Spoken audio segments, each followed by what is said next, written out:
Hello.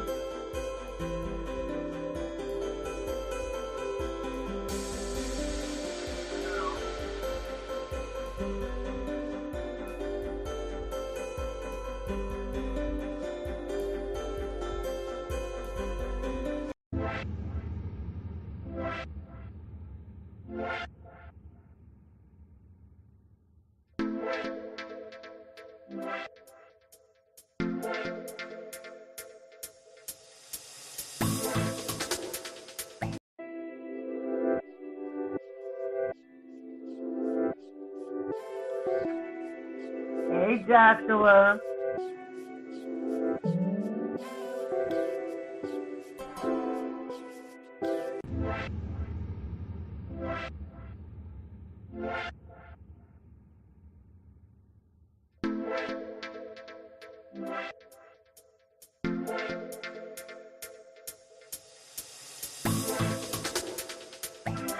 I'm just trying to get everything set up for today. I don't know if I'm going to be able to show the debate.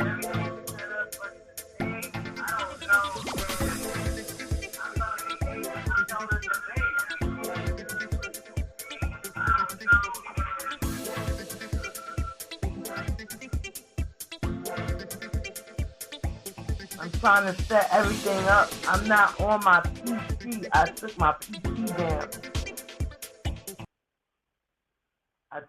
PC down. So I'm not on the PC. I'm on my tablet. And I don't know if I can set a screen.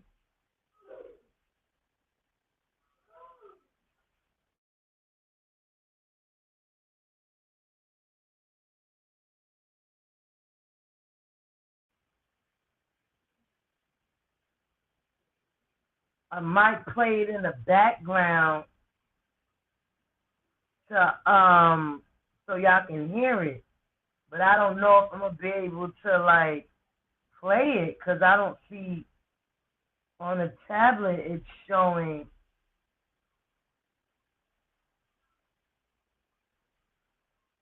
It's not showing anything like not showing where I can.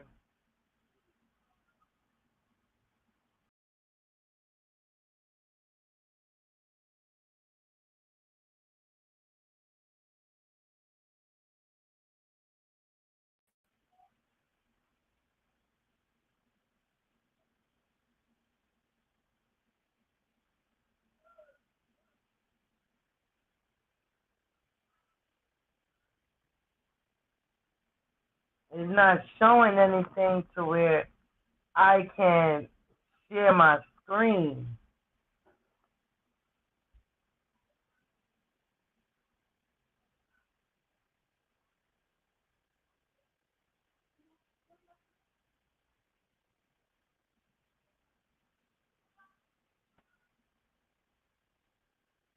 It's not showing me where I could share my screen. I wanted to do the debate today because I didn't see the debate. So, view background are not supported in the studio. Okay, so what is supported in on the tablet?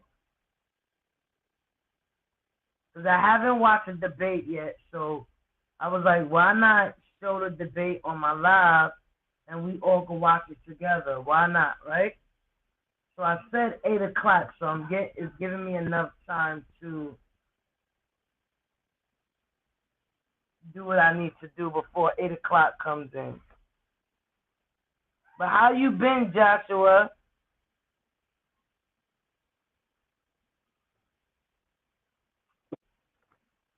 Oh, what's up, Graham? Hey, hey, Hey, Smith. hey, hey. I'm so glad you came. Thank you for showing up. I missed this. I missed you too. Like, I finally got off of my job, so it was like the 10th was the last day. I still was trying to show up. I showed up on 11th. My supervisor called me and was like, "Why are you here?" I said, "Cause I don't get up until the 12th." They like, you ended at the 10th." I was like, "You kidding me?" So I'm like, it's time for me to get back on my scene and my show and stuff like that. So how you been? Oh my God. Oh boy. I wish I'm really thinking about calling out these city of Atlanta officials. Listen, go ahead. No, I mean it's really I mean we talking about really, really bad when it comes down to corruption. Like really, really, really, really, really bad. Right, right, right. And when I say it's to the point where they're supposed to be donating money, not money, but donating food. I put it on my page. I don't know if you went on my community post when it came down to every so many weeks my mother she gives back as far as Right. food. Please tell me, ma'am, why the city is not donating the food to the community. They're basically giving it to their friends and their, crew who are, I'm dri- gonna who, say who are this. driving Mercedes Benz, BMWs, Cadillacs. Think I'm lying. Let me tell you this, right? I used to volunteer for the pantry, and this is when I was really, really young. Hmm. And I was like probably I give it 25 the most. So the pantry would come in and they would donate food. And the first it was about probably 15 of us working back there: the cook, the organizer, the volunteers, et cetera, et cetera. And when the food came in, the first dib was the people that worked there. Mm. And when I say the first dib, meaning they picked out all the good stuff. And Wow. whatever wasn't, whatever was left, that's what they gave out. And I used to say, well, that's not right because these people stand here and they want the food or whatever, and and it would be like hush it up, like they wouldn't even listen to me. They'll try to get me out of there. So you're right, it's corrupted. And when the agencies and they wouldn't monitor or watch how this food was given out, it was just given to us, and we was the organizer on how to give it. And these people, some of them was homeless, some of them was you know had their issues. So I can't say that when they took the food, it was they didn't need it. They did need it, Right. but people that was standing on the line coming in for them donations, they got the last scraps or whatever it was. So I understand where you're coming from. See what where on my end, Hmm. I ain't gonna say no names just yet till I reach where I need to reach because I'm putting out emails, phone calls. Right. I mean it's to the level where I'm the problem. Yep. Now I'm the problem. And see, the thing, what really gets me about the whole thing is, it's like millions and millions of dollars are put to the side every week, every other week for you. And then Mm-hmm. instead of you putting it for the people that are in need, you're giving it to your friends. That's Mm-hmm. basically the gist of it. And for me, when I try to address the situation, do you know I've been avoided? Yep. I mean, ignore the emails, and then it's to the point where, okay, now we're going to the offices. Now we really taking it there, and then I even took it there. I said, you know what? Do I need to do an incident report, a police report? It's to that level. It's to the level of I don't play those when I say I'm gonna do something, I do it. Right. Yep. And Yep. I'm like, you cannot continue to take advantage of these people. See, that's why I don't respect Fonnie Willis. That's why I don't respect I don't respect her. And I don't know if you saw it on my in my little or in one of my videos. You probably heard about it. Fonnie Willis is still let me respect your platform. So I'm just going to say alleged until people do their own research. You go Fonnie, ahead. look at you. You go ahead. Fonnie Willis is alleged. I'm gonna just say alleged for now. Okay. Is still dealing with that man that resigned. There was a special prosecutor that assisted her in the Trump trial down here in Georgia. Yeah. Nathan Wade. Okay. I don't know if you saw. Okay, basically this happened back in August. Yeah, August. Uh-huh. Her daughter who supposed to have graduated from college back in May in Texas. Right. She gets pulled over here in Georgia, eyes. Did you hear about that? No, I didn't hear about that. Okay, let's get the tea. Let's get the tea. You gotta get into the details. Okay. She was driving, her daughter was driving her car here in Georgia. And I'm so petty on my page. I'm so petty. My mother called me Tasha K. I'm not Tasha K. I ain't trying to get sued. Page right now, so that everybody, this information that you're talking about, everybody can go back and look at it. They can look it up. It's anywhere. It can look up. But basically, her daughter was driving a 2010 Nissan Altima. Let's just give you the division. She's driving this 2010 Nissan Altima outside of Atlanta. It ain't in Atlanta. Let's just say it's in the county where you don't want to be seen driving dirty. I'll say it that way. So Okay. an officer saw her. What caught his eye, he put it in the incident report. I got that on my page. He saw her driving while on the phone. Now, I don't know about where you live, but here in Georgia, this is a hands-free state. You're not supposed to be driving with your cell phone in your hand. You know what? In New York City, they have that same law. No, we're not supposed to be talking or driving with it. If we are going to deal with it, we have to have it on a stand and it's on the loudspeaker. So if the accident happened, the first thing they're going to do is look at your phone to see if you were sending out text messages or to see the hour that you was on the phone. No, we have that law. Oh, and look, well, in Fonnie Willis's daughter eyes, and this what makes it so bad with her. This what really get okay. I'm gonna finish it though. So the officer sees her driving with her phone. He pulls her over. Guess what excuse she used? She uses the excuse of, well, officer, I'm sorry. I was on the phone with my mother because I'm pregnant. That was her excuse. Wow. Now, wait. So then he says, okay. He asked her to put her seatbelt on. So now when he pulled her over, not only was she driving with her cell phone in her hand talking, she was driving without a seatbelt. Oh, she was breaking the law all around. Oh, baby. Then she want to sit there and mention Fonnie Willis' name. And she's like, oh, I was talking to my mother because I'm pregnant. And then, so he checks her license. Guess what?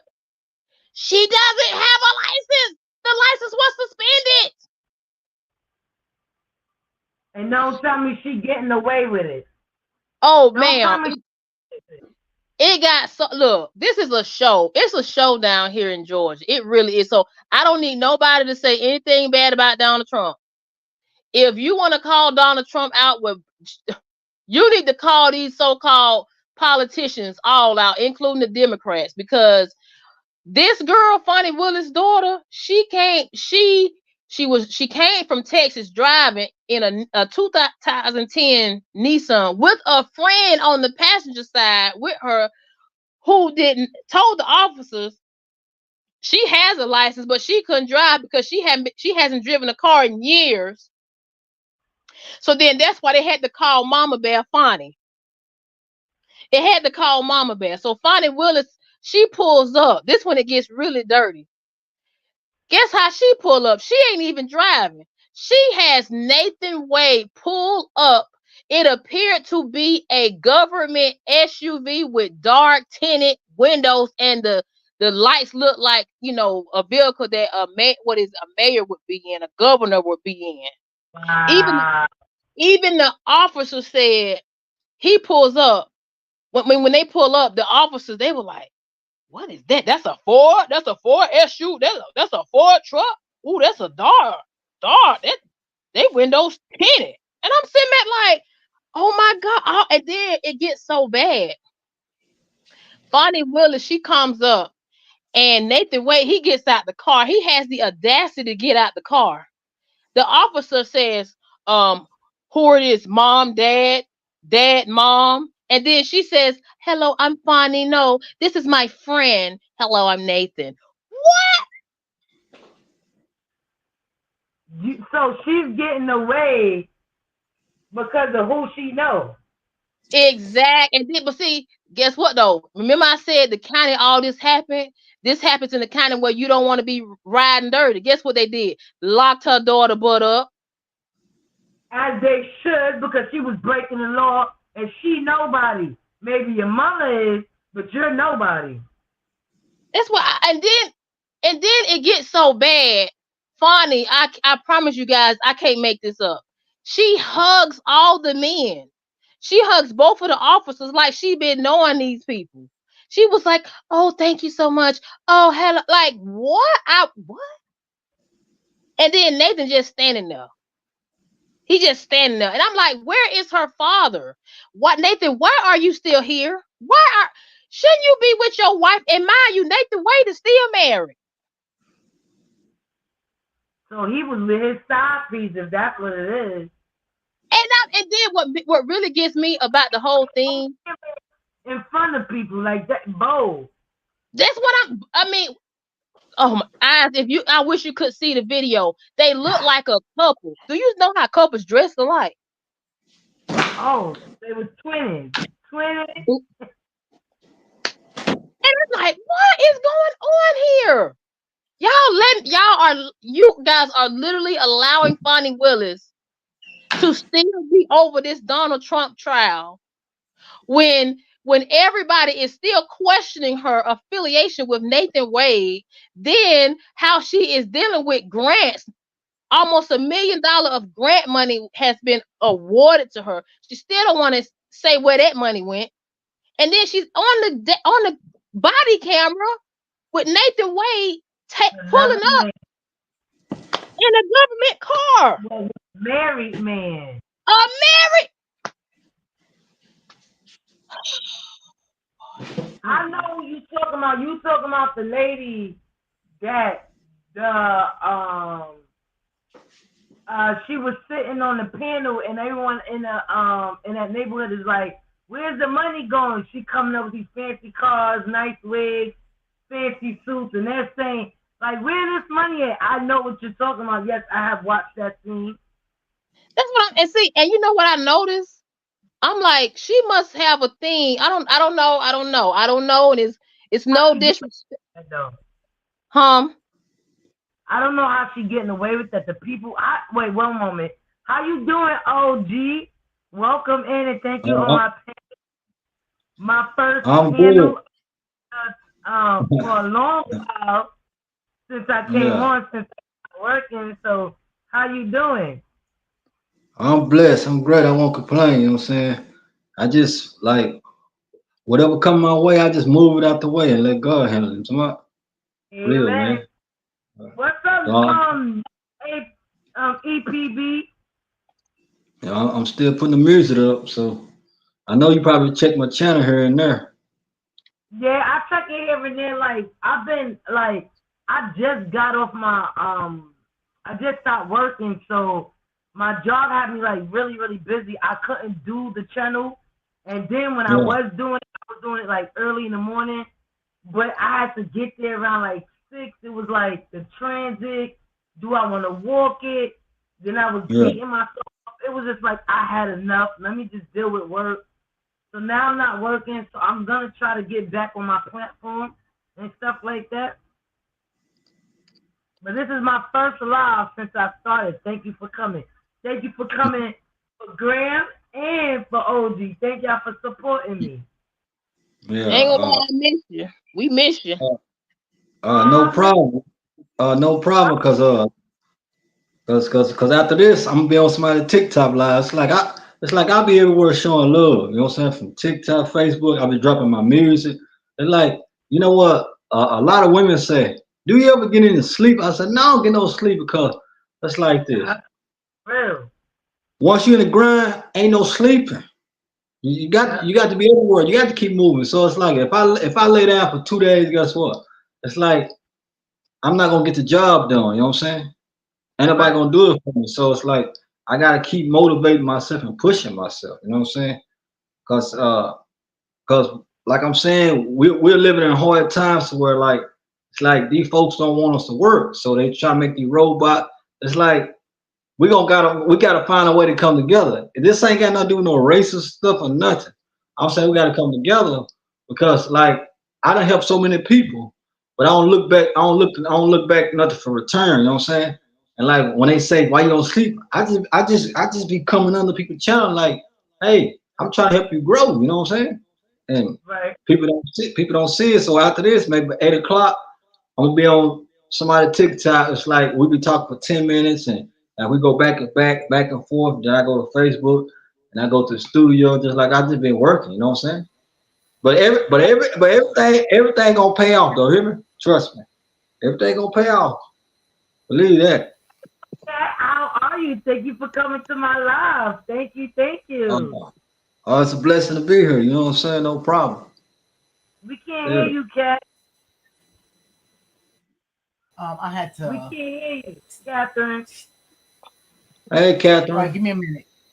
Hey, you hear me Okay. now? Yep, we can hear you now. Yeah, Yep, we can had to close another screen because Yeah. I was watching you all the time. You know, I say it would listen again. to the young lady talk about whatever was going on there in Georgia. I'm not too familiar with that person name. You know, it's can I can't hear you. I can't hear you guys. Hold on. Is there any way I can go out and come back in, eyes? Can I go out and come because Yeah, my go out and You get sure you it's back. not me? okay, I'm coming right back. Let me go back and come back in. Okay. Maybe it's me. Can y'all hear me? Maybe. Yeah. 'Cause I'm on. I can hear you a little bit, but you know what I'm saying. I can hear you though. No, y'all sounding good on my live. Y'all sounding good to me. I know you hear me, don't you? You hear me clearly. I hear y'all real clear. Everybody. Yeah, cause you know I ain't gonna lie.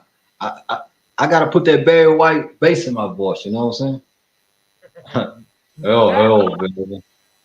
the lady in Georgia, that situation is crazy. I was watching a live video because Gregory from iTalk, he knows people that personally goes there, Mhm. and it's while they're having that interview with her, they like doing a live, and they was like how they keep trying to get her off the seat, how they're not like how the heck is she still on the seat when they're trying to get her off, and she keep rebutting of her getting off the seat.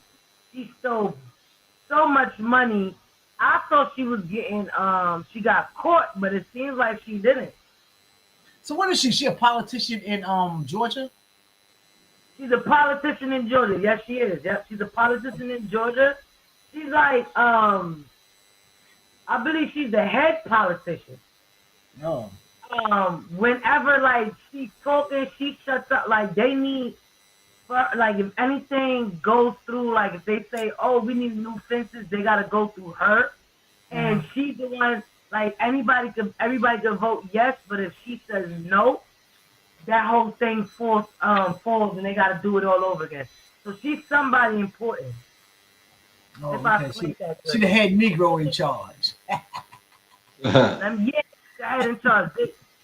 Okay. Graham, Yeah, I'm back. Okay, the woman I'm talking about, she is a county district attorney. So Oh, she's okay. so that's who Fonnie Willis. That's who Fonnie Willis is. Like Willis. I'm sorry. Um, with her, basically, she's the one that filed the 41 charges and jump started the charges on Donald Trump in the state of Georgia. Like, Oh, okay. I've seen that face. oh, like maybe I got the wrong person. Wait, let me look that up. Wait, what? Wait, you said she filed charges on Trump. Break that down. Break that down. Hmm. yes, 41 charges. Hey, And then what makes it so bad, you guys? Um, this week, this week, the judge, the judge was basically forced to drop some more charges, like drop them. So he's dropped a total of 5 charges out the 41 charges. Well, And then the, and then on to number top it off, 45. huh? You talking about on number 45? No, it was 41. No, I The call four- I call that president number 45. I yeah, don't. oh, oh my bad. President. Yeah, I know. number 45, number 45. Well, you know what?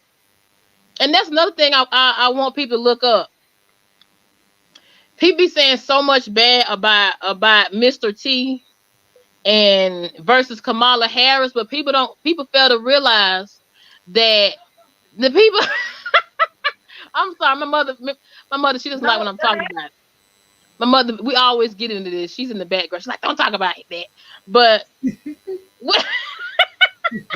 but with Mr. T, he actually donated to Kamala Harris when she was running for president. Okay. yeah, when I saw you show that video, you was telling me about that. I was like, stop playing. I gotta subscribe to your channel. Definitely. Graham got good on. Graham is she got me into the politics, and she's good with it. And see, I promise you, like I swear, the way it is down here, I should have recorded that darn um that event. They have it every other week. As far as they're supposed to provide food to the community for people who are not able to, they can't afford groceries. They can't, you know what I'm saying? But They they're trying literally. I promise you guys, I saw it with my own face. I saw them putting the food in Cadillacs, Mercedes Benz, and then they hadn't even started the line yet for the people who had been waiting. We're talking about cars, like 100 cars, you guys. But they're literally giving the food away to people that's part of the city, that work for the city. That's bullcrap. that So don't I'm make no sense. And see, it's all nepotism. That's what really gets me with this. Oh, President 45, he ain't bought nothing. But guess what though? If this is Atlanta, this is Black Hollywood. It's a whole bunch of Donald Trumps that's black. I'm just being honest. I'm It's just true. being, That's true. and Fonnie Willis, y'all just don't even understand the half of it. Like Fonnie Willis' daughter got arrested, pregnant, for driving with on her cell phone with no seatbelt on, pregnant. The let me not curse. The girl supposed to been in Texas. She is in law school. How is it you're a law school student? Your mother is the district attorney that's over the Donald Trump trial down here with 18 other defendants that she filed charges on. But you just so happen to be cruising in Georgia in a Nissan, a 2010 Nissan, riding dirty, pregnant, and then you tell the officer you was on the phone with your mama who so happened to be a district attorney. Really? That's what we doing? And then Fonnie Willis pull up like she damn president. She pull up with her old friend that's still a married man who don't want to pay the doctor's bills for his wife. She don't want to say what her illness is. I'm like, come on. This is all nepotism. So for me personally, I'm so mad with my city right now. I'm disappointed. I'm telling you, because it's like it happens all over it's happening all over the country, but this is not what's up. And I don't know who I'm voting for, to be honest, because neither one of them riding clean. You sound just like me. Neither one. That's what I'm saying. Neither one. I might just sit on the couch and mind my business and see what's going on. Exactly. They both devils. And the crazy thing is, it's just like, and that's happening a lot. It's just that now this is, I guess, the year of it getting exposed. Like, everything is coming in the air. And this is where, like, when I hear Trump is saying that these things is going on and he's letting us know. And he might be dipping and dabbing in the same thing, but he letting us know and he's telling us, like, look, this is what they doing. And this is why I can mess with him, because like Sean said in the beginning, I wasn't messing with Trump. I was just like, nah, he don't understand. He's too rich. He was into his money. He don't know. But as I go deeper and deeper in researching Trump history, I'm looking like he helped more of African Americans than I thought he did. And it's like, maybe he do understand, or he's just looking at it like a business deal. Like, I can get them to work for me, and you know, they're gonna be good to me. I'm just at this point, I don't know. I'm serious. I mean, some people, when I talk to my mother, we always get in it. She calls me a Republican, but I'm not a Republican. What she call you? She called me a Republican, a Republican and a coon, one of them. I'm like, no, no. My thing is, people need to just open up their eyes. Don't vote for somebody just because of their gender. Don't vote for somebody just because of their race. Don't vote. Oh, and I'm so tired of hearing this. Like, oh, you on the other side. What is the other side?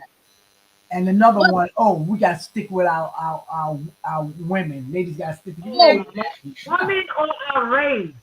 Right, Kat. I did that sucker with Trump, Obama. And I was like, well, listen, I'm not going to lie to you. I never voted. I wasn't a voter. When Obama got 50, I was like, yeah, I'm going to vote for this man. Because they always say that black people don't stick together, or they don't get along, or help one another. And I said, just because he's black, I'm going to vote for him. And see, but in voting, blacks do stick together now. Blacks come out. That's what, listen, I was young now. In my head, I'm looking at like that's what they were saying. So I'm going to just, vote for my people and get him in the seat. And come to find out, and at the end of the day, as I get older, I'm like, nah, we do stick together now. Let's stop acting like voted twice. Huh? I'm looking at Sean. He said he voted twice. I said, how you voted twice? And I voted for him. And I'm not going to hold you not.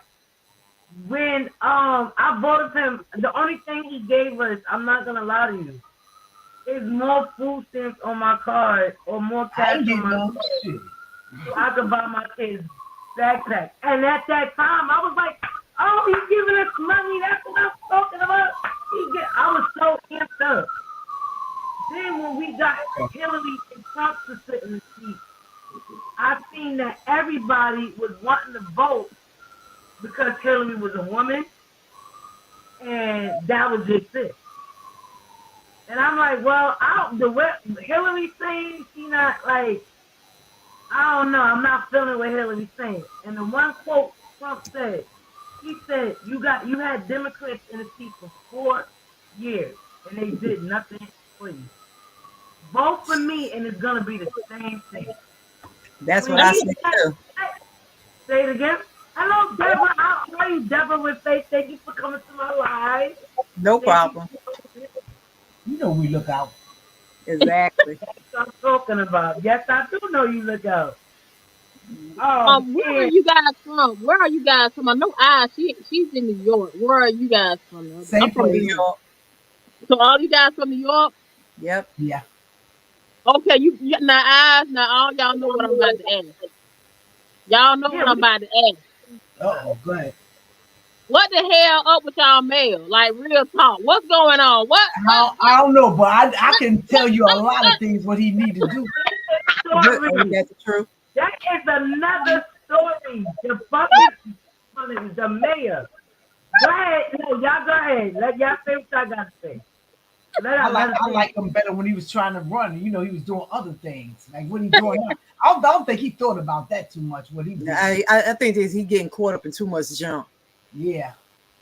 You know, every time when they put somebody black out there, I'm sorry to say, but truth is the truth. They always want to be in the fall guy. Exactly. Exactly. You know, and they need to wake up to stuff like that. Exactly. You guys see, like you being me sitting in that chair, and you trying to get me to be the fall guy. Do you not cuss every one of them out there? Fire me so fast and get straight. Ain't falling for nobody. So how did you guys? That's what I want to know. Like, how do you guys look at him as a mayor? Like, as far as New York citizens, like I don't. Because I'm on the outside. I don't know. I don't.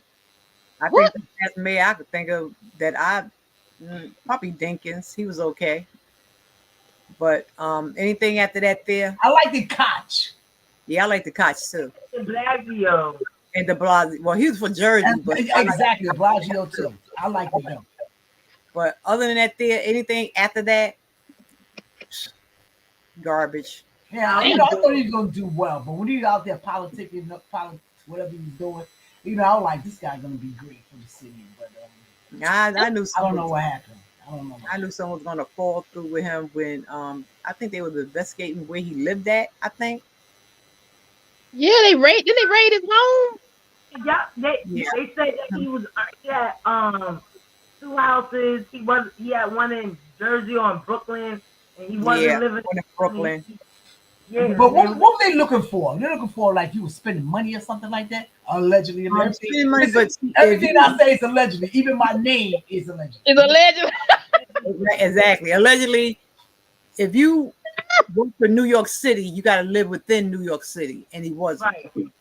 And they were saying that he doesn't live in the apartment in Brooklyn. Right. So what is he? Okay, so where are they saying he lives in? He might be living all in places. Jersey. Yeah, I think it was Jersey. Oh damn. I mean, I think you know what, everybody want to pick somebody as the scapegoat. You know what I'm saying? Like I don't know. That's why I ask you guys, because I'm just like me outside looking in. I'm like, oh, he done got caught in the shit. Just done got caught. But I don't think they found anything. You understand? No, he didn't know they didn't find nothing. No, because they forgot about that other part. He said, yes, I do live in that apartment. But I go visit my other apartment, like I'm in and out. And he had a son that resided with him. Look, I don't know. He came in speaking whatever. He came in saying, oh, he walked on a New York street. He been robbed. He came in trying to relate. Right. But then to find out, he was a police officer. After he got voted in. And it was like, oh, now that you was a police officer, that means that everything they stopped these police officers from doing to us, you are going to believe that they could. Yeah, he's going to endorse that mess. He going to always think like a cop. Once a cop, you're always going to think like a cop. And that's just it. You I'm know. gonna tell you when I start questioning him. Mm-hmm. You know how I found out about him? It wasn't the politic part. I found out about him. What's that guy? And I know you guys know that he called himself, said that he was robbed in the church up there. You guys know what I'm talking about. I know what you're talking about. What's his What's name? his name? That pastor, that pastor. Yeah, what's his name? What is his name? Bishop. Oh my gosh, his name What's was. his name? Bishop. Oh gosh. Bishop Diamonds, because he wear a lot of diamonds. No. Bishop Nice Suits. No. Bishop Nice Suits. But see, he called himself was friends with your mayor. And he Yeah, stopped yeah. being friends with him too. You better believe that. Oh, that was Yeah, so he had to disassociate himself with him. I never Right. knew. That's when I gave the mayor the side eye. That's what made me say, "Whoa!" You know, like You know how I feel about that? I think that Bishop, like, he probably met him a couple times, and then like he probably like, yeah, I know him, man. That's how I look at that. And he Because he fell out with him real quick. Probably he probably was a snitch. oh know? yeah. Cause I Oh, mean, yeah. think about it. Yeah, Allegedly, you know. Okay, well, never know. you know, he was a cop. He was always a crook. Come on now. right. Mhm. Why? I didn't know that they was friends. Yes. Yes. But you know what though, friend, you know what, people use that word friend lightly because it's just like she said they probably met twice and then the bishop gonna just say, oh, that my friend, that man, I'm friends with the mayor. Only problem. That's what Yeah, I see, believe. what Bishop Lamar was trying to do was get clout off of the mayor. Yeah. But he said, wait a minute, this Negro here, he's just too corrupt. You know, I know game when I see game because, you know, his cop instincts come in. I got to get him away from me because he's going to blow my cover. So But he see, started associating himself. You make him look bad because, like, Yeah. he's the mayor. He can't hang out with him. No, exactly. But see, that's what I don't get. I don't understand. How is it your mayor up there? He can get indicted. He can get his homes raided. But Fonnie Willis just living down here like she just like, oh my, like she can't do no wrong. Her daughter driving dirty, no license, pregnant with on her phone. Building a case. What I think is they building a case. Once they build it, all that she's On who? doing. Who's she talking about? The lady that what's her name? What is her name again? Fonnie Willis. Miss Willis. I don't Yeah, know who that is. Fonnie was He's district a attorney. attorney down there. Yeah, in Fulton. Oh, okay. It's like a freaking do the little screen to show the video, but I'm on my tablet and it won't let me. I have to put up my computer again because I took it down, and it won't let. And this heifer had the audacity to tell the police officer. I put that on my page. She had the audacity to tell the police officer, don't put my address on anything. You're not gonna put my address on anything. Heifer, are you kidding me? Heifer, are you kidding me? Girl, when you pulled up with your bald head baby boyfriend side piece, you was on Northwood. That's what I'm sitting back looking at the whole thing like you want to tell somebody don't put your address on anything, but you pull up in a government vehicle with your side piece married man. Oh, really? Now they that's just hot. build a case on her because you so comfortable that you getting recordings, you popping up. That's just gonna fire. That's gonna just like blow up in her face. Trust me. It gets worse. It gets worse because I just found this out. She was supposed to go to a meeting today. She was supposed to go to a subpoena meeting today here in Georgia. Mm-hmm. Do you know that heifer skipped out? Why she did that? Huh? Why she do that? Because she didn't want them asking her those questions about her relationship with Nathan Wade. That's what it was that's what the meeting was about. That's why the case down here is postponed. It's postponed because they want her off the case. They just got corruption going all over the daggone place, running rampant. And then it's costing Fulton County millions. No other county want to be bothered with Donald Trump because it's too expensive. And I'm then quite sure. and see, it's like people don't realize like it's like all this money, and it's like none of the funds are really going where it needs to go. That's always the case. That's I mean, always the case. Even when they do these elections and stuff, all these thousands of dollars, where do it go to? A campaign in what? Oh, right. You know, what you're doing, I could print up a bunch of T-shirts. I could make a bunch of posters. What is the campaign? Where is the thousands of dollars are really actually going to? exactly. You see Kalaloo, every time I go in my AOL account, donate. Man, you crazy. Yeah. that's what. And then they said Kamala Harris, she done raised over $500 million. That's what I call Kalaloo. What Can I ask something? All right, all I'm promising is that Harris is promising, right? He's the vice president right now, and Biden is the president right now. All I'm promises that she's making, why can they not give us the promises now? Because that's what. See, that's like right now. People don't think, because why would I want to vote for you and you ain't doing nothing now? But what's it? Wearing pearls and Chuck shoes, sneakers. That don't impress me. I think that was so crazy. I wish I That's so would corny. Pearls and Chuck. You know, I wish I would. I've been wearing Chucks for a long time, and I don't wear no daggone pearls. But no, that don't impress me. See, the thing is, like, how you catch them politicians? You go back in the day and you listen to them. I heard Biden, how he was talking about people of color. I was like, And then when my girlfriend, she told me, people change and whatnot. I don't believe it. No, show me who you are. That's exactly who you are. And just like Kamala, when she was talking about, because you already know, like, these people, like, you got Asian people, you got the LGBTQIA, whatever you want to call it. They go and ask for protection and all that stuff. They granted them all that stuff. Blacks go up there and they ask we want protection too.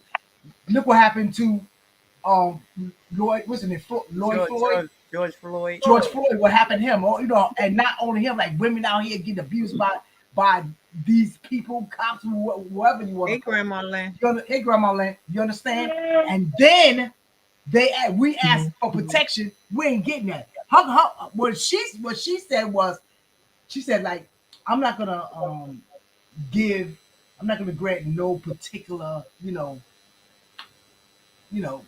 I'm gonna say black folks nothing. She said, whatever I do, I'm doing it for everybody. No, you're not. Exactly. No, you're not. Exactly. No, you're not. You're not doing everything. So when I see that, I said, like, I can't be because how these people they be going up there and asking, they don't ask the good questions. To me, they ask stupid questions. I want to know what you gonna do for my black ass. That's what I know. That's right. I actually heard that they set them questions. Any interview that someone requests to have with them, they give them questions to ask. They do ahead of time. They do. And what, they take out the ones that don't want to answer? Correct. Right. Matter of fact, it ain't even what they don't want to answer. Is you can't answer these questions. We giving you questions to answer. I mean to ask. Oh, let me break this down for you guys, ladies down here in Atlanta. I am setting up a meeting with the mayor, my mayor. Guess what? Right after I set up the meeting online, you know what comes up after I have submitted my request? They tell me up front, for security reasons, please do not mention the mayor's name in any media. I'm sitting there like, damn, what? What? Afterwards? You can't mention? Also, I set up like literally, and then it gets bad because I'm just putting my name and request for a meeting. It hasn't even been set up. Nobody's reached out to me or anything.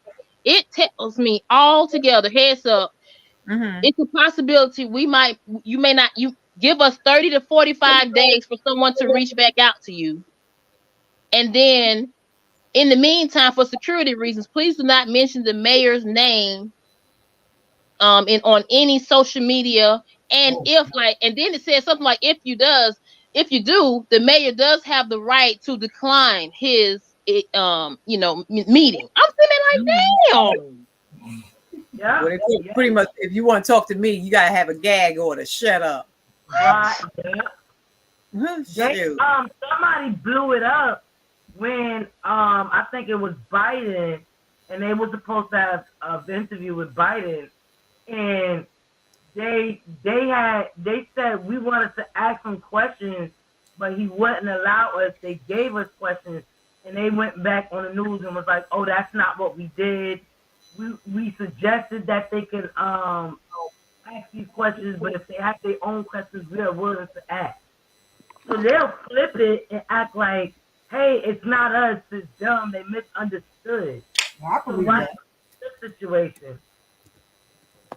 I'm so over this right now. Like, I am like, that's why I'm just like, you know what? I got something for them. I said I wasn't gonna do no lives, but I said my first live might be calling these politicians, and in my city, I doing a live where you're not seeing my face. You're gonna see the ugliness at this point. You know, when you use all that ugliness or whatever, maybe sure you be very careful. Like, don't try not to use that name. You got to use some kind of code. You see, like I say, number 45, because they will mess with your channel. You got to come with a whole dialogue. What you mean? Like, let me educate. What you mean? Like, in other words, like names. Like, you got to use some kind of names. Like, when I talk about 45, that's how I use his name. I don't just say his name, because the algorithm be picking up these things, like you might be talking real bad or something like that. So they might do something to your channel. You understand? Or they might just take the video down. So when you speak, you got to speak in codes or ebonics. And yeah, you got like, we call Crump 45. Right. Crump. I've been look, Eyes. You better tell them, Eyes. You better tell about my channel. I've been mentioning. I know you probably say every. That's why I'm gonna join you. That's why I'm about to subscribe. Yes, it does. This is why I can't do YouTube. My comprehension level is like below average, and to try to get y'all to get me to understand and make a whole new dialogue, because I can't do it. I don't have to. I'm gonna just blow up everybody's name. I'm just like, whatever. If you don't like it, it is what it is. If you take the video down, oh well. I know somebody who was blowing somebody's name recently in a leak video. Did y'all see it? Y'all know what I'm talking about. Let me put this thing in you. You know who I'm talking about. Who? Shay Shay? Oh, yeah. Do you think that was done on purpose? On purpose. I think it was done on purpose. It was done on purpose. Yeah. I like Shay Shay, but he need to sit down somewhere. What are they supposed to be? Are supposed to be macho? I don't know what to say for him. You gonna pray for him? Go pray for him. No, he needed eyes in his life. That's what he need to see. If eyes would have been there, that thing would have been off. Listen. Well, I don't see what's the point. Mentioning her name so many times, so you know. Oh yeah, just trying like to prove something. Like whoever it is, he's trying to prove something. Well, you know people was trying to speculate some things about Mr. But then he was probably a fairy, right? Mm-hmm. That's why he did what he did.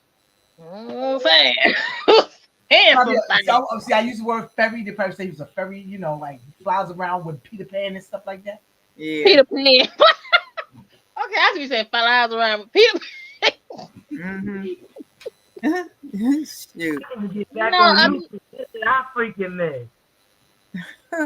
Did you see it, Eyes? I lost in the store. Trust me, I've been doing a lot, but now I'm back on the scene. I'll be on the store. It's so crazy how you can do one thing and become viral. I noticed it. Like if you just do one thing, I agree with you say, there, Grandma Lynn.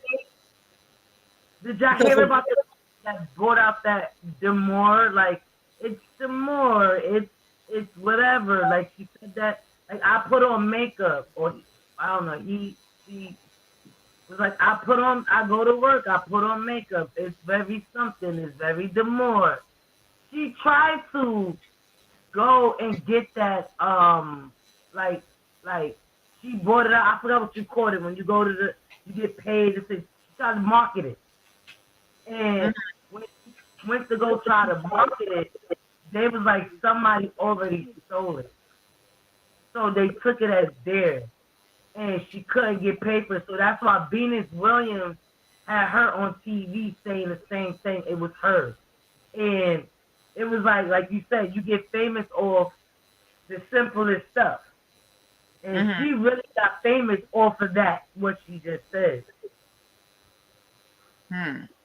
Well, see, I'm reading what Grandma Lynn said. I mean, Kamala Harris, I don't care what anybody says, it is what it is, but she got famous. She got famous with no principles. She got famous off of Willie Brown. That was her spotlight. I never knew who she was until she came out with the chucks and the sneakers. That's it. I didn't know who she was. I don't think that lady know what she's talking about. I just think she's a lawyer and she's no lawyer. She doesn't know nothing about politics. No, she probably got well. I don't know how she even got to the thing, but I agree with you, Grandma, because from what I'm hearing from some of the responses, like she was fed the answers to the questions before time.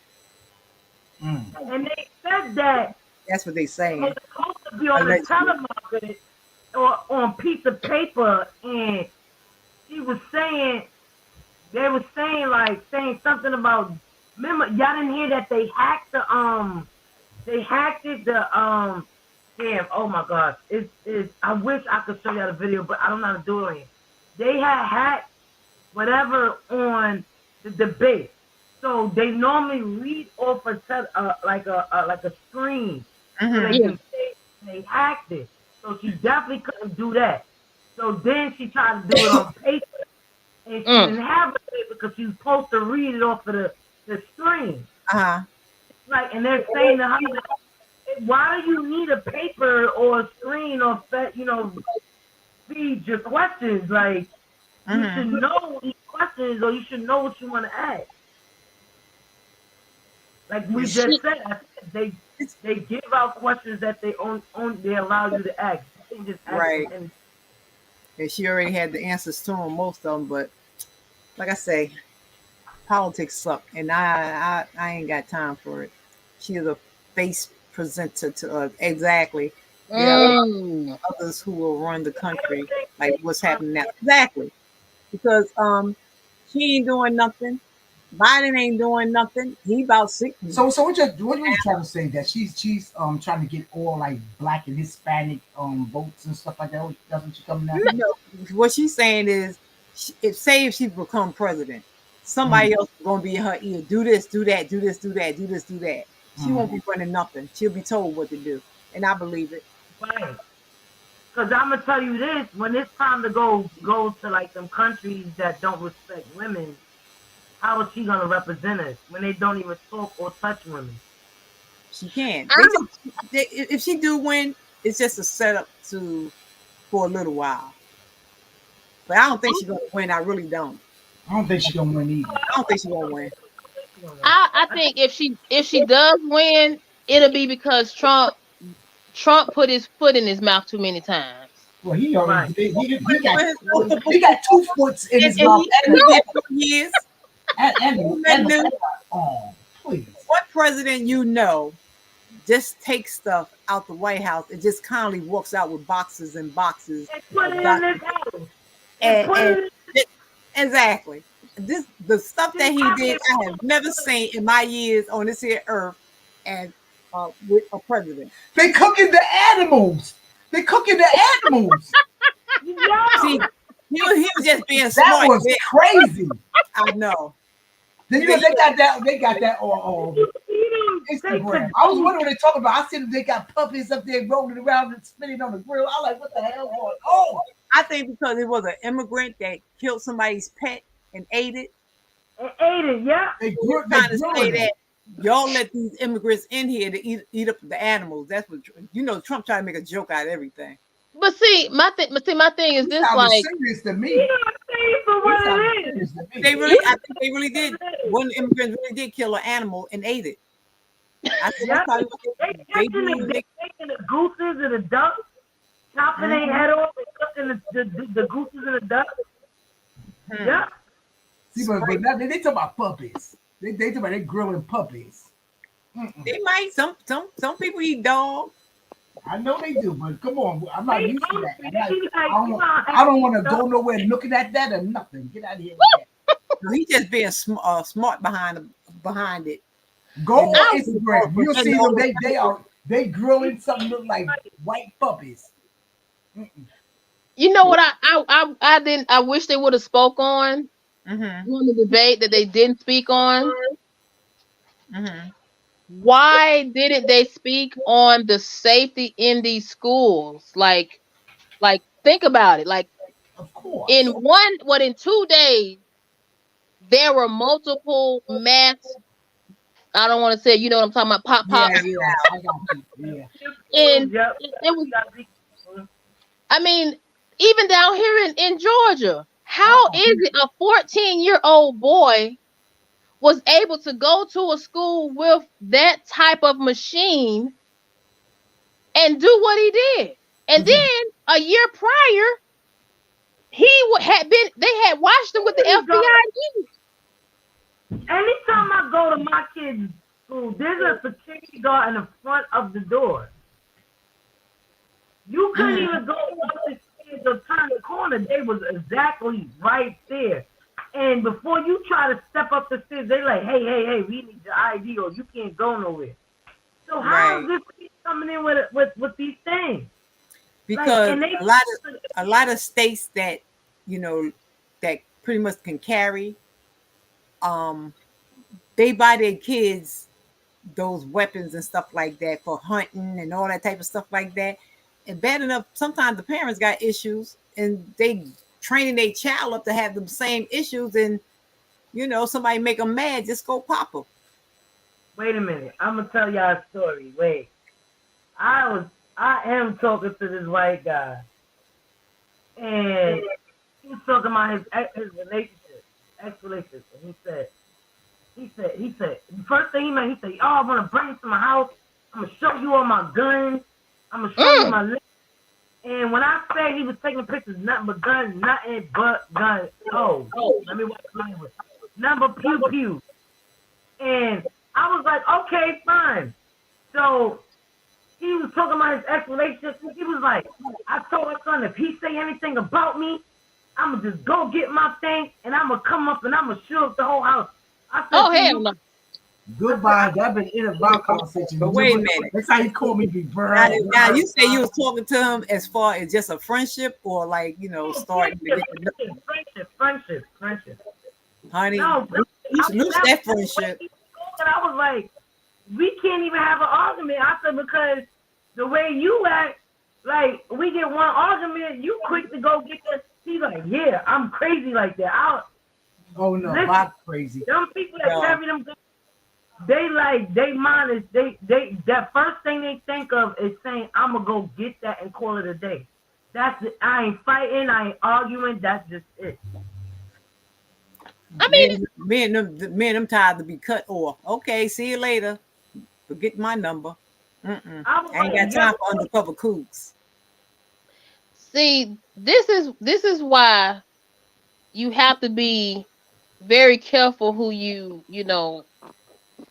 talk to or deal with, because even with the 14-year-old boy down here, like, people don't know that. I don't know. I've been doing my little research. His mother graduated. She's a software. He's a software engineer. She got on drugs real bad. Yep. Sure The no. same, watch this, December of last year, all this come up, all this piles up. December, the dad buys the 14-year-old boy his first pop. Mm-hmm. December, the same month, his mother is fighting the case not to go to prison for dealing with drugs. Yeah, I She heard it was can't. dysfunctional. That's what I'm saying. All this mess is going on. Mind you, they went to the boy's house because somebody said he was talking about doing some things at a high school before. So the FBI and GBI was watching him. Mm-hmm. Mm-hmm. So then the little boy, it's on the body cam. Right, He's sitting, Lynn. Mm-hmm. he's sitting there scared. He's gonna say, "Oh well, I've been to 6 different schools in a year." That's traumatic. 6 schools in 1 year. Oh. That's crazy. Something that tells a story right there. What? And they said that Come on, Grandma Lynn. You might as well come on up here and get to talk. Yeah, Come on, Grandma. Come on, girl. Mm-hmm. They said he didn't want to go to school. Yeah, but check it out. They arrested the father too because he getting the same charges as his son. I think in Because that he's a room, minor. I agree with the parents being arrested. I agree 100%. When it comes down to drastic crimes like that, I think you need to, for young children, you need to target the parents. Because all these parents knew, no matter if this was now or before, all these parents knew that their kids was having an issue and they did nothing about it. Okay, let me ask you this then. Let me ask you this. And as you should know. Let's put it like this. In his case, he had to put a restraining order on the mother, and the mother, she caught herself with going through stuff, so it was to the point where she could only visit their children. They got 3, their children with supervised visits. So now, in 1 year, all this ricochet. In 1 year, he had to deal with 3 children by himself. One of the children, the 14-year-old teenager, is being bullied. Not really feeling it, going to school, a loner, troubled. And then here he is as a single father. He's got to work. He only got 11th grade education. He said that he mentioned that recently in court. What? And then on top of that, he told the people like he was bullied. And then the mother, she reached out to the school herself, saying that this boy was going through stuff, saying what he was going to do. He sent his mother a text message saying, "I'm sorry," before he did what he did 30 minutes prior to it. So it's like, with all that to be said, the counselor, she was informed, a black lady at this school. Everybody knew about this boy being a problem. So for me, does this father need to be sent to prison for life? But how about he got his son a pound too? If you know this child had issues, why would you do something like that? Yeah, you're right. Look, and then look, I give you that because he shouldn't have. I don't functional. Yeah, it's chaotic because it's kind of like with Oz. He's not like you. You know what I'm saying? Like with you gonna be more. I'm trying to see how to explain. Like when I look at your last video when you took your child to school, like I'm looking at like you're more hands on. You're more. Hey, Grandma Lynn. Hey. Pardon me for interrupting you, ladies. I just had I couldn't type fast enough about all the stuff that's going on. Right.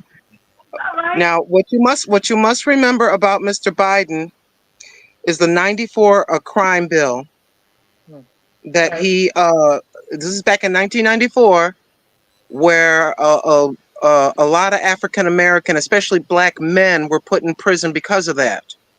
And what you must remember about Miss Harris is when she was in California, there was one young man that was put. She had a lot of African American folks put in prison, especially men.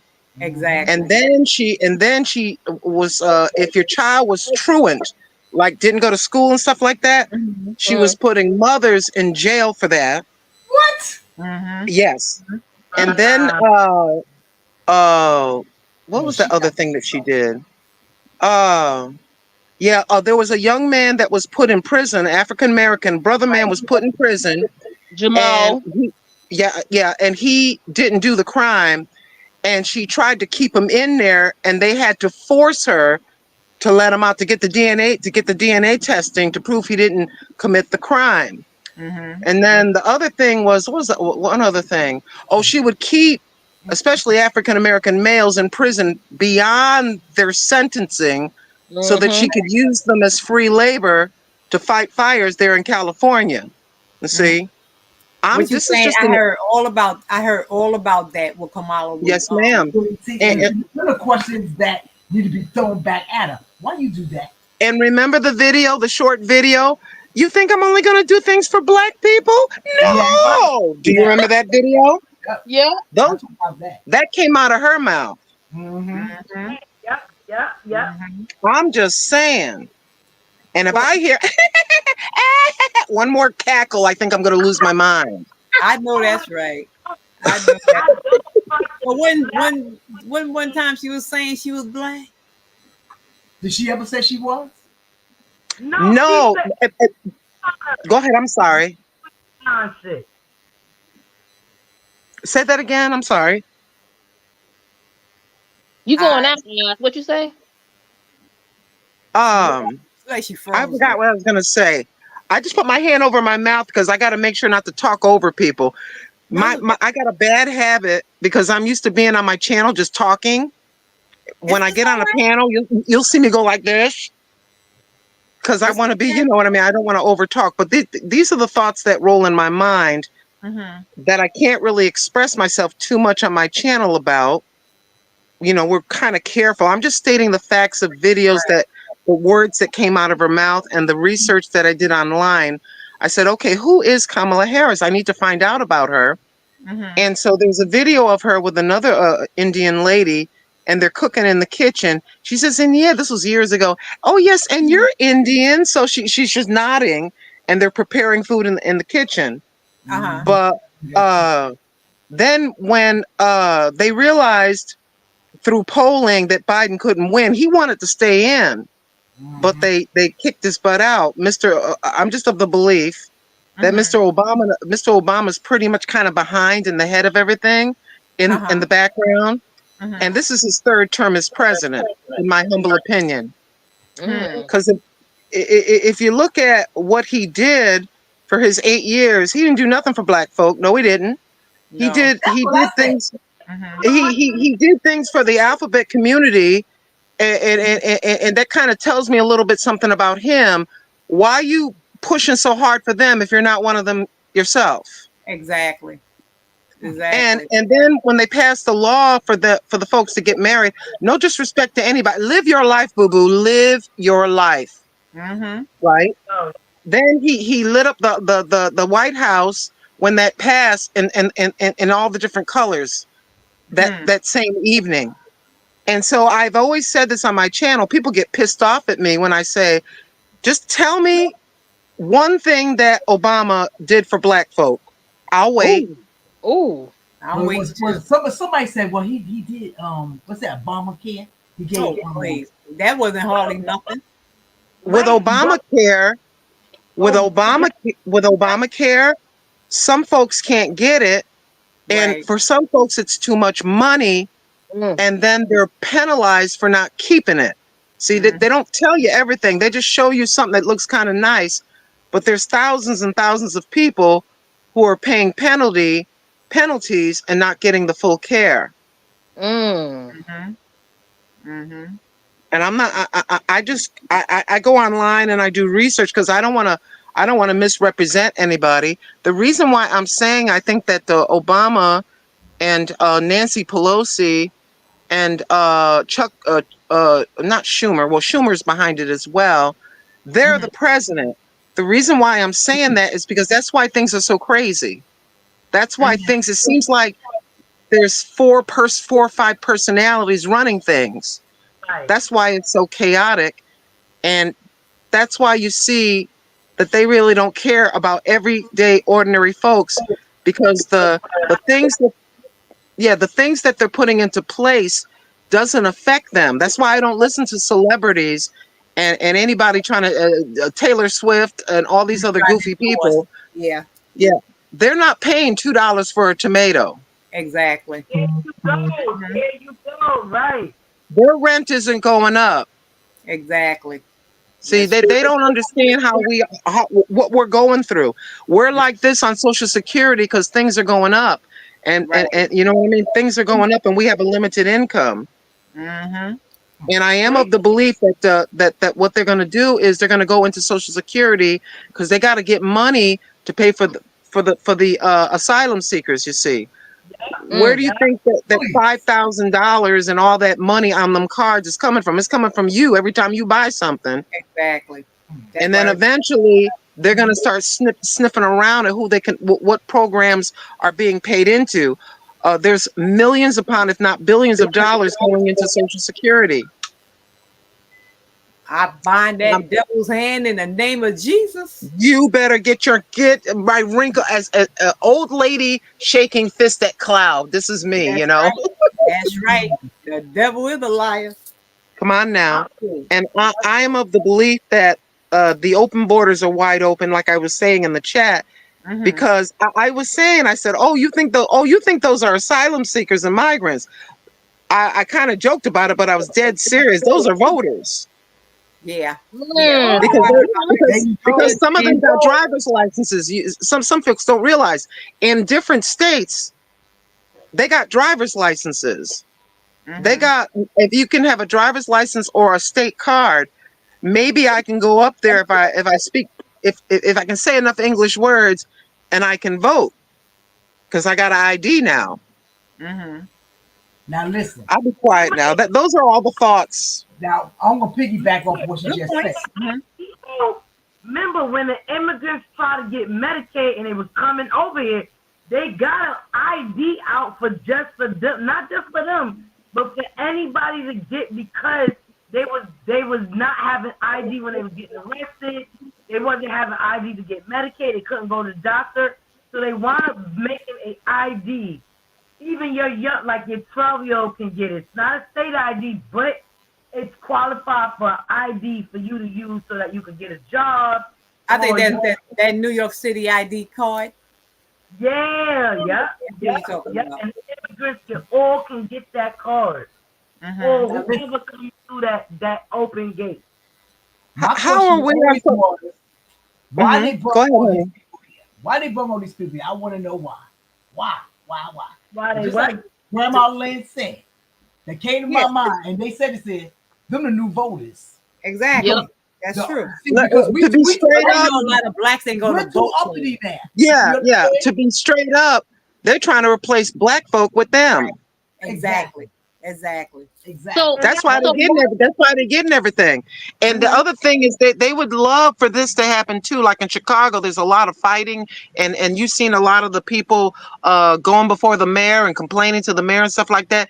This is what they would love. They would love to have African American folks, Hispanic folks, minority folks, just start getting into them with them just as the election starts. So maybe we got to delay the election, and then maybe we can just say, the election's this way and Kamala won, like that. I kind of had this thought. I could be wrong about this, but that's kind of in the back of my mind. How you getting a debit card with 5,000? Let me see, about 10,000 on it or whatever it is for food and money, and I next month I'm about to be paying $174 a month for my Medicare Part B. Why I'm paying, they getting it for free. Amen. Amen. And I told everybody that my job, right? I get $30 and some change an hour. My son going for the same job. It went down for $18 an hour. So they're telling everybody, move up. Get the permanent position, get it and move up. But we go to when you move up, you're getting an increase. And I said, what they preparing for, they're preparing for the migrants to come in and get paid for that low position and kicked out from in, because every year I come back, I get clearance. So exactly. I had that experience. They knew that the word's going, because I was saying, yeah, at 62, I'd like to do early retirement.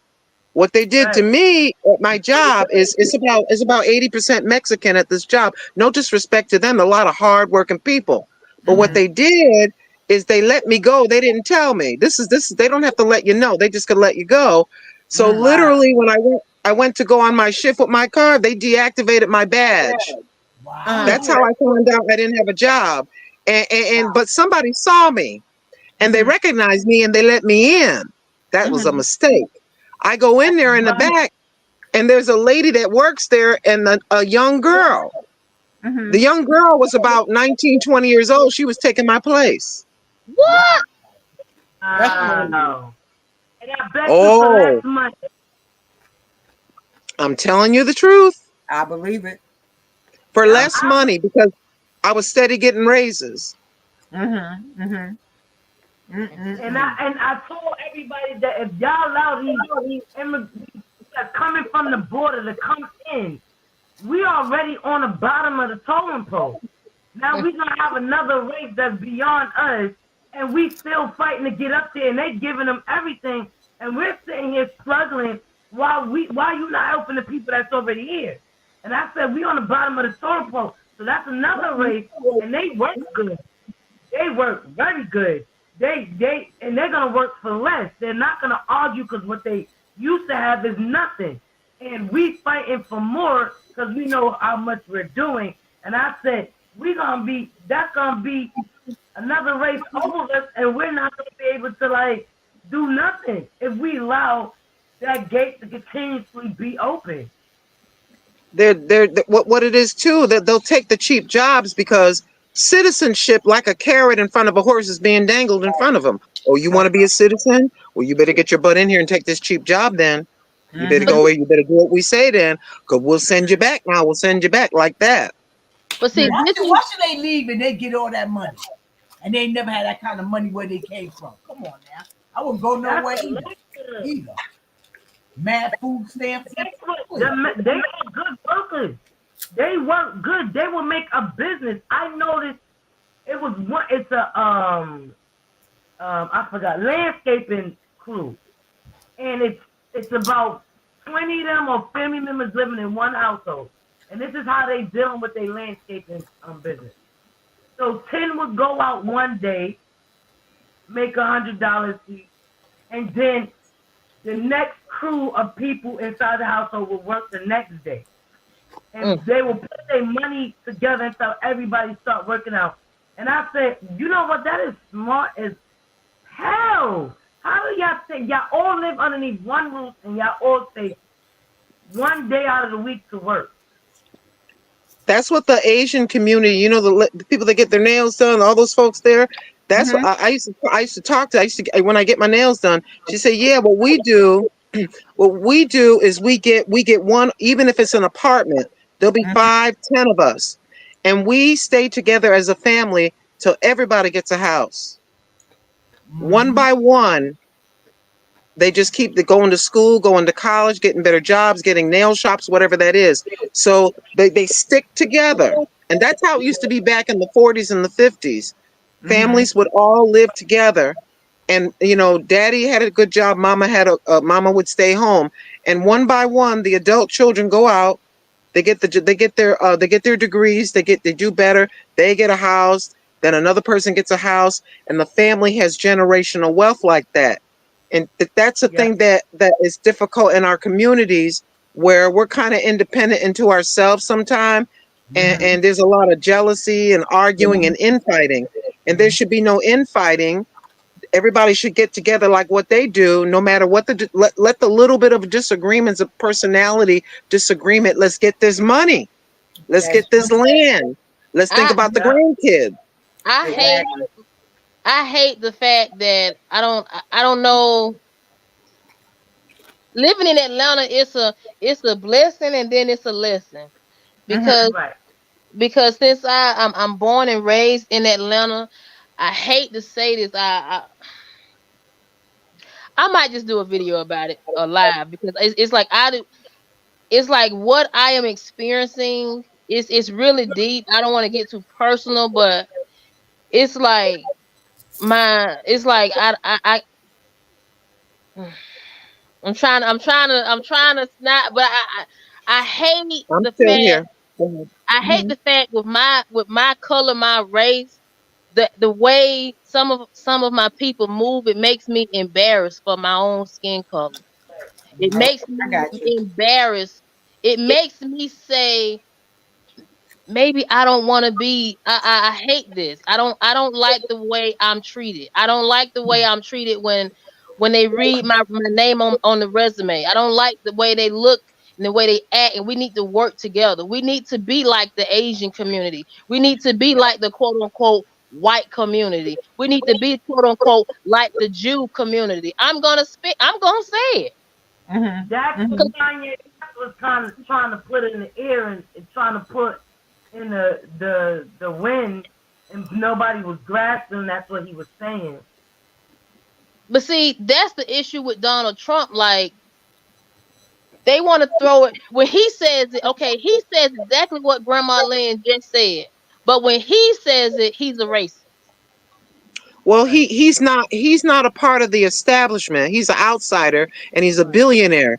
He's is what he's saying now. You don't have to believe him. I'm just saying what he said. He really started seeing what was going on with the country and how it was falling.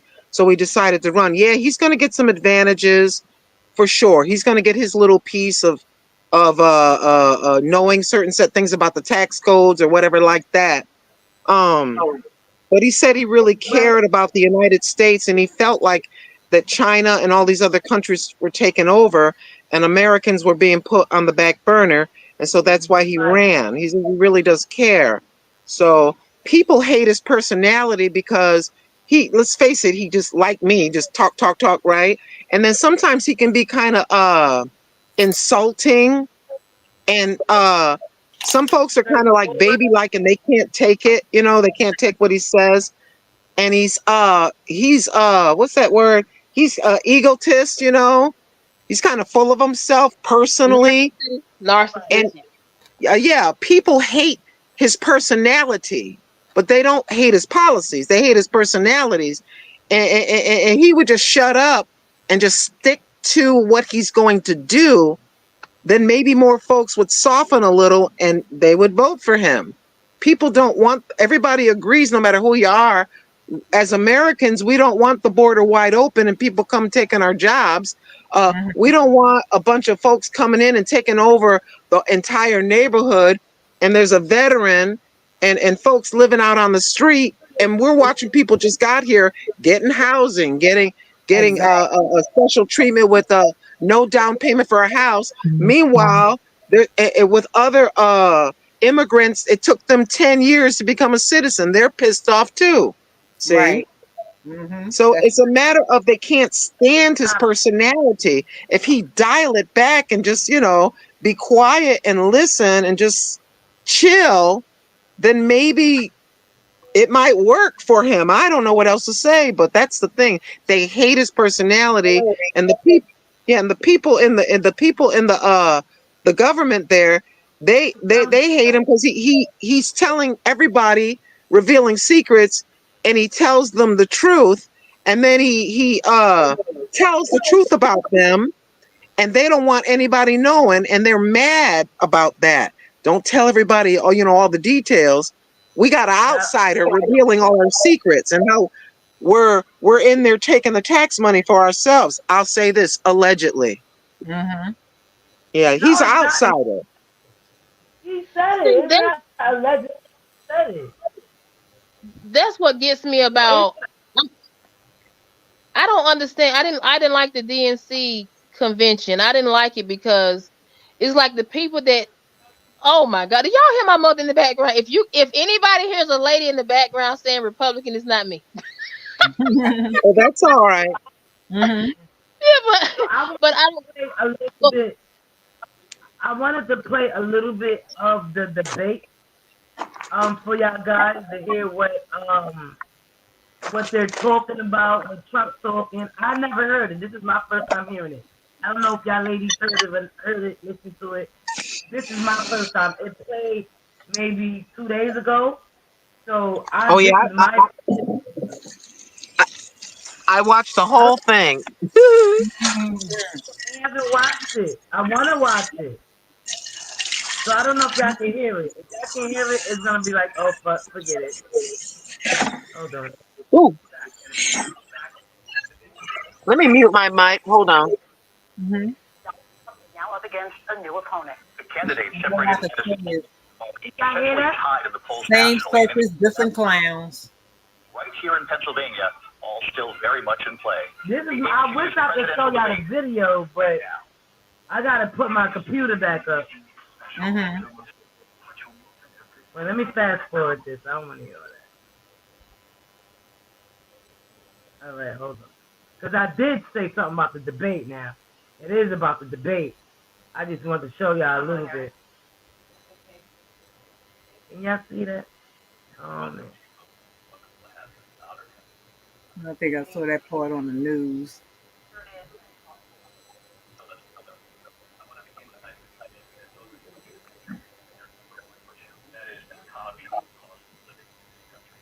The economy and the cost of living. Y'all can hear it? No, I can't hardly hear it. Yeah, it's kind of low, but. Than you were 4 years ago. When it comes to the economy, do you believe Americans are better off than they were?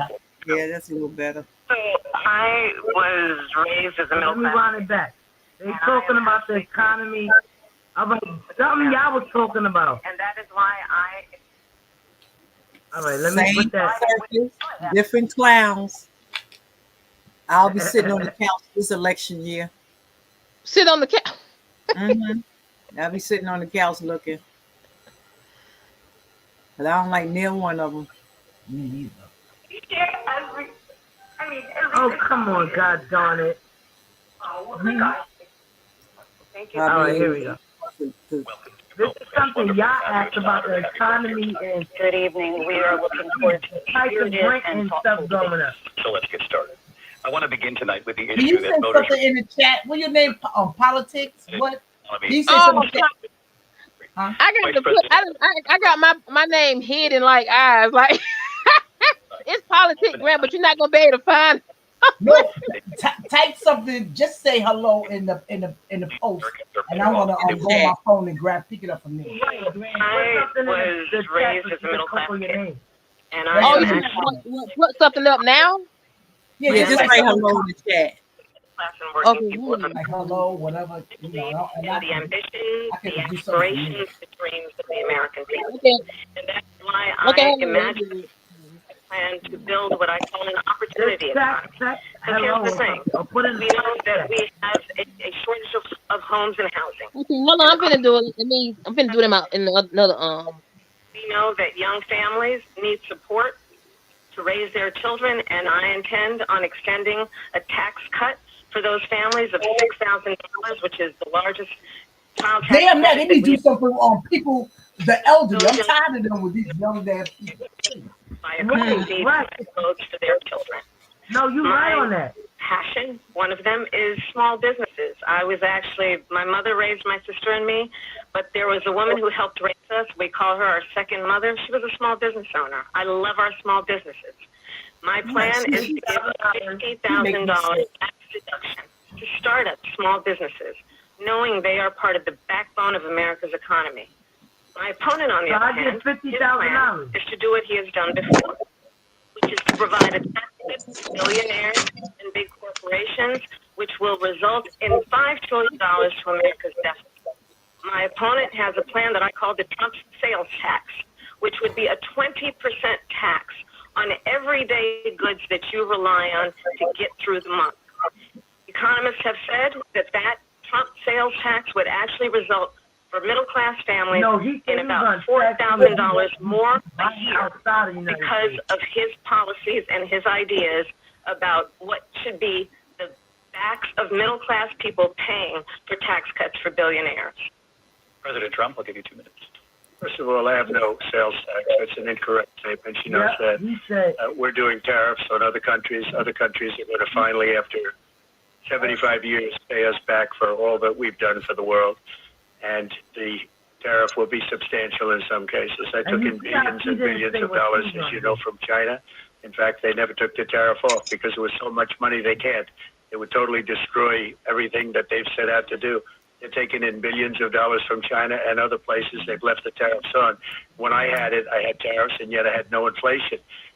Look, we've had a terrible economy because inflation has, which is really known as a country buster. It breaks up countries. We have inflation like very few people have ever seen before, probably the worst in our nation's history. We were at 21%, but that's being generous because many things are 50, 60, 70, and 80% higher than they were just a few years ago. This has been a disaster for people, for the middle class, but for every class. Okay, I got you, politic, Graham. People pouring into our country from prisons and jails, from mental institutions and insane asylums, and they're coming in and they're taking jobs that are occupied right now by African Americans and Hispanics, and also unions. Unions are going to be affected very soon. And you see what's happening. You see what's happening with towns throughout the United States. You look at Springfield, Ohio. You look at Aurora in Colorado. They are taking over the towns. They're taking over buildings. They're going in violently. These are the people that she and Biden led into our country, and they're destroying our country. Facts. They're at the highest level of criminality, and we have to get them out. We have to get them out fast. I created one of the greatest economies in the history of our country. I'll do it again and even better. We are going to get to immigration and border security during this debate, but I would like to let the Vice President. That's the only thing I agree with 45 with. He said that he was going to attack anybody that was buying, because what he's trying to do is keep the money in the United States. So he said that he's going to tax anybody that's going to buy any goods outside of the United States. I don't blame him. Sorry, say it again. Oh, I'm sorry. I said I don't blame him. Go ahead. I'm sorry. No, you good. Yep. Right about now, talking about them clowns is giving me a headache. It's been a good conversation. I'm about to drop down. And Graham, I already picked you up on your channel, and I'll be over there visiting you soon. Grandma Lynn, I'm dropping down. I'm going to be dropping down as well. Good night, guys. And I want to thank you so much for the opportunity to come up. Thank you, everybody. Yep. No, thank you for coming. Thank you for supporting. You're welcome. But yeah, so I'm gonna listen to that whole debate because it sounds like it's gonna be good to me. I just want to hear what she's gonna say. It sounds like all she did was just try to throw him under the bus instead of like really clear. You know, if you know that he's gonna do those tax breaks, what are you going to do to stop that, or what you think is better than his ideas? She didn't do that. She just said, "Well, my opponent." So that alone right there sounds like it's gonna be a funny debate. She's not gonna do nothing. I mean, the debate, I saw it twice. She basically repeated the same things that she said in the CNN interview. The same exact things. Thank you, Deborah. Good night. Everybody, don't forget to hit some thumbs up. This is my first live back on. Good night, Deborah. I got a lot more topics to talk about, a lot more gaming, and a lot more artwork. Yeah, I just at this particular point in time with Camel Toe, I feel that you said Camel Toe.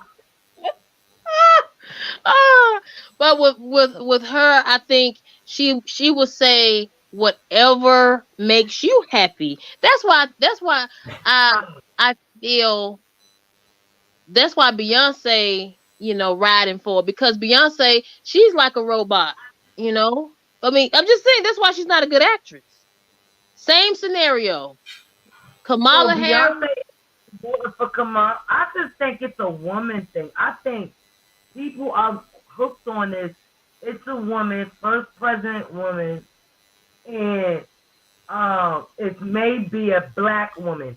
That's what I think. I don't think people really see the issues of why they put her on the seat.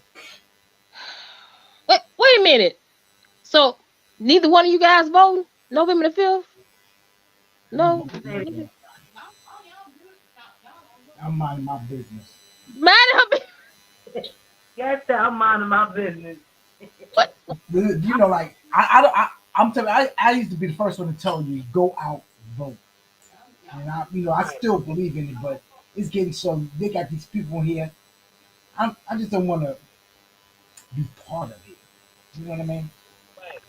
Right. You want to be part just in case it goes wrong. Exactly. Just in case he's lying and he told us a damn dream and we voted for this daggone chaos. No, I understand that. I do not want to be part of it. Well, the best analogy I'll give anybody at this point. How do you want to get robbed? Do you want to get robbed in the face, or do you want somebody to just hit you upside the head and knock you out? How do you want to be robbed? Get robbed in the face. Tell me that you about to rob me, so I can say I could give you the option to say. Because I want to continue living after that. That's the best analogy I can say at this point as far as who to vote for. That's when you think of it like that. That's kind of scary. Not scary, but that's kind of nervous to think of it like that. To say, yo, Dad, if I vote for somebody, man, I might be played on both sides. So, is that your phone or is that my phone? I hear something like that. Do you have something close to the other? Oh, that's probably my phone. Do you hear it now? I hear something. Do you hear it? I hear something. That's what I'm wondering. Wait, let me hear it. Oh yeah, it might be me. It might be my speaker. Oh, okay. Oh, as long as it ain't me, I'm like, you child. But I would say this. When it comes down to the vote, I don't know, because I don't even know who to vote for my local, because I've heard a lot of people said that they're not voting for the president, but they're gonna vote local. Mm-hmm. Hello, Catherine. That's me. Oh, that's you. Mm-hmm.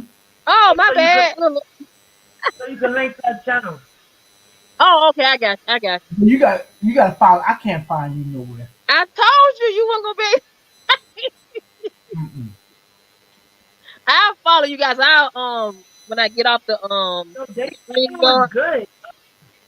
Catherine Friend's channel is real good.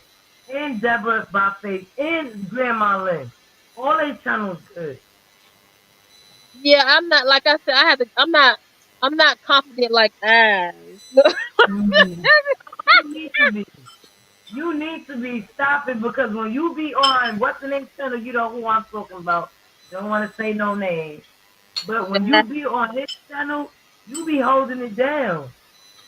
Yeah, I have no comment.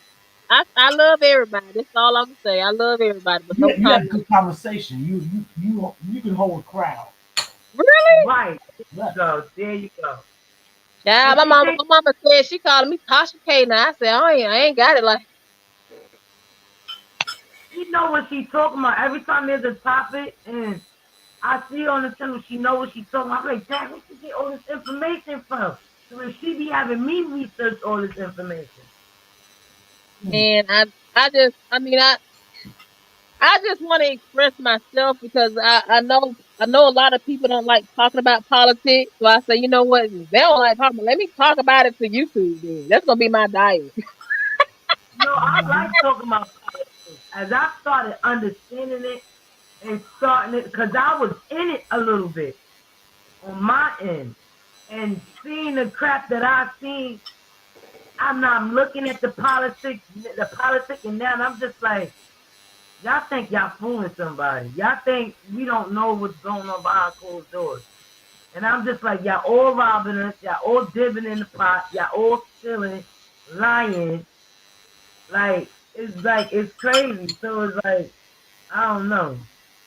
That's what I wanted to ask you guys. What does it mean? Because, child, somebody came at me in the emails, honey, and they trying to start some mess with me with the shit. I'm like, these folks don't even know me. What does it mean when somebody says inflammatory and unproductive emails? What does that mean? I'm like, she cussed me out. Like, I think he's trying to tell you, like, showing false information and what he said. What? I'm doing what? I can't hear you. What? What was that? I said he probably trying to say like you're speaking false information and involuntary female. Like, I'm not sure like what that means. I don't know. That's what I was asking. Like, what because it basically said they was like inflammatory. This is inflammatory and unproductive email. I'm saying, like, no. I'm saying, and then I asked somebody else. They was like, they didn't see nothing wrong with the email because it's like how I'm talking to you guys. That's what minus the gossip part, but I express myself like that's how I talk in the email. So, and I have paper trail. So if I'm talking to you, I want everybody to be on the same page. So we don't have no gossip. You know what I'm saying? And then I'm covering myself. But I talk about politics. I mainly try to bring up facts. Like when I bring facts up and I bring evidence and I tell people like, look at this, look at that. Like they can research the information. So if they can't say, oh, what I'm saying is a lie, why? I'm just listening to what they saying and seeing the action being done out in the street. So if they say that I'm pushing out false information, I'm looking like, ow, I'm just telling you what, like if they saying, like I say, since the gate been open, the crime rate been up. The crime rate went up. Right, and right. Lying. How? What are you talking about? Look on the news. That's all we hearing right now. Is the immigrants are coming in, beating up the police, and robbing and doing all this or eating our animals, and they can't say like I'm spreading false information because it's what they're doing. This is what they're doing. I found you on Politics, man. You found me? Mm-hmm. You was trying to get her the whole time? I found her. Don't forget to thumbs up, guys. We're talking about the debate. I wish I can show y'all the video of the debate, but it's gonna have to be another time. Another day. What was that, Catherine? I left a comment on one of your videos. Oh, okay. No, look, I was trying to hide. You come on here. You're not gonna hide. They're gonna listen to you. Look, Glenn, you know what you're talking about. Listen to what you're saying. Okay, I'm gonna this has been wonderful. I'm gonna watch some television now. I'm tired of talking. Now I'm tired of talking like these hypocrite politicians. Thank you so much. Y'all made it a lot easier for me to come up. Thank you. It's been nice. Nice to meet you too, politics. All right. Same here. Take it easy. Be safe. All right. You too. Okay, look. Okay, now, eyes. Look. This session, we taking all men. We taking all. Where OG Brent? What's his name? OG at? We taking all bald-headed, sexy, dark chocolate. We'll take some white men too. Some vanilla. He dropped down. He dropped down. We're taking all men.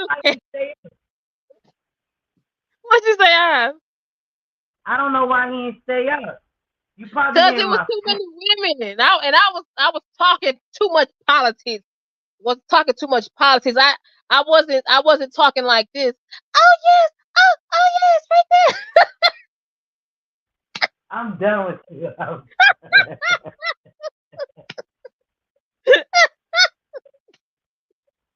I did so much.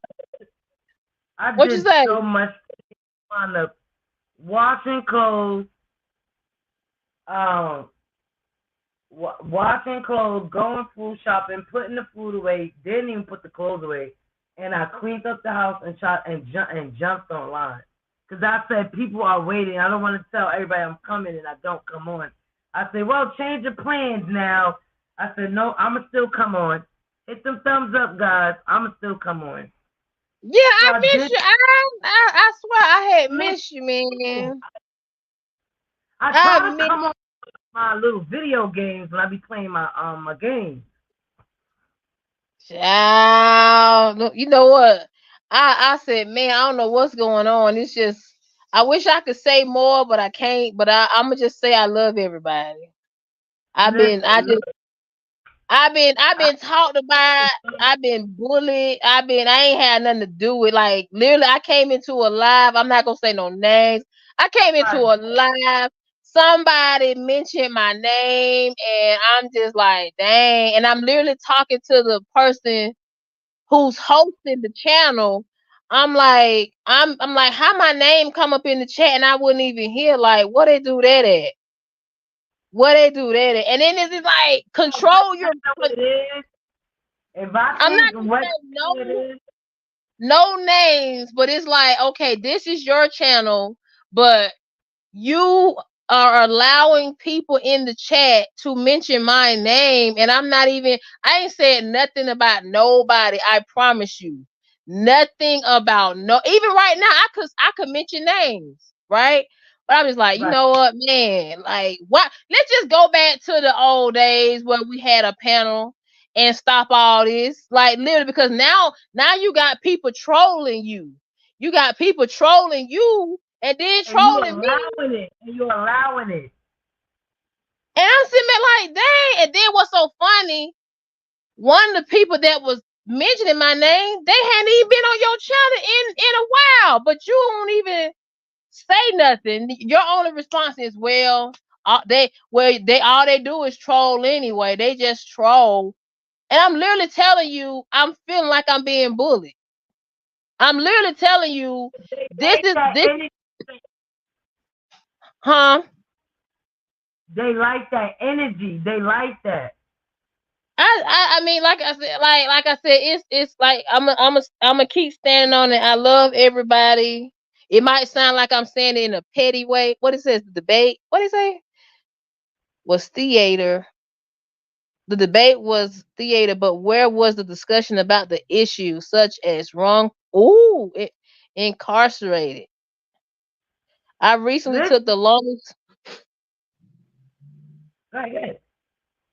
I recently took the longest wrongfully incarcerated men in NYS history to Kamala's office. What? Neither side will it. Oh, DJ, come up. The party leader are trying to control the narrative and not addressing issues that affect you. Exactly. They never care about what's the norm going on. What is the ordinary, like Grandma Lynn? They're not trying to discuss the normal people, the normal issues, the real issues. They talking about mainly shit that really like tax breaks. We don't even know if that's gonna happen. That's imaginary. They're not talking about what's going on now. What is really affecting us? Why is the crime rate going up? Why people being wrongfully incarcerated? And when are they gonna get out? And when you find out they wrongfully incarcerated, they're not trying to talk about that. They want to talk about what the rich people worried about. That fucking tax increase. That's what it sounds like. See, that's a whole debate.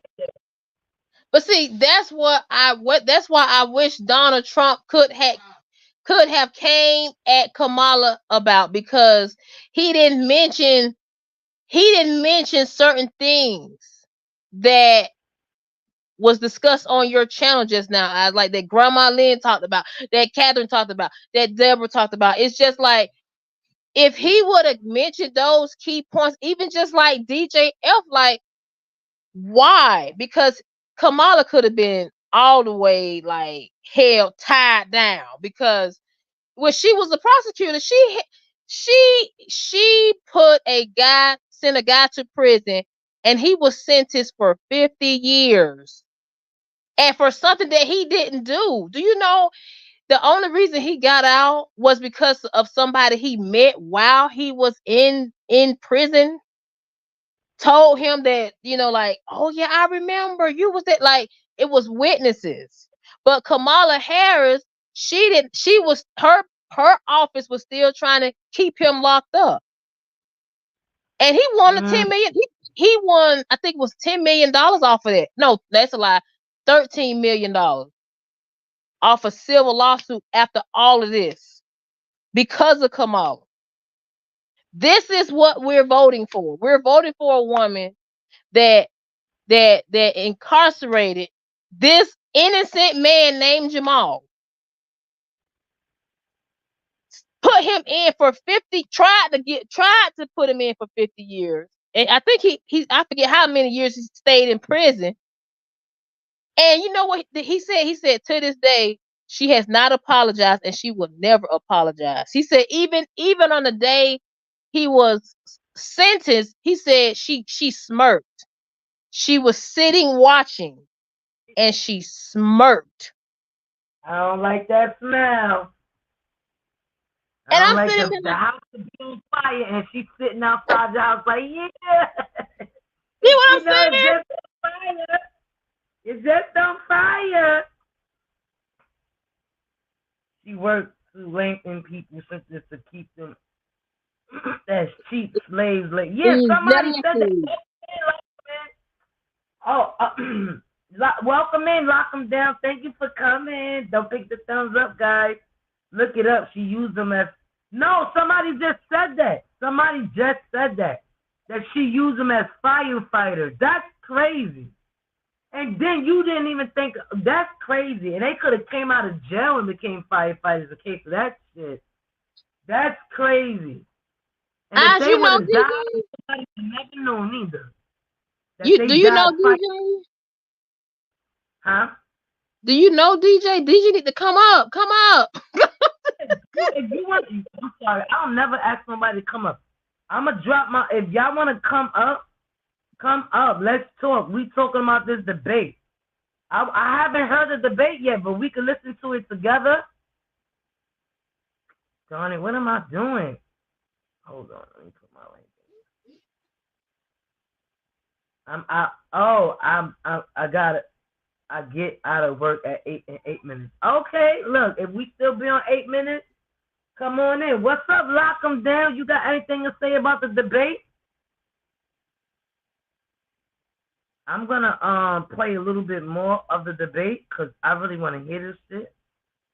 I haven't heard it, and I don't want to make any judgments on it, and I never heard nothing about it when somebody say anything about it. DJ, we'll still be here. We take 1 minute, man. Yeah, we still be. I ain't going nowhere. Donald Trump left us the worst. Get your wine, get your bottle, crack it open, and get to sipping. Donald Trump left us the worst attack on our democracy since. See, I don't like how she be talking. She's just saying Donald Trump. What we have done is clean up Donald Trump. Trump's Talk about mess. what you're gonna do. Clean up this mess. What we have done and what I intend to do is build on what we know are the aspirations and the hopes of the American people. But I'm going to tell you on this debate tonight, you're going to hear from the same old tired playbook, a bunch of lies, grievances, and name calling. What you're going to hear tonight is a detailed and dangerous plan called Project 2025 that the former president intends on implementing if he were elected again. I believe very strongly that the American people want. Before we listen to that, what is Project 2025? That's what she said, right? Yeah, Project 2025. That was the first plan that Donald Trump had set out. He had posted it on his page. At least he put something. It was a plan. Kamala Harris still ain't put no plan out on her damn page. But anyway, it was a project. I don't know if you can look it up with Project 2025. A lot of the Democrats, they had called it racist. With the Project 2025, from my on my understanding, okay, everybody has different understanding. He actually put out plans for African American businesses. Oh, look, oh, you sure? Go ahead, finish. Oh, I'm sorry. I'm reading what you. But basically, he actually put out, like a plan, like to help Black businesses. Right. Okay. So I mean, with some of the plan, I ain't gonna say all of it now, but Democrats and some people say it was a little racist. Some people were saying that it was not, and somebody tried to throw shade in the email, not productive. So, I mean, you would have to look it up as far as the Project 2025. Me personally, I'm trying to see what Kamala Harris' plan is, because you go on her website, the only thing that you see on her webpage is she's asking for more donations. Listen, I want Trump to be the president. Why? I'm gonna tell you why. He's a businessman. That means he know how to make money and know how to maneuver it and move it and make sure it goes to where it's supposed to go. I love the business plan of him, like, because we never had issues with our money when he was the president, and now that he's not the president, we owe people so much money. The deficit, I forgot what's that other economy. Everything's going down. If I want him as the president, I'm telling you, I think he can. This money problem, he can solve it if they just listen to what he's saying. Now, on the flip side, I will say this: some people, because I know we're going to have some people try to throw this out there. They're saying that Donald Trump only wants to be president because he don't want to go to prison. But that's what some people are saying, guys. Huh? They can impeach him. All right, let him become president, impeach him, and then arrest his ass. And then after he only got 2 years. He only could serve 2 more years. Remember, he's not gonna do He's not gonna do the full term. Why do you say that? He already served 2 already. How many years Trump served already? Oh, hold on. Whoa. What are you talking about as president? Yeah, as president. Oh, you talking about terms? Because he did 4 years, so he got another term. It's 8. He got 2 more terms. He got 2 more years. That's it. He already served two terms already, if I'm saying that correctly. No. He just served. Okay, so he has only served 1 term, which is 4 years. Okay. And he has another term if he wins, because you can only serve a total of 8 years, because each term is 4 years. But I mean, 4 more terms. Right, 4 more years. But see, that's when the Supreme Court is coming in. Supreme Court is saying, well, if he becomes president, he can't go to prison. Right. If he becomes president, in a way, like, all this will go away. This is what the Supreme Court, because the Supreme Court is saying that it is going to be up to the state, right? It's going to be up to it's going to be up to the states, but it's going to cost, because if the state, just like Georgia with Fonnie Willis. No, right. I'm not going to use Georgia. The hell with Georgia. New York, y'all got Trump on lock, because y'all sentenced him. I mean, not sentenced him. You guys indicted him. He was found guilty of 34 charges. So now they're waiting for the sentence. That's the only part. Then you guys beat him in the civil court process. So New York is the only one standing 10 toes down with getting business done. I can't speak for the other states. Georgia, Florida done dismissed Trump, but right. But that's why they say Donald Trump is trying to win to become president, because he don't have to. All this just go away. Just go away. But I don't know. I mean, and see, that's nothing I don't like what people are saying. I saw this on a live. Somebody said, "Do you want a convicted felon to be president?" What? You hear somebody in the background? Who? Oh no, that's not my background. No, that's my mother. Oh. Oh, she laughing at what you saying? No, she in the background talking about something. That's right. When I said like as far as him going to prison and stuff. Right. Oh, how do your mother feel about this whole situation? Oh Lord, she's trying everything to just go in the other room, but she's yelling like she does not like Trump. Oh my goodness. Oh no! Oh, she does not. She didn't like any of us. She crazy. The whole panel, look. When we had the whole panel not too long ago, it was, you ought to saw her look. She just standing over the phone and just in pure disgust at all of us. I'm sorry. Like, so how does she's she like, feel about the information? Like, how does she feel about that being open and like do she think is that affecting America today? My mother has already said, okay, and I quote, okay, because of our differences, she does not want to be going in to vote with me, okay? Like, it's on that level between me and her. I'm telling you, like, she does not. Doing long time no see. Can you hear?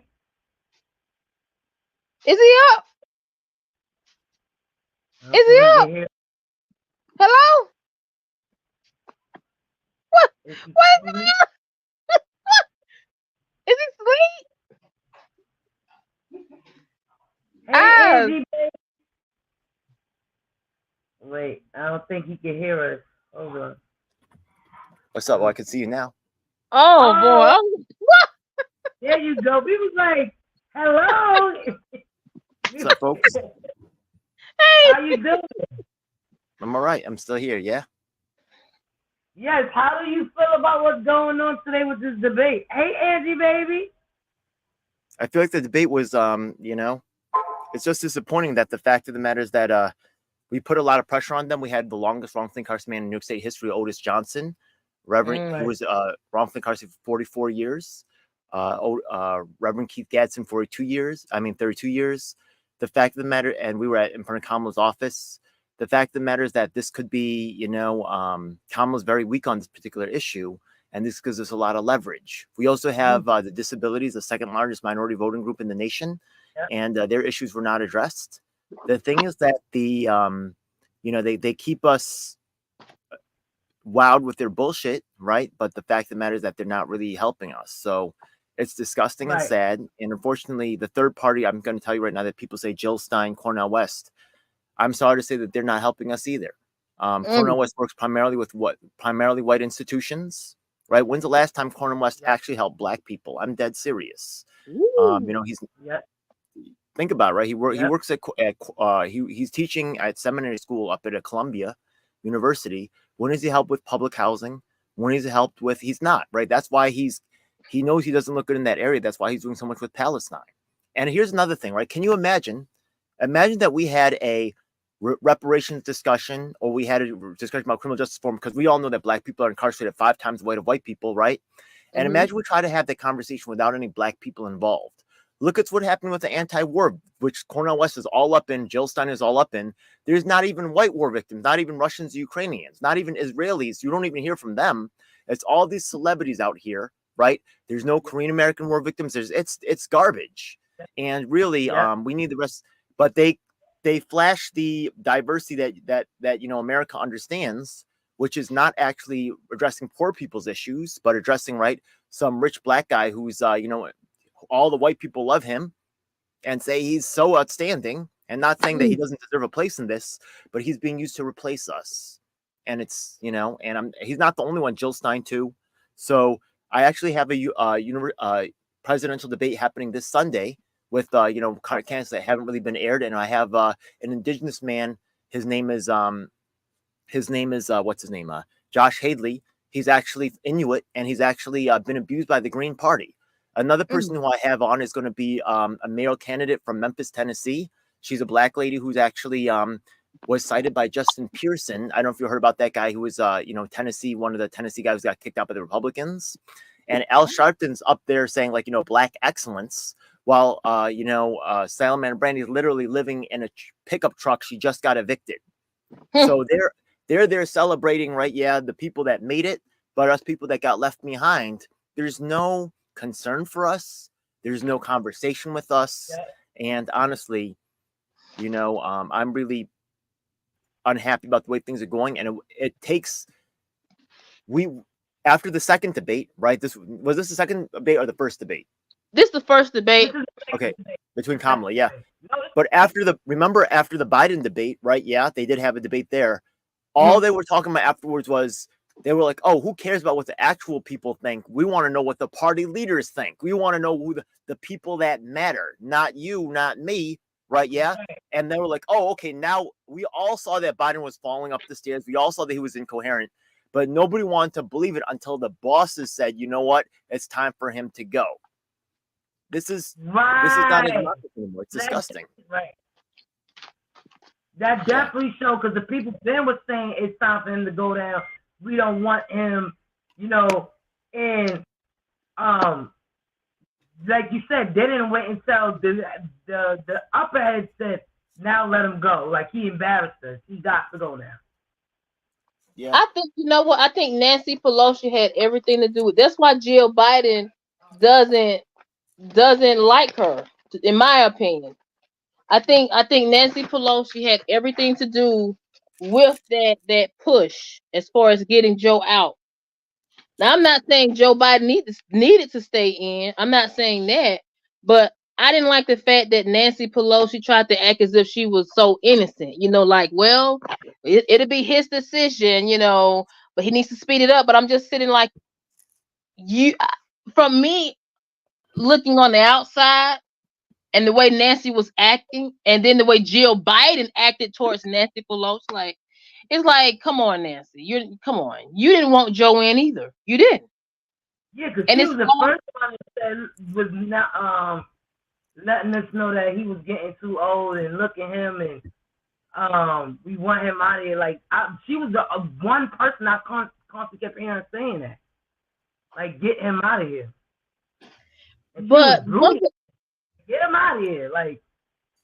And then I didn't like the fact that George Clooney, I don't know if anybody noticed it, like, soon as he said that he was not going to financially support Joe Biden running for president again, that's when it all went up.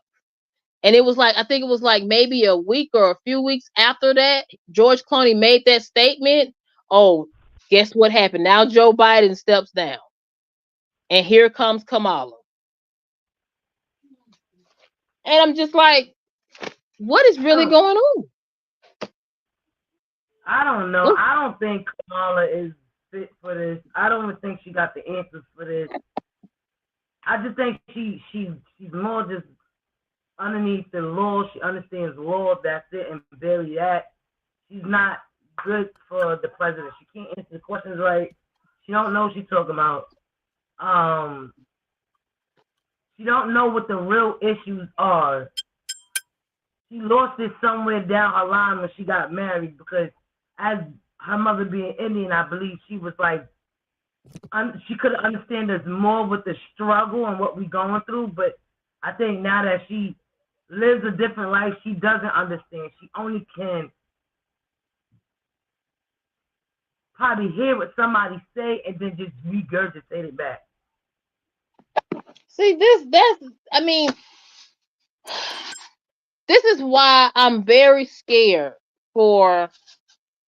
I'm scared, like, for who's to become president. I'm really, really scared, because on one side, if Kamala becomes president,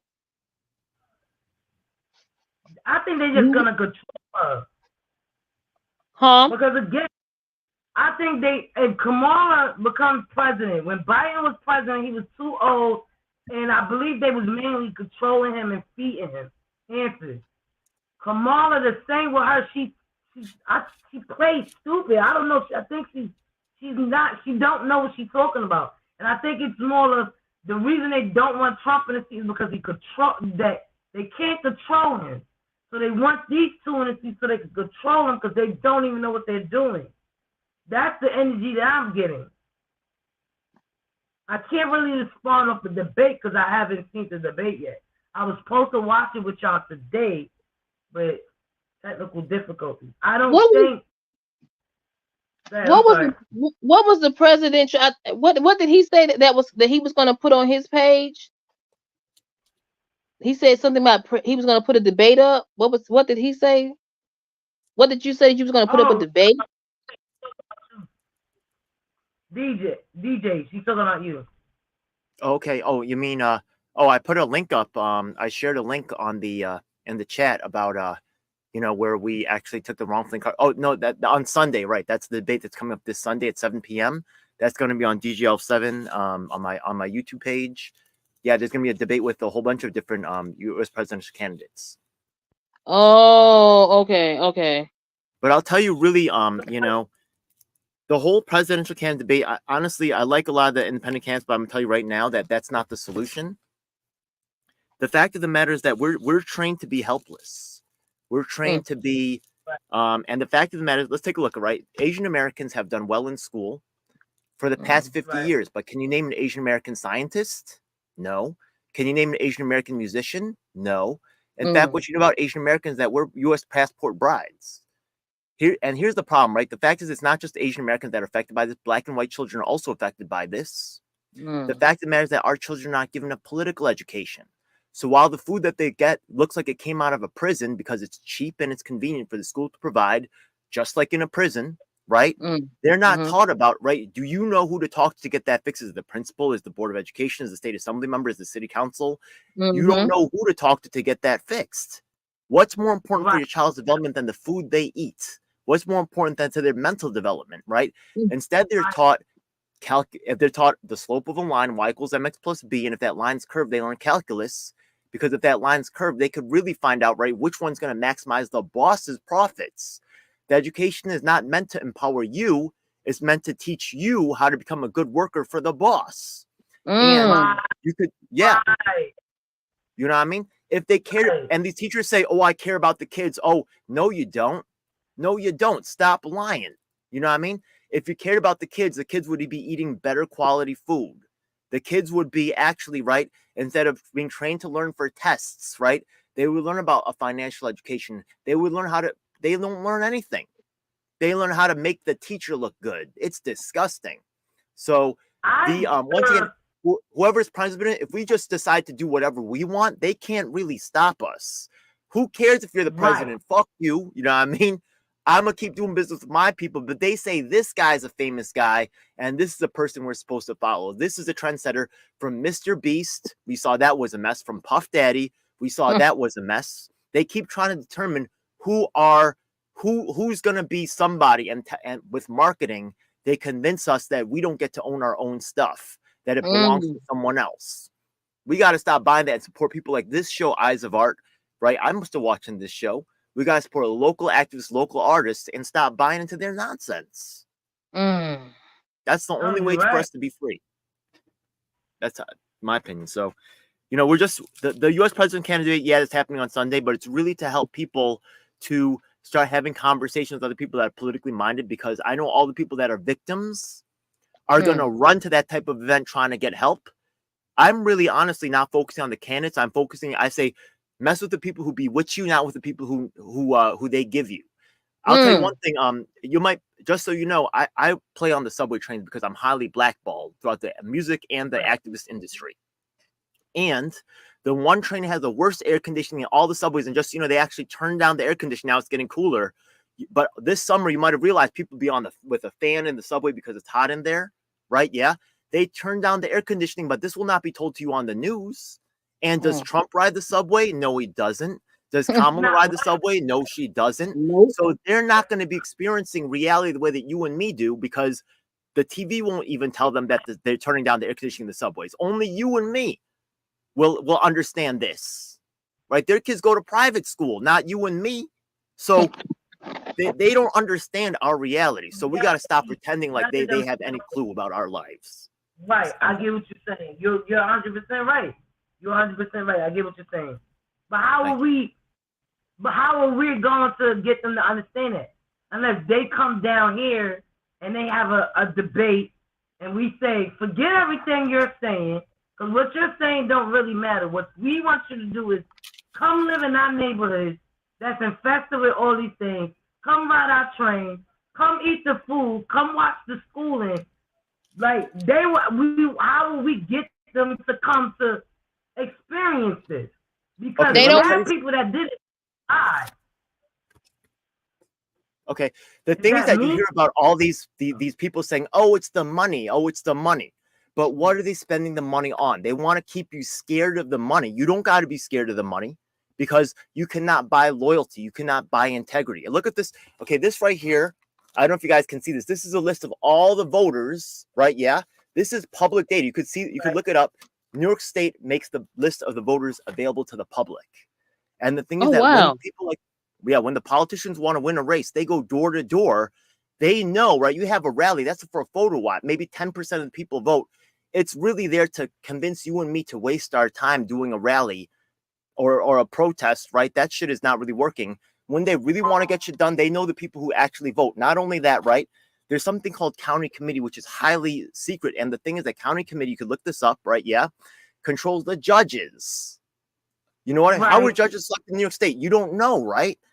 You don't know, but I'm telling you right now, you could look it up. County committee gets to determine and if you want election fairness, if you want criminal justice reform, a lot of times the final person is the judge, but they don't tell you that. So a lot of things, it's an educational, right? But they educate you only in what they want you to know. And some power can be given, some power must be taken. They cannot truly teach you how to cut their own throat. They cannot truly empower you to that level. They can only empower you as long as it allows them to retain their position. So you got to get with true rebels that's really out here living. But the thing is that living as a rebel, you begging on the train, you're not going to be endorsed by anybody. They're going to use everything they can to fucking kill you.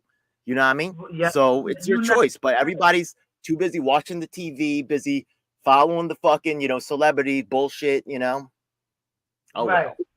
What was it that you just said? Because I was trying to write it down when you said mess with people who be with you, not what was it you said? Yeah, mess with the people who be with you and not the ones that they give you, right? Yeah.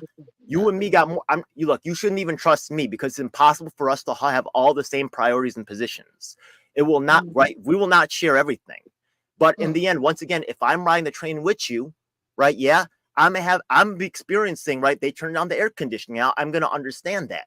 And I'm going to say, instead of spending the money on us, they're using that for money to pay for security for the Met Gala. That's why the #1 train, which searches the Upper West Side, the richest community in Manhattan, has the worst air conditioning on the train because instead of going to the community, right, which also serves the Bronx, they suck that money out and they use that to pay for other public projects which have nothing to do with you. Lincoln Center, right? Oh, there's a big show at Lincoln Center. Yeah, guess where that money came from? They sucked that out of your community. See, that's what's going on in my city about the drive that I was telling you about, Eyes, that they was giving all. It's like they're supposed to provide this food for the community under HelloFresh for free, but the city politicians, they are scooping up for their friends, their co-workers, and then they're not providing it for what it's for and for whom it's for. It's for people who cannot afford the groceries in the community. They don't care. They don't care. And then they have these events, and that's another thing. I'm looking at the locations that they have these events. They don't have it where it's quote unquote upper end. They have it in certain low income areas where they know automatically, they know that community is not going to say nothing. They're not. But see, somebody like me, I'm typing emails or I'm making calls. But see, for somebody like me, I'm being called unproductive. I'm being called inflammatory. I'm being called what? A nuisance, a problem, a complainer. Why? Because I'm speaking up for everyone that doesn't have a voice. That's crazy. Yeah. I told them my experience. I went up when I started calling the chairmans and everybody to complain about a certain situation that happened at my job, or the way that the hiring was, and they took it like if give them excuse, our people, so you should understand. Maybe it might have been a bad day that day. You're the problem, or maybe it's you, or maybe you took it wrong. I recorded that whole situation for y'all. I've been through that already. To me, I felt like I gave up on the situation. To try, everybody's linked into everybody. Everybody's digging in the pot. Everybody's stealing. Everybody's doing a half-ass job.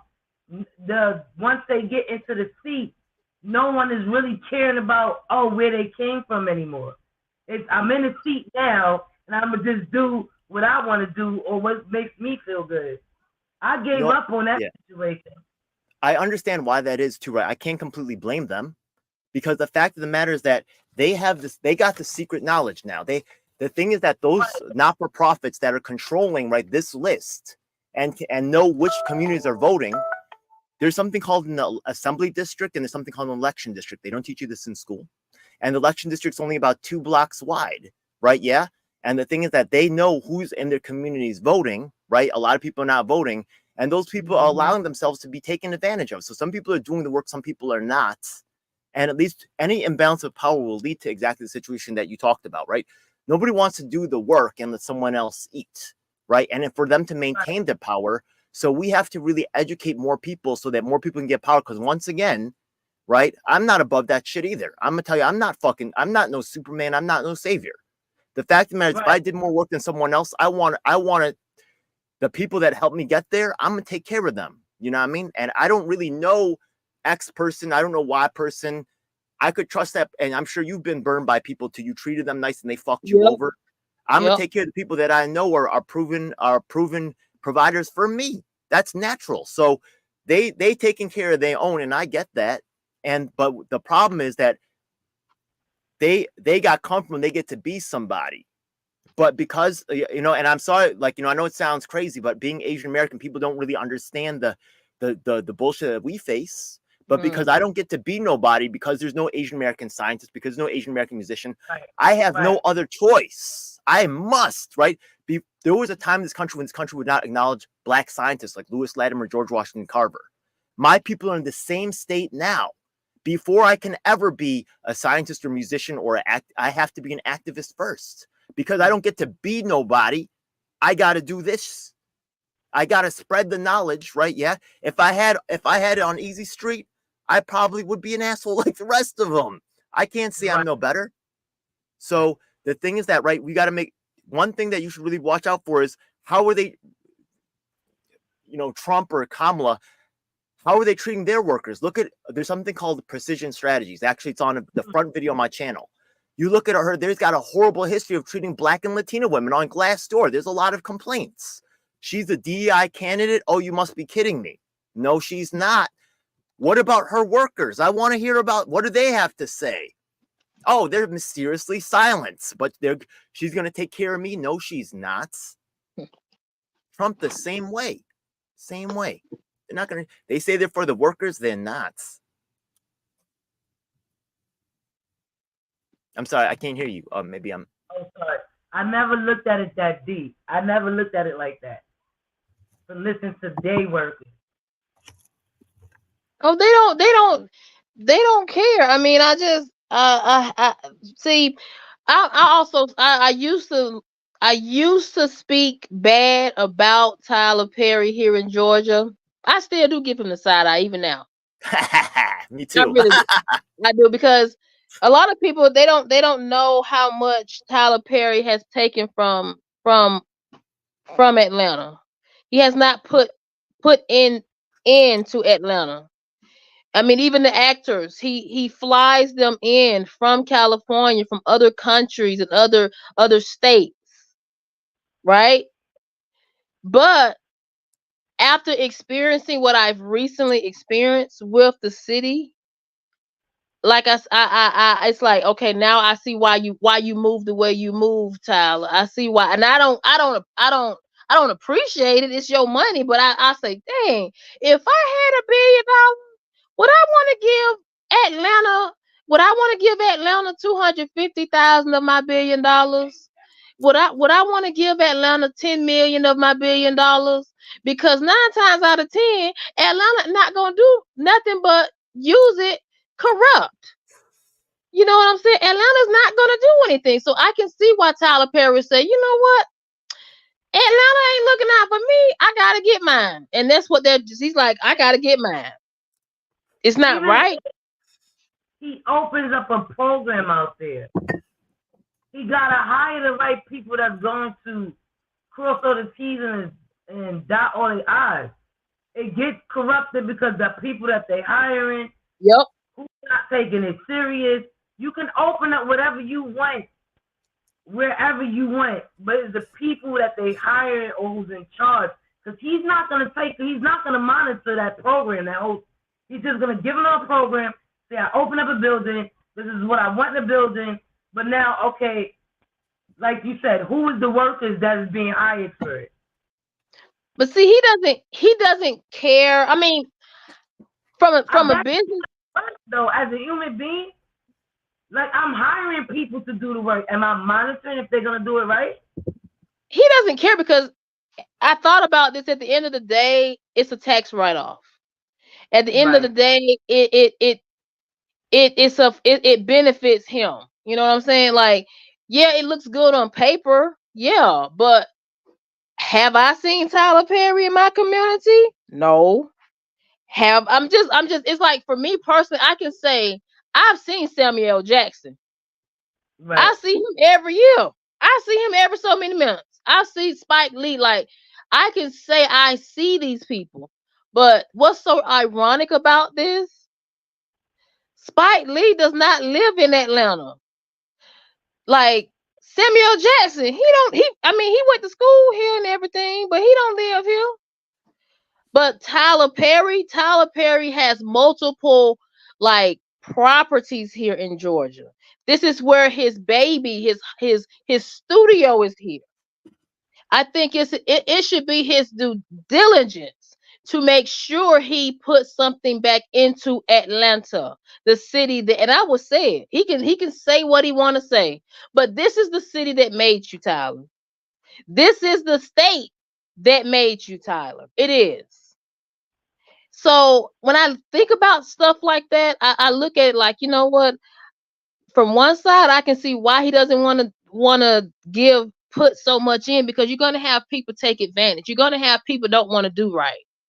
You're going to have people, you know, they'll smile in your face. Yeah, I'm going to help you. I'm going to be an advocate for you and your community. You know, and they in the pot and stealing half of the money that's going into. Yeah, they don't care. I mean, have no care but themselves. And it's like, even our tax commissioner here, he made the headlines. They said he makes more than Joe Biden as a tax commissioner. You know, it's easier for us to blame, like, the celebrities and stuff. There's a couple of factors. One of the things is that they get surrounded by an entourage that's, you know, trying to predate off them. So, you know, they can't even get in contact with reality anymore. But really, we have to I think the problem is society, right? Society will laugh at a MC Hammer who helped out his workers and stuff, you know what I mean? And the thing is that we're really attracted to someone who's got the bag, who's got the money, because they could do something for us. Help tends to move upwards. People help people with more than them, hoping for help back and usually disappointed. How many people is really helping someone below them, someone who has nothing to give them back, right? Most people don't, like, with any real consistency, right? So the thing is, the society really, Tyler Perry wouldn't be who he is if he didn't have those billions of dollars, and everybody was like, "Oh, Tyler, can I be your friend?" right? If Yeah, he was you're like right. you and me, even if he was making great movies, people are like, yeah, he makes good movies, but he's not really, you know, even if his movies were fucking kick ass, which I think they're okay, right? Yeah. I think there's some deeper Right. movies out there. Like, you know, the Medea thing it's entertaining, but I like some deep shit, you know what I mean? But Right. you know, people like him because he's got the bag. Mm. Right? Right.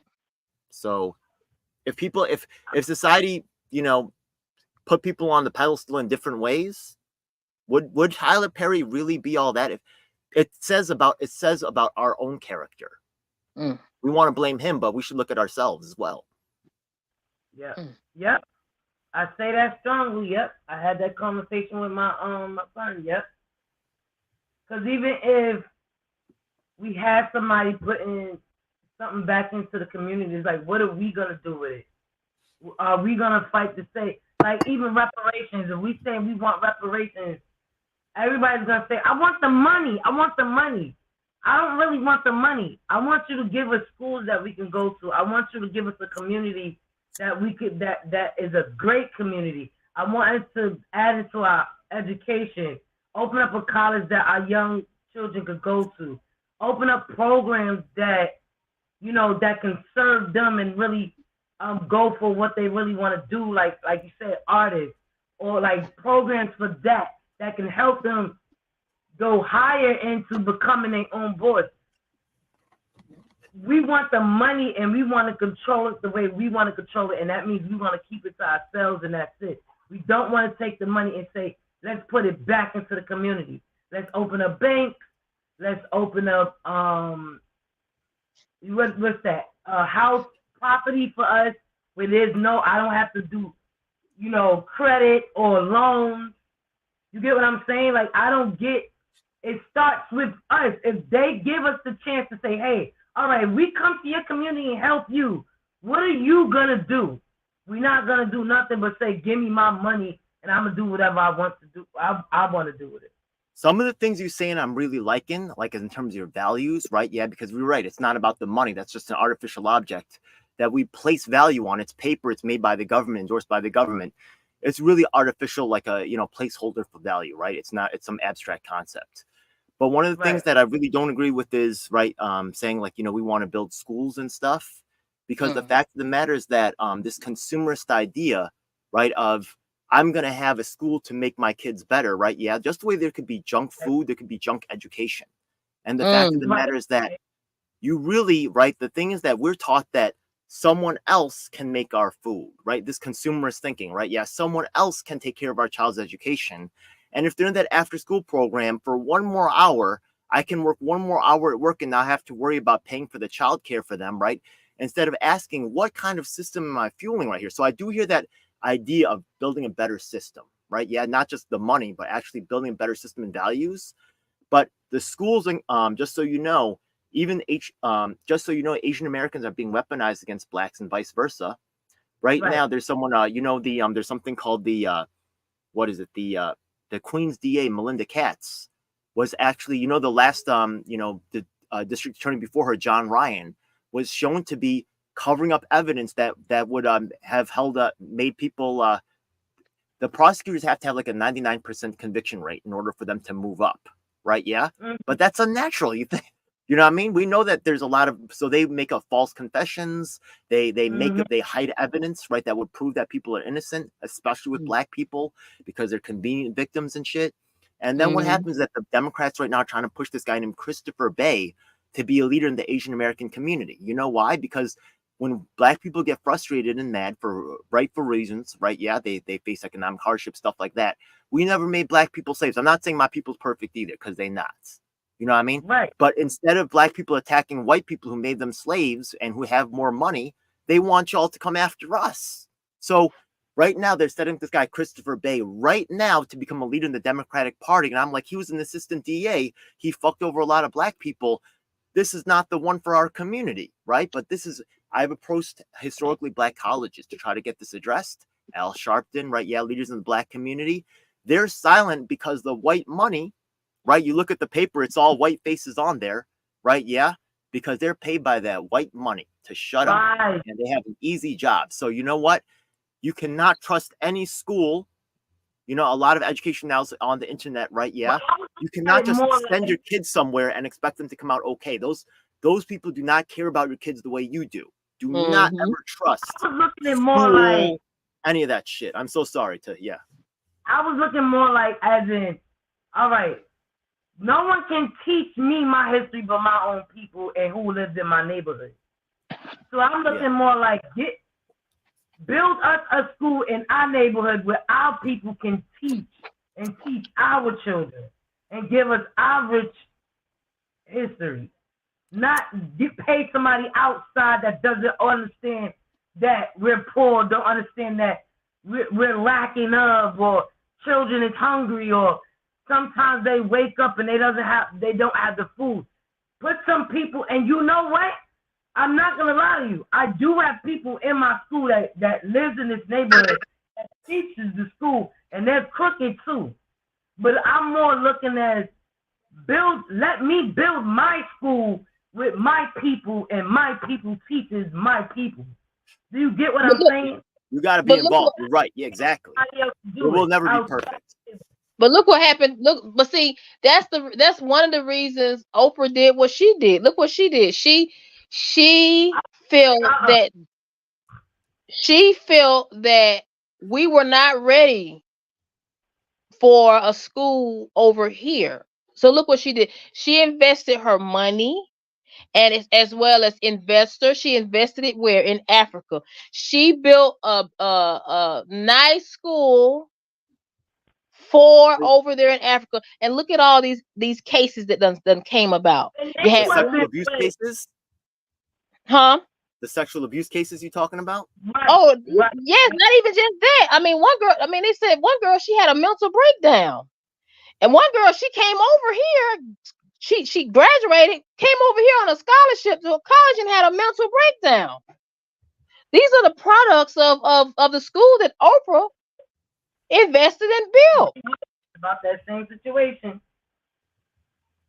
This is and look, and it's so ironic. Oprah, she put all that time to build a school in Africa, and she did not pay to keep. She was not monitoring what was going on in that school.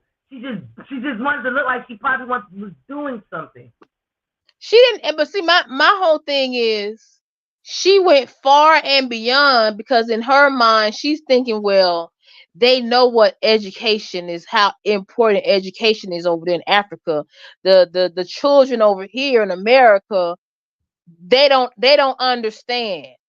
They don't understand what education and work ethic and hard work means. So she did all that, even, it went over there to Africa, and then look what comes up.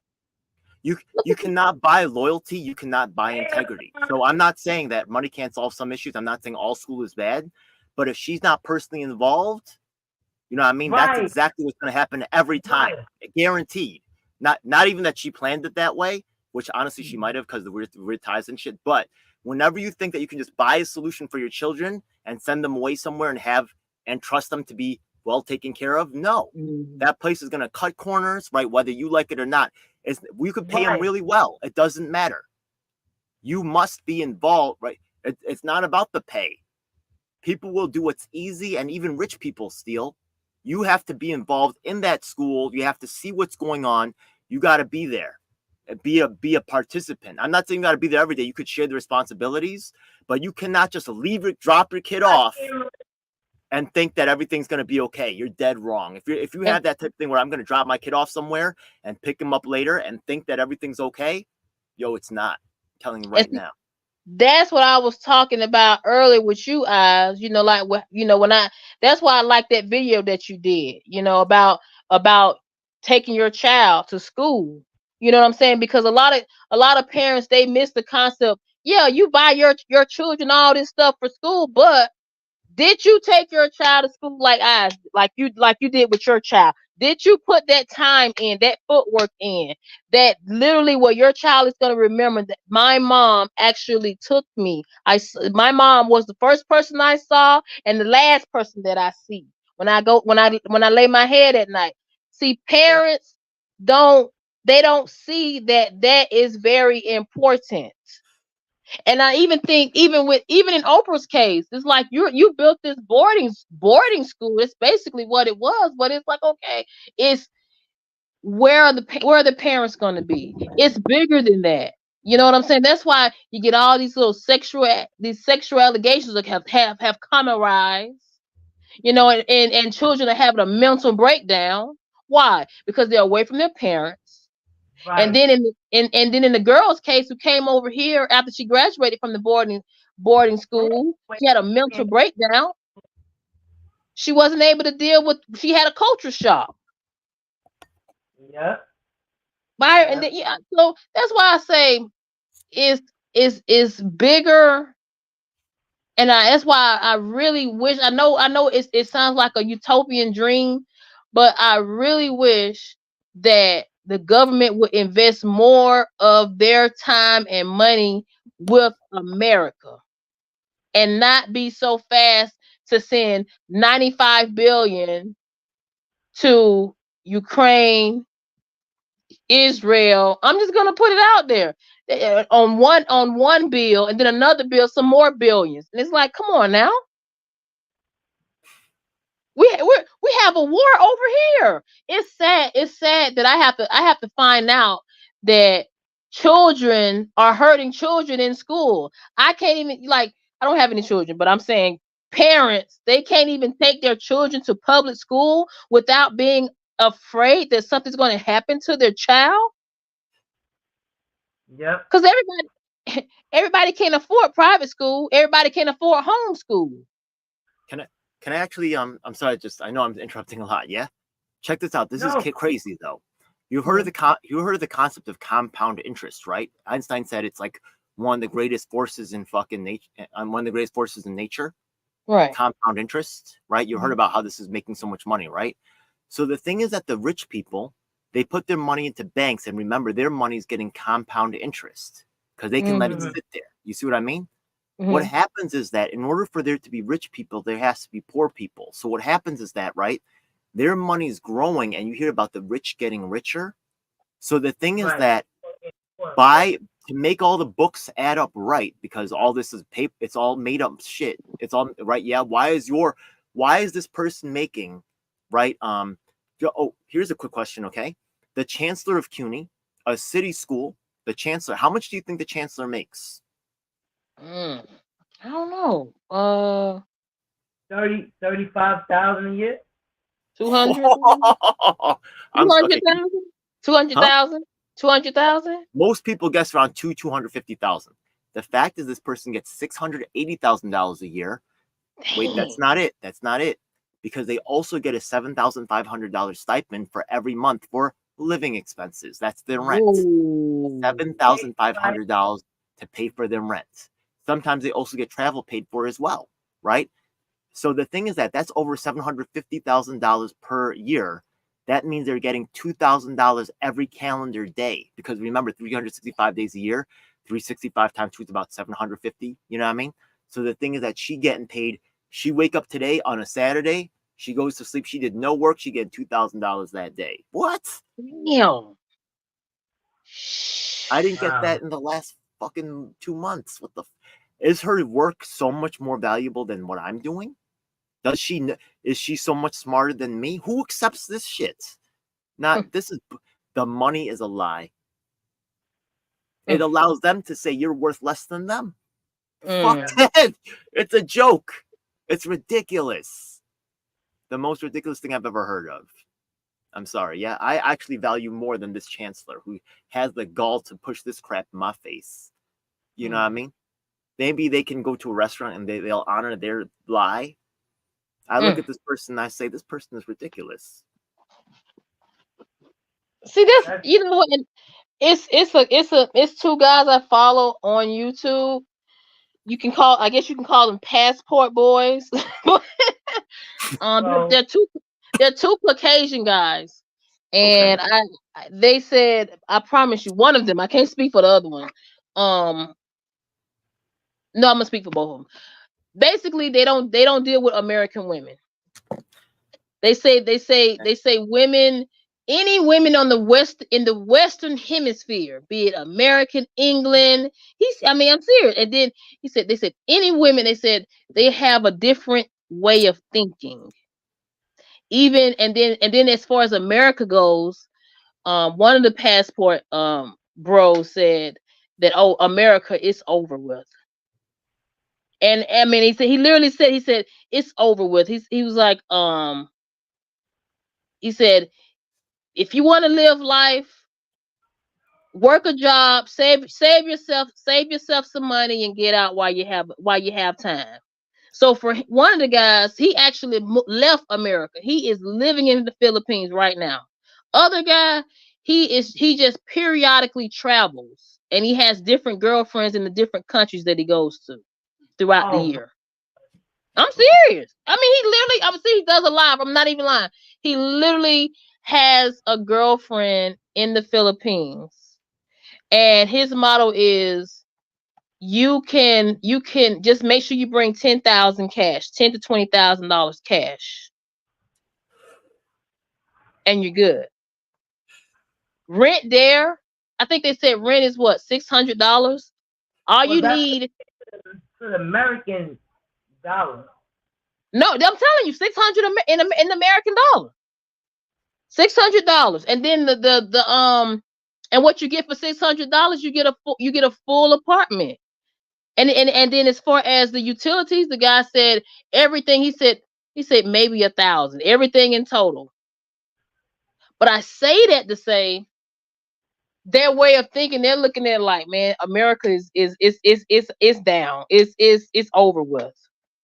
Other guy, he says, he was like, he said, I don't even care about the election. He's like, I'm not going to even be over there. That's what he said. You know what? The thing is that I lived in the Caribbean for like 3 years. You ever live outside of the United States? Or me? Just outside of New York City. You ever live outside of New York City? No. I always lived in New York. No? Yo, New York City has a lot of going for it. Like, I'm actually like, I could be somewhere else, but honestly, having access to all the different restaurants and food that you have access to here. Like, I was living in Grenada for like 3 years. Like, when Trump was president for most of the presidency, I was in Grenada. By the way, Grenada is also the birthplace of Malcolm X's mother. Okay. And also had the only supposedly peaceful socialist revolution. I actually have an interview with the guy, and he said that they're still political prisoners. Right. So this is not really discussed. We learn a history that doesn't include a lot of things. So it was interesting to be there. But the thing is that over there was not really the same. I couldn't get any Vietnamese food. I couldn't get any Korean food. There was this kind of, Japanese restaurant on the islands. And there was a couple Chinese spots, but that was it. There's no Vietnamese, Malaysian, anything like that, right? Here you could get, you could even get Ethiopian food out here. You know what I mean? I don't know if you've ever been to that spot. You're not getting that in Grenada. You know what I mean? So also certain things are more expensive, right? Like beef is way more expensive. So you can get chicken. The fruits, I got mangoes for free. That was great. I made the best smoothies while I was there. So it's a different lifestyle, but I really enjoy the New York City lifestyle. So I feel if I have to choose any place in the world, so yeah, maybe it's cheaper over there, but I feel like it's worth it to be here. You get what I'm saying? Because it just has so much diversity. New York City is the largest city in the nation with 8.5 million people. LA only has 4 and Chicago only has 2 million people. We're bigger than 2 and 3 combined. And I could like talk to people from all over the world. The United Nations is here. What's that? And you can't do that over there in Grenada. It's not the same amount of people coming through. Well, there are some differences too. Like in Grenada, they have a better relationship with Venezuela, right? Over here, we have this very kind of counter relationship with Venezuela. But down there, right, they do be doing works together. Also, unfortunately, what I could say is, right, I'm not saying it's all bad, not saying it's all good. But, the Chinese construction is going on in Africa, and it's also going on in the Caribbean. And actually, they built the stadium down there. You could look it up. The Chinese paid for the stadium down there. They may have some port action going on. When I was there, I do think they were building something by the water. They got their own thing going on now. You know what I mean? So, you got to make your own shit. You know what I mean? That's just my recommendation. Koreans resisted. Chinese rule for 2,000 years. So there's not a lot of countries that did that. Vietnam and Korea maintain their ethnic identity throughout 2,000 years. 5,000 years, right? Against China. So, but most people will get ate up. Yeah. In Africa, like Grenada and I don't know if it's, I'm not sure where, but I seen that they was kicking out like a lot of Koreans and Japanese and Chinese people out from there, and they was telling them like, no, you can't come here. Like, what was that about? Like, when I there is some resistance because of the thing is that the China's trying to actually gain access to ports, and they're setting up their own trade deals, right? Yeah, look, it's just the nature of power, right? African countries do this to each other, by the way. You know what I mean? It's just no one's immune from this, but China is becoming the largest player in the nation, and they're actually competing against the U.S. for certain markets and stuff, and it's not to those places' advantage. You know what I mean? Right. Let's think about what happens to poor countries. And the thing is, by the way, this is happening in our own neighborhoods. Let me tell you what the plan is for your future, by the way, because I was in Newburgh, New York, right? Yeah. Where I actually have some of my old school work over there. They had one of the highest crime rates in the nation. They had this thing called Scotchgard that was leaked into the water that I know people who have cancer off of that, like the kids and stuff, right? Huge crack epidemic. There's no jobs up there, right? People don't want to live there. It's changing now, right? But the thing is that who primarily lives there? Blacks and Mexicans, not even Puerto Ricans, not right, specifically Mexicans. Right. Then what happens is that there's also a prison up there. And the thing is that those homes were built with HUD money, federal money. That means they got to fill them. You get what I mean? So what are they planning on doing with all the people in public housing here in New York City? They're planning on getting rid of them and moving them upstate. So the thing is that, right, with the other undesirables. So why are the migrants here? You know what I mean? They want to pitch y'all again. That's just my theory, right? Yeah, maybe I don't know what I'm talking about, but I've been doing this for 25 years, okay? They want to put the migrants against the black people. Then they're going to move y'all together upstate for financial reasons, right? Y'all can't afford it. You're going to end up stuck together as per usual. And, by the way, I've... moving out there.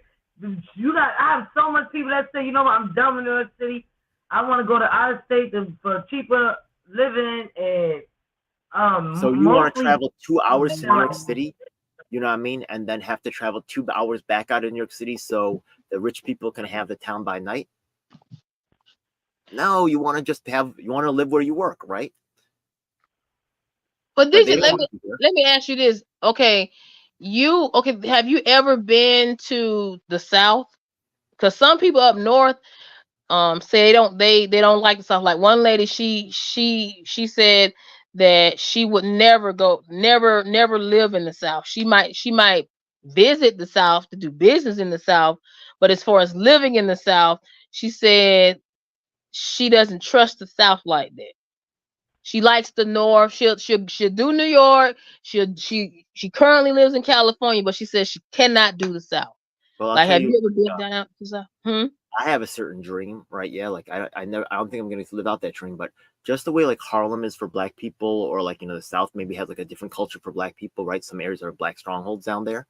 Mm-hmm. The West, I think in Hawaii is actually more Asian American. So I kind of like really want to go to Hawaii because I heard it was kind of like, there's other strongholds for blacks, right? Like California, right? Like Los Angeles.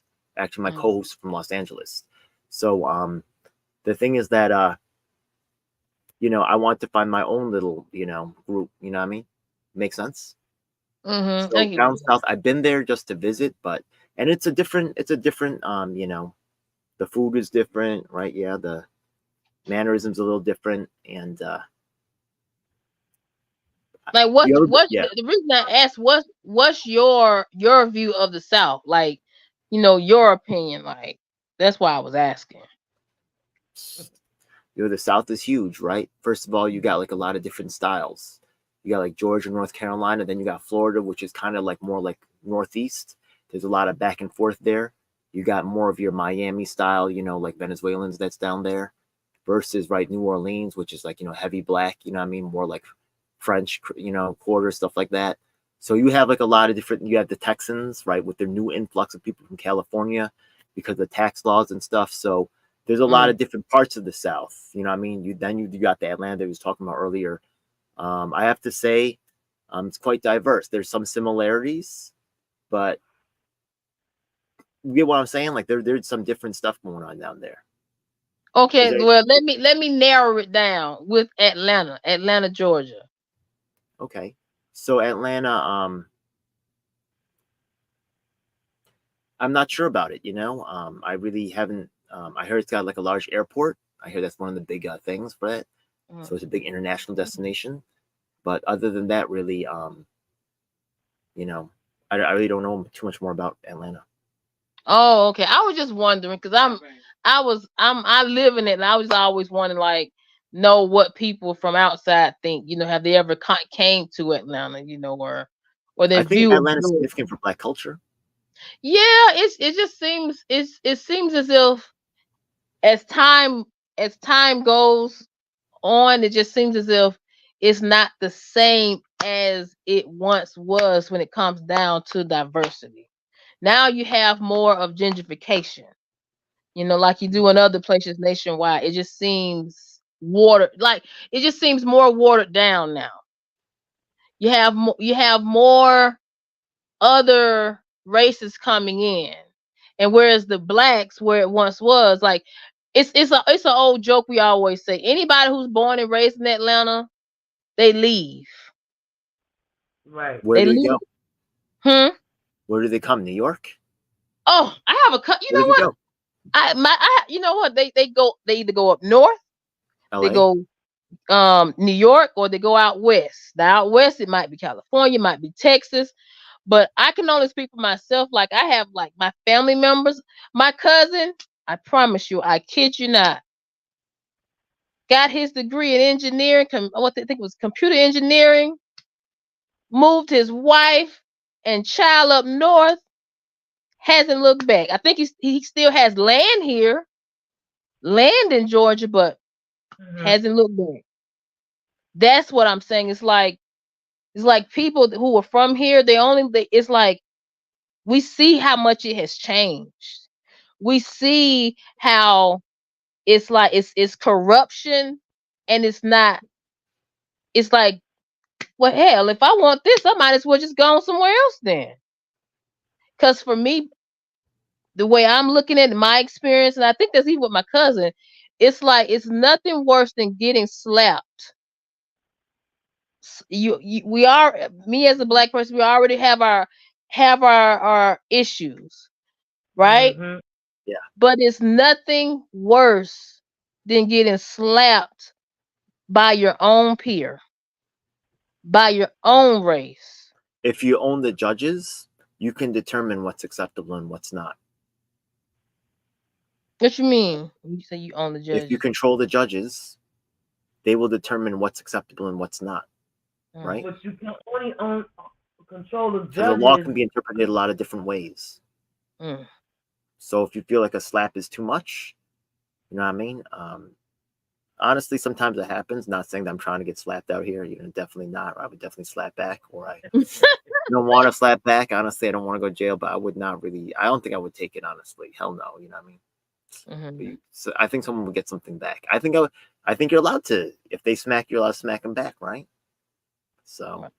I mean, let me break it down. When I meant slap, I mean not literally slapping, but like when I mean slap, like, okay, like somebody say, okay, you stabbed me in the back. It's like down here they don't like. It's like some of my black peers smile in your face. Next thing you know, they done took your house. They done bought you out. They done bought you. They done bought you out. They think they're being smart. They think they're being smart. They think they're being smart. Right. And that's you gotta teach them different, because that was a huge mistake, right? Right. So listen, if they can do it to you, if it could happen to you, it could happen to them, and it happen to everybody around them. And if they start complaining, you say, this guy did it to me, and it's fair game. So, if you don't like it, then you help me, undo this shit, or shut the fuck up. You know what I mean? So you're going through that, right? Yeah. But I make everybody around them go through that shit too. Like, they are gonna all have problems. So just so you know, Andrew Yang is banned from New York. If you ever hear about him out here, let me know. I'm gonna go out and mess this stuff up. Same thing's true for a lot of other people. So in the political world. That's just how I lock my neighborhood down. You know what I mean? New York is the largest market in the nation, 8.5 million people. If you got, right. If you shut someone out this market, it's gonna hurt them. Right. You know what I mean? That's what I love about New York. Yeah. That's the one way. You said one good thing. Like I don't know if I'm gonna word this right. The only way you can smack them is by locking them out of resources. You can't come into the community and buy nothing. You can't spend your money here. That's the only way I can see. But that's if everybody is down with saying. I could show you what happens when Andrew Yang comes to New York. I go to his events and I boo the shit out of him. I shut that whole fucking shit down. You know what I mean? He's not allowed to do anything in New York. You know what I mean? So politically, you can actually write. Have you seen Kamala come to New York? No, I ain't seen her come where. No. Why isn't she doing stuff in New York? Puff Daddy's here. You know what I mean? She could have all her friends do a little show out here. She's in Pennsylvania a lot. I'm not saying that's. Actually, the governor of Josh Shapiro. You know why he's not the vice president? Why? She wants to win Pennsylvania. Wouldn't she make the governor her vice presidential pick? Because my people's out there stop that. Because there's something called Act 40, where the thing is that now they said anywhere by public transportation, right, it's considered to be like a Sec 40 zone. You know what I mean? And they said within like 100 yards of that is all considered to be. They do not have to use the Philadelphia prosecutor. They can use a special prosecutor assigned by the state. Now, this prosecutor, they've tried to get rid of this person 4 times. So this is actually, you could look this up, right? I could show you on the screen right now. This is being shown to be attacking democracy itself, right? So the thing is that Josh Shapiro was trying to become the vice president, but my people said, if you make him do that and you don't get rid of this Sec 40 thing, we're gonna come out and we're going to make huge statements and stuff and raise all kinds of problems. That's why she chose Tim Walz. Okay, so she really didn't want Tim. They were going. Here's what's crazy. I have the videotape, right? Yeah. They were going to announce Shapiro was the winner. They told, you know what I mean? They told my guy Muti, he's actually one of the longest public incarcerated men in Pennsylvania history. Remember, I also worked with the first guy freed on DNA evidence, and also another guy who was actually on death row, who's supported for exoneration by Jim McGreevey. They're all from Pennsylvania, a very key swing state. So she contacted Muti, and they said, we want you to come on stage, and we're going to have you celebrate because Josh Shapiro is going to be the next VP. But so before my man Muti, he's actually going to go up on them and just tell them to their faces, right? Yeah. But when he heard that they were already going to select Shapiro as VP, they had to send him the advance notice and say, no, we cannot be a part of that.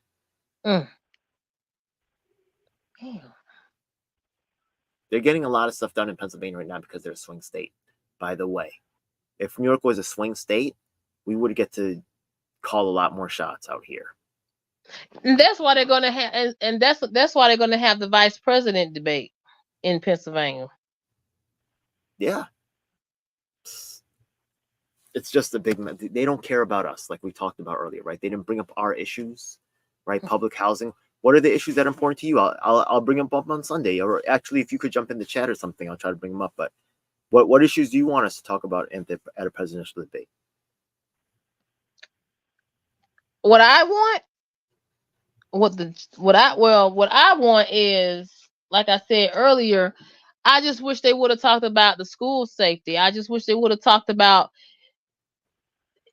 I want them to just stick with the facts and stop pointing out mixing race. Like even on Kamala, she's calling Trump, trying to insinuate that he's a racist. Oh my goodness, if y'all hear. No, we don't hear her. I'm sorry, I'm wrong with this. But even with Trump, it's just like he said, like now he tried, he avoided it, questioning her blackness. He's like, I don't care. That's what he mentioned in the debate. I don't care. But I just wish they would just focus on the facts, because not one time did they mention what's been going on with these schools.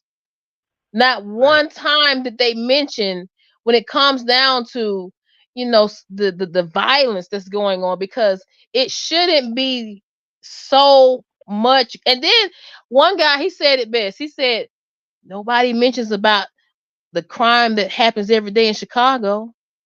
You know, like, you know, we, like he say what's been going on in these high school. This is a daily basis in Chicago. But it's like, these are issues that needs to be addressed because it's not being addressed on a local level. So why didn't Kamala and Trump make that a topic? That's my thing, because the local government, they're not doing anything. They're not. And from the looks of it, looks like people are not. And that's why I wonder is, will my vote count? Because think about what happened during the Joe Biden and Trump when What they had do you want to happen at the schools?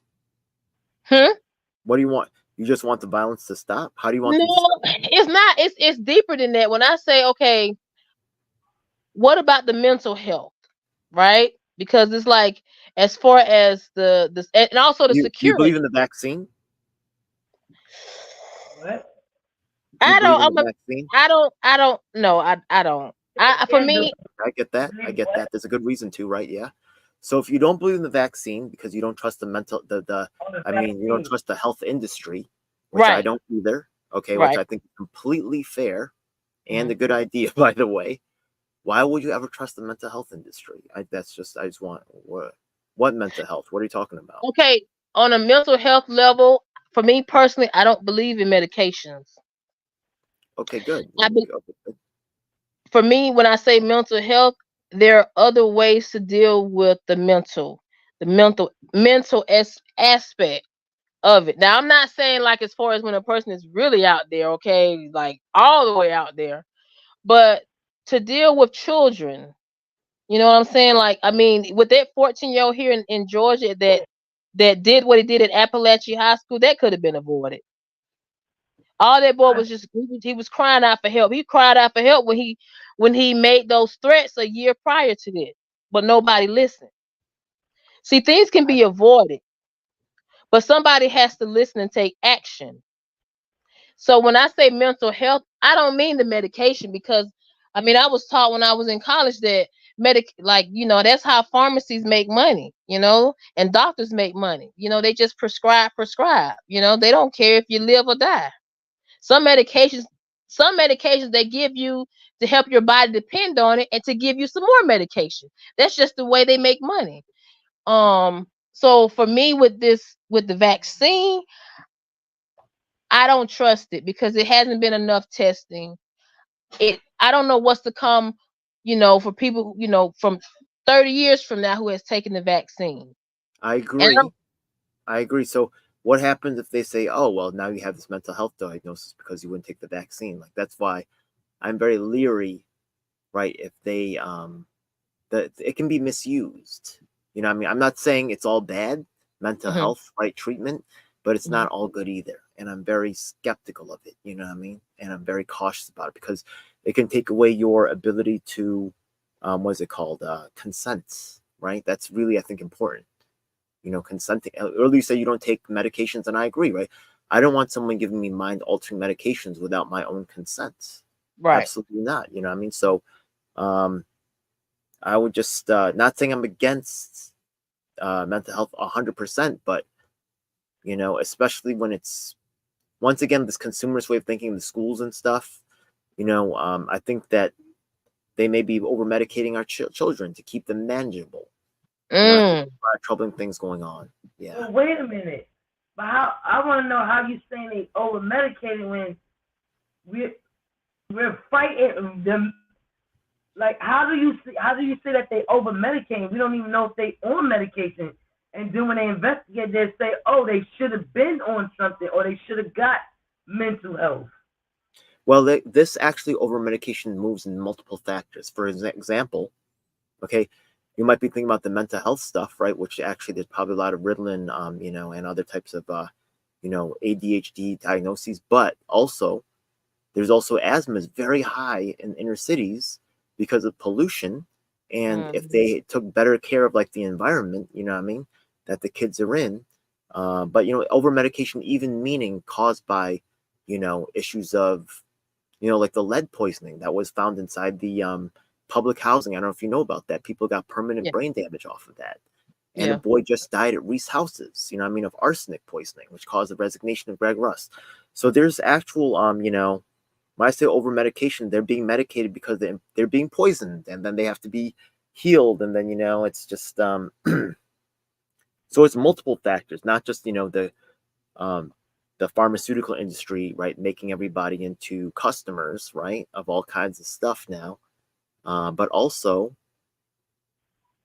unfortunate realities of being poor in we're actually living in their garbage. That's really kind of their plan, right? They don't want to cart the garbage far away, so all rich areas have a poor area next to it, right? Upper West Side, there's Harlem next door. Any community, right? Even if you think about Las Vegas, there's probably going to be a crummy area right by the rich area. It's always like that, right? Why do you believe in the COVID? Like you said, as far as the vaccine, the COVID. Skeptical? Because they made it seem like it was worse than AIDS and cancer. That's why. They made it seem like it was going to kill everybody. They seemed like I thought the Black Plague was going to happen on this earth the way they was freaking out. It was not. I think a lot of elderly people may have suffered, but it wasn't like the Black Plague or anything, was it? Let me to answer your question, Graham, when you said about the schooling. I think I'm gonna answer both about the COVID and the schooling thing. I just think that it's not just mental health; it's more of I believe if they built a structure on family, I think the mental health will go down. I would think the crisis in the school go down if they was like, how Canada has it where they more family oriented. Like if they'll give time for the mother to stay home at a certain age, or help the mother help the family until they feel that they're comfortable to separate from their family to continue work. I think if the United States of America built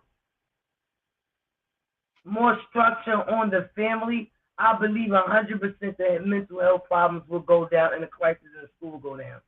Then with the COVID, I believe 100% that it was almost like the Black Plague because people was dying. And as I was walking through my neighborhood, now I'm in a poor neighborhood. I'm in a poor neighborhood where the mental health is up, the medical is, people are not having health insurance, people not going to the doctor, the dentist, the schooling is bad to where it was high. People, because you had people not going to the doctor that was not taking care of themselves and they was passing away. I was walking down the street seeing people passing about 3 people that I believe had it because they were coughing their lungs up, couldn't breathe, choking up white stuff. It scared me and I didn't take it serious. And when I think that, I said, oh, this is serious than what I think it is. An old lady coughing her lungs up, walking down the block from one corner to the supermarket. And I'm like, why don't she not go home if she's coughing that much? One lady coughing up white stuff, jumping into a cab, don't know what she's going to do. Then a man walking past me coughing. I realized that was serious. Children dying. I'm seeing the trailers full of bodies by my hospital. My hospital being shut down. I did not see that. I did not see that, so I'm sorry, Yeah, I seen it. That's why I'm like, at first I didn't take it serious. And I'm like, wait, no, this is serious. Because I'm seeing the effect of people passing away from this thing. And we're talking about the poor neighborhood that doesn't have life and medical insurance. And we're talking about mental health in the poor neighborhoods, in the schools, because it's not family, the family structure is not strong. Because if a parent was home seeing a child having this mental breakdown, I believe 100% sure there would be more. Let's go to the doctor as a family. Let's go to counseling as a family. Let's see what's wrong with our child. But because the United States have it, well, you need to work and no vacation days, or you need to, what's up, right? You need to work to take care of your home. So that's more neglect on your child. That's more like not understanding, not being there for your kid. I have a child that suffered from schizophrenia, and I knew something was wrong with my child the day he came out the womb. I knew something was wrong with my child when he was 6 years old. I knew something was wrong with my child when he was 10. And I cried and cried for help, and no one helped me. And now that he's running around here bugging out and doing things he ain't supposed to do, now they want to say he's diagnosed with schizophrenia. Oh, his father has a history of it. These things are serious. So when y'all say Trump, reason I want him in the seat is because when this man was in the seat, not saying he passed the laws, because at the time there was Democrats in the seat. He allowed some of them Democrat laws to pass through so my neighborhood could be better. I was the one when I needed daycare and I couldn't go to work, or I needed services for my child and I couldn't pay for it.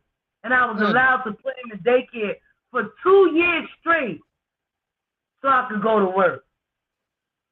I was the one that when them checks was coming out there, them checks got my small business off the ground. So a lot of them laws and them regulations he passed, this neighborhood was affected by it in a positive way. This is why I can speak for what he says. My child, they passed the regulation that my son could go to college for 2 years without paying for nothing. That is a blessing for the black community that don't have a high rate of people going to the community. We talking about the ghettos. We talking about the ghetto. We talking about the hood. We talking about the poor community. They was positive on that because of what he done passed. I can tell you so many things. De Blasio was a good mayor because he passed that law that my child can go to daycare. And Trump just continued it. I can see where the daycare was helping maybe, but the you know, not that I agree with 100%, but the college thing, what after the college did he get a job? How long has he been out of college, or is he still in college now? What are you talking about? No, my kid's just graduating and about to go to college. Okay. All right. So let's see if the college gets him a job. For 4 years without paying. And this is for the black poor community. Not saying no other community is poor, but we see that here. Is that college teaching him to help himself, or is it teaching him to help someone else? So that, well, I have to, this is where the family structure comes in. I have to tell him to go to college so he can come back to his community and help his community. Just like you said, the school's not going to teach him that. The school is just one big babysitter. And they just throwing work at them. It's not, right? Yeah, it's a drop-off point for your kid. It's not teaching them vital skills they really need. At that time, it's better spent learning how to run a business, how to actually write. Listen, like I've had businesses too, right? Yeah, look, I know I said all this crazy stuff before, but the thing is that when someone comes in for an interview with me, right? Yeah, I've hired people before. Right. I say, what do you think makes this business money? What do you think is the biggest, thing that costs our business money? Or what do you think our business is, losing for us, and what's winning for us? And a lot of people with degrees, they don't come in with an answer. They say, oh, I have a degree. I say, get out of here. You want more money because you have a degree. You're not answering. You don't know the basics of this business. What do I want with you? dead serious. Dead serious. You have a bakery. The person doesn't know how to make a muffin, but they went to school. What? I don't give it. What do you make? My business is making muffins. Do these muffins taste? Do you know how to make a good muffin? You honestly, right? You went to school for it. Just make the damn muffin. You know what I mean? Can you make it on time? Are you going to show up? Are you going to, do the work? That's all I give a shit about. Oh, you went to school, so I got to give you more money. Why? You went to school, not me. You know what I mean? Why? If you making the same muffins as this next dude, what you want more? Why? Because you went to school? Are you serious? Like, does that make sense to you? Are people going to pay more for the box of muffins because? So maybe you say, oh, you're a doctor, or you have a skilled degree, stuff like that. I'm telling you right now, I was in medical school when I was in Grenada, and that shit is so corrupt. I worked in. Go ahead. I'm so sorry. Yeah, I'm sorry about your son about the schizophrenia, though. By the way, I am sorry. Okay. That will require. No, well, go ahead. I'm sorry, Oz. I'm sorry. My bad. I was about to ask a question. Go ahead, Oz. You go. It's all right. It's like what more can you do? You just like, even if I tell my community and say, yo, come on, let's like, I'm not gonna lie to you, Kanye West was saying it. He might have some bizarre bullshit going on, but he was telling us, keep your money, put it into your community. And the one who's winning off of that babysitting is going to be the babysitters, the school administrators, the school teachers, right? Yeah. But your son is, right, yeah, going to lose out because he's going to lose that time to learn those skills that he really needs. I'm sorry to say it like that. I know you really feel like going to school is a good thing. If he had the skills, he's not going to be able to take it. His mind is gone. My son is done. My son ain't coming back. So what's he going to school for? He should, no, he doesn't. Listen, I do disabilities advocacy. So, schizophrenia is serious. There may be something else. Yeah. So sometimes they understand other people's schizophrenia better than people without schizophrenia, and they can do some type of stuff in that realm. So I'm not saying I'm really not sure how coherent he is, but we'll see. The medical field is fucked up. Because when you try to get help for your child, when you send your child and say, hey, he has it, what are you going to do? They say, oh, we can't do nothing because he said he don't want to get help. And, well, so I'm forcing you to help him. Oh, no, he's old enough to take care of himself and make his own decisions. Oh, but you still in charge with him. The whole system is fucked up. Let me ask you guys, have you guys heard of something called a 1013? I know they call it something else out in California. It's called the 1013. I'm sorry. What's up, Ray?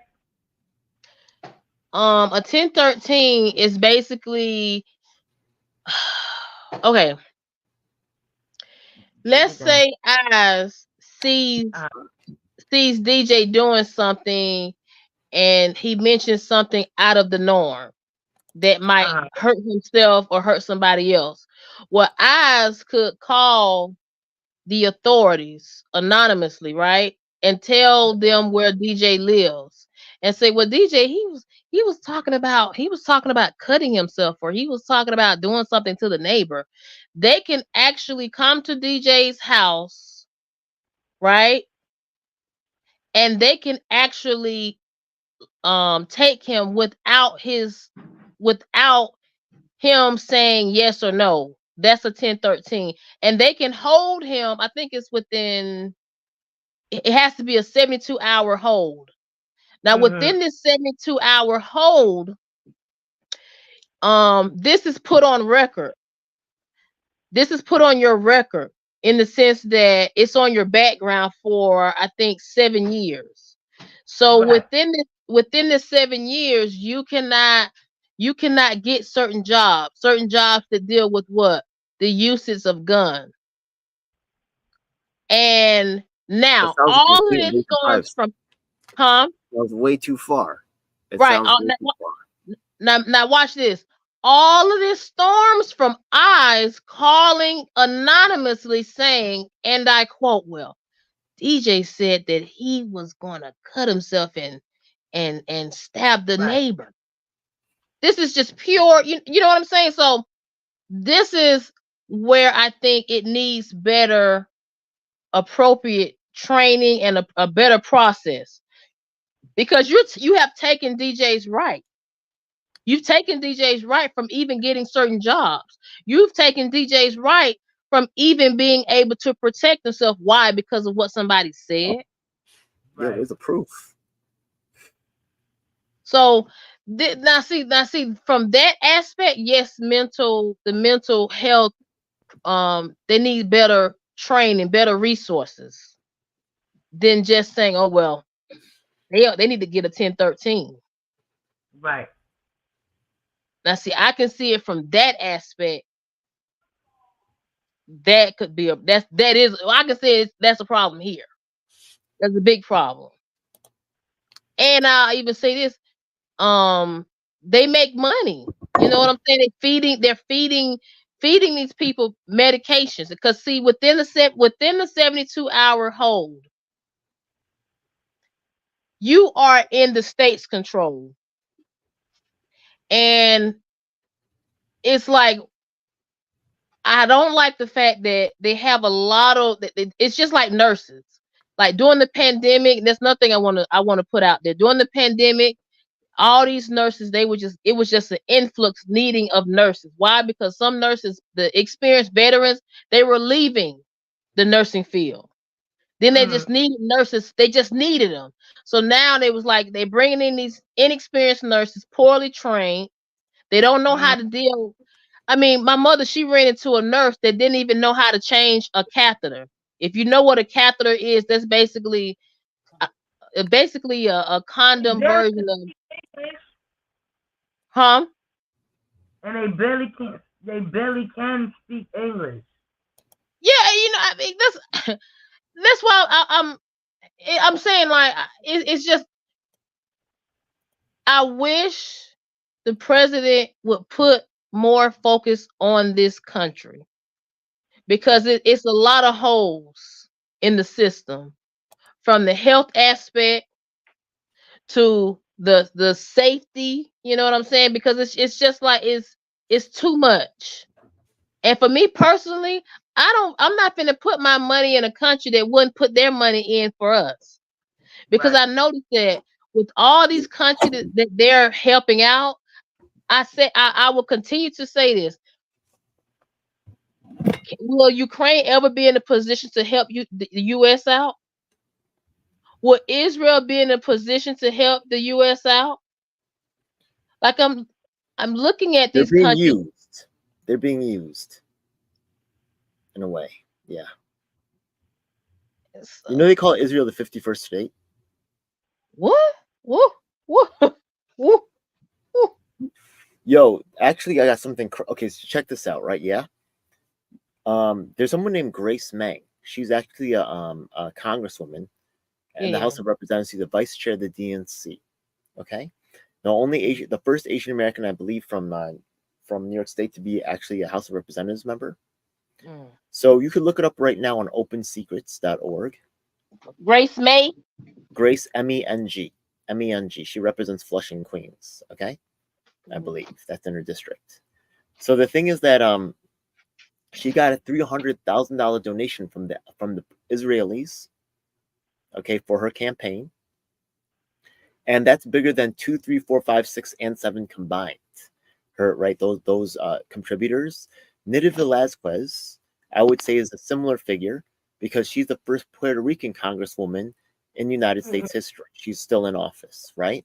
Do you know how much she gets? What's her biggest donation? It's about $30,000, only $30,000. You know what I mean? Maybe less. AOC's biggest one, I think, is $21,000. So how is Grace Meng getting $300,000? Right? Actually, that's more than 1.7 times her congressional salary. She should register as a foreign agent, and she's not Asian American. I mean, she is Asian American, right? Meng, she's Chinese American. But really, she's doing the service for Israel. Dead serious. You could look this up. This is public knowledge. What did she donate $30,000 to? I could show you on my screen right now if you want. Yeah, you go to Open Secrets, type in Grace Meng, right? Look it up. I don't know how to do it. I'm on the tablet, so it might not be able to do it. Oh, who says Cornel West for president? Oh my God, I could show you some things about this. I'm sorry. Okay, hold up. I'm bringing this up though. Let me bring up this this open secret stuff so you guys can see what I'm talking about. Hold up. Let me present. Okay, open secrets. Oh my goodness grace, man. Okay, look, I'm not here to just bash my people because I'm gonna go for Cornel West in a hot moment, but let's share this right here. Okay. You see this right here? This is Grace Meng, open secrets, right? Yeah, you could go for the FEC filing as well, but this breaks it down and so it's easier to see. Her top industry is pro-Israel, not Asian American, right? She looks Asian American right here, right? Okay. So I can't see. Are you showing us, or you just tell us to go there? Because I can't see. You much. Like I'm sorry. I thought I was presenting it on the screen. Let me do it now. Hold on. Let me do it now. Just, I don't know how to do it. You got to add it to the stage. You got to add it to the stage. There you go. Okay. You see Grace Meng right here? Okay, there you go. So now I'm going to scroll down, and you can see her biggest contributor is $305,000 right here. Let me see if that's lighting up. Okay, yes, it did. Okay. I'm going to scroll on down, and you can see that, right? $305,000 here. Let me make this bigger here. Okay. Okay, the Israeli Public Affairs is that it got $305,000 for pro-Israel. Real estate $70,000, human rights $56,000, right? Health professionals 50 and 45, right? Yeah. Or maybe I remember some of the numbers wrong. But anyways, yeah, these numbers, right? Yeah, they are much smaller. Now let's go to Nydia Velázquez. Okay. You ever heard of the name Nydia Velázquez? We're going to look up AOC in a moment. Name any famous House of Representatives you want. We just saw that, right? Okay, Nydia Velázquez, you may have seen her before. Okay. Top contributor $32,000 only, right? Yeah. And over here, like Lincoln Market, right, gave her $16,000. Guaranteed lenders, some banking thing, $10,000. Okay. And she's getting securities investments, $33,000. Retired, $33,000, right?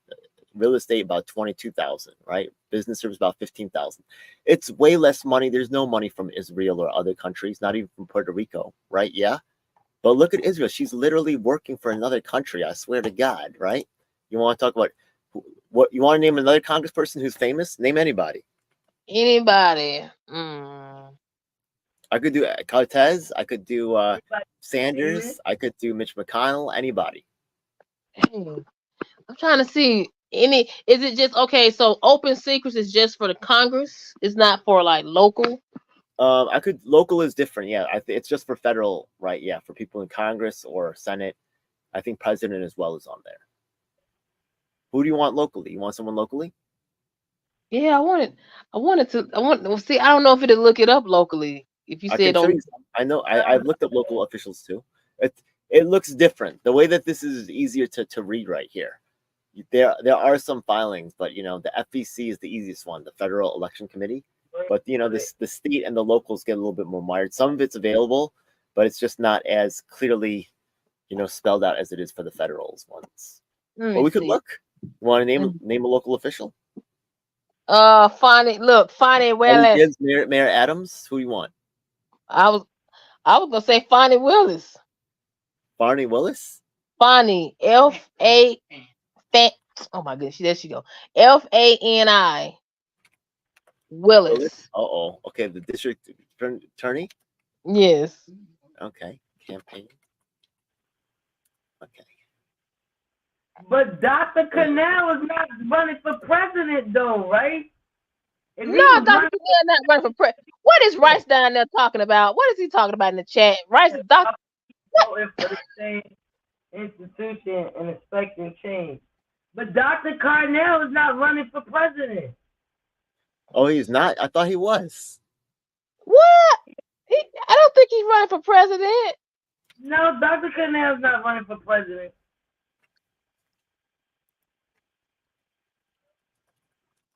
I never knew about Open Secrets website.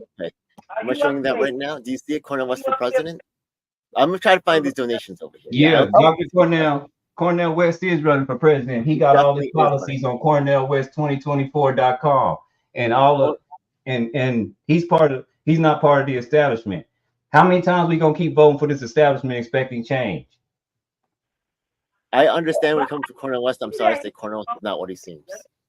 I haven't seen him voting for president. Yeah, he's running for president. They've interviewed him. They refuse to debate him because the debates won't go anything like this clown show that y'all been getting. Yeah, definitely right. The first thing he wants to do is go into the medical field and make sure that black women are treated right because they're being disproportionately treated wrong when they go to the hospital to have babies. That's his first thing on his agenda. Oh, but where's he at? Well, I don't see him. I want to vote for him. Wait, hold on. Wait, I'm trying to write this down. What DJ is looking up because I'm coming for you, Fonnie. I'll put the thing in the chat right here. Okay. So hold on, I'm gonna put it in the private chat so you can go look at it. The link in the chat so you can go. So you can, yeah, I'm gonna drop the link too in the chat for Dr. Cornel West. He's able to be a write-in ballot. RFK stole his whole agenda, and now RFK, which was an independent, leaning Democrat, is now backing Donald Trump. Donald Trump has never been a Republican. He's always been a Democrat. He gave them all their money. He specifically said when he first started running the first time, I am only running Republican because these stupid people over here, my base, believe anything I say. I can kill somebody in the middle of Fifth Avenue in New York and tell them I didn't do it and they will believe me. He's never been a Republican. So you have two Democrats running against each other. So whatever agenda is going to come across that the Council for National Policy has, the Heritage Foundation, the Western Goals Foundation, these two people that we get to pick from that are both Democrats, they're going to follow that agenda. And I'm trying to avoid this because I live in a right-to-work state in Texas, a slave state. You don't want right-to-work laws. So I'm sorry to say, like, I know Cornel West, like what you're saying, like, you know, it makes sense. But I'm sorry to say that I have personal experience with Cornel West because I was New York State People's Party coordinator. And the thing is that I have actually testimony I can show you from other elected state leaders, including Supreme from Wu-Tang Clan and one of the longest wrongfully incarcerated men in U.S. history who've confronted Cornel West in solidarity with myself, talking about abuses that happened in the People's Party. And Cornel West left the party and said nothing about the theft and the sexual abuse. Yeah, he said something about it. You probably didn't hear. We already know it was a sex scandal in the People's Party. He's not in the People's Party. Did Cornel West tell you that? Yep, he told us that. Well, then the thing is that I'm a victim. How did I know it unless he said it? Did you mention that they went after him because? Did you mention that they went after him because he owes back taxes? I heard. And they could try to confront him. Did you didn't know that? No, I didn't. He has back taxes. He has. I was celebrating. They tried to use that against him. But see, this is the thing. He has a payment plan. He let me starve. He let me suffer so bad. We complained to him. He did nothing. You know, those people are on the videotape saying we told Cornel West and he did not help us. He can't help you. He's broke. Cornel West, he ignored us for 2 years. What do you want him to do? He's broke. Didn't I just tell you he has a payment plan? The allegations of theft and sexual abuse for 2 He years. Didn't do any sexual abuse. He didn't do any sexual abuse that came out of the party. That's why he dropped the party. That's why he dropped the party. That's why he dropped the party. So he heard about it first. What do you want him to do? He doesn't. Okay. He didn't run the party. He didn't run the party. They asked him to be part of their party. Look, I could show you the paperwork that shows that. Show it to me. Edwin DeJesus from New York City, $5,000. Well, show it to me. What did Edwin DeJesus ever do for the People's Party? I want to know. He's not part of the People's Party. Why would he do something for him? He paid him because he's keeping it silent. He hasn't paid anyone. He doesn't have any money. Not only that, right? Yeah. We also had I'll show you the video right now. We took the longest wrongfully incarcerated in New York State history. Otis Johnson, Reverend Keith Gadsden to Kamala Harris's office, confronting the Democrats, like you say. Notice that Cornel West people did not help me. I'll show you the emails right now of me asking him to help us. What do you want them again? What do you want them to do with no money? They have mad money. What are you talking about? They They paid don't. Edwin If he's James on, hold on, wait a $5,000. minute. How is he on the payment plan to pay his bills? I'll show you after you see. And he doesn't have, and he has all the money. Don't. I'm a master of finding the money. Here, hold up. I'm gonna show you right now. Cornel West. Right. Okay. I just put his agenda up there. So if you'd like to look at his agenda, y'all, you. there it goes. Because these two people clearly don't have any policies, and both of their policies are the same because they're the same people. Okay, let me tell you right now that I'm a victim of war. Right, but the thing, We're all victims of war. We're black. Yeah. You see, this is we don't get reparations. Can I ask you what nationality you are? I'm Korean American. Okay, so therefore you reap the benefit of reparations, didn't you? From the Asian hate grill, right? No, that's Asian hate is the bullshit by Grace Meng in order to weaponize Asian Americans against Trump and to drive us. I don't know. All I know is they got some money. They got reparations. They did. We haven't gotten reparations what yet. Money? What money? I didn't get no money. I don't know where you fall in at, but if you look it up, that was included. Can you? Okay, let me look this up. Okay, this is the FC filing. Just so you know, he's getting plenty of money. Actually, I have an No, he's not getting any money. Josh Haley moderating a U.S. presidential debate that's happening this Sunday. Okay, and he also complained about manipulations going on. Is that $37,000 right there total record this period? 37,000. He's got more than that. Oh, is that and net contributors other than loans, is that $11 million? Wait, 333. That's $1.1 million, $1.17 million net contribution. And how much money did Kamala Harris? How much money did Kamala Harris raise in a blah, day? Blah blah. Yo, he's paying Edwin Davies with $5,000. He's not paying anybody. I think you just don't like black people running your country. I think you think black people. Wait. Whoa. You're mad funny. That's all right. I think who cares about the wrongfully convicted like Otis Johnson? Pay attention, y'all. He's worried about money. He hasn't stated anything that will help the people, and he refuses to go look at the policy that Cornel West wants to help. Who are you helping? I'll show you who I'm helping right now. Let me show you my screen right now. This is hilarious, bro. Right. Let me ask you this. Let me show you my body of work. You hilarious, man. Who are you helping? Go ahead. I'm sorry. Let him speak. Yeah, go ahead. No, I'm not helping anybody. I'm helping myself. You talking mad big though? It's hilarious. Man. I'm not talking mad big. It's not about me. You taking personal attack, and we're supposed to be talking about policy. I don't know you and don't give a damn about what you do. Wait, hold up, whoa. That's all right. No, I touched his celebrity here. You're very self-glorious. Yeah, because you took a personal attack. What are you doing? Why do I have to be doing something? Let's talk about policy. Okay, right. Let me ask you this. Right? Let me just ask this question. I'm trying to be careful. Because it's already getting tense and heated as is, because that's politics. I get it. It gets tense with differences. But my question to you is, are you saying vote for Dr. Cornel West because he's black? No, I'm saying to vote for Dr. Cornel West. It would be in your interest if you're a black woman, because the first person he wants to look out for is black women, and we know they're being disproportionately treated wrong when they have birth in hospitals. We know that. I just talked about it. That's the first thing he wants to do. Name any one of your candidates that you brought up that wants to do that. Okay. What video right here? Right. U.S. presidential candidate, a president's candidate for the country of Namibia is also in this video. I understand Trump wants to tell you what you can and can't do with your body. What? Right. But do you think? Okay, let me ask this then, because my mother, she's listening. I'm glad you don't hear her. But my question to you is then, do you think Dr. Cornel West would just be a wasted vote? No. I think a wasted vote is going to be any vote, because Cornel West ain't going to win because, number one, I know this. The Electoral College ain't going to look at it.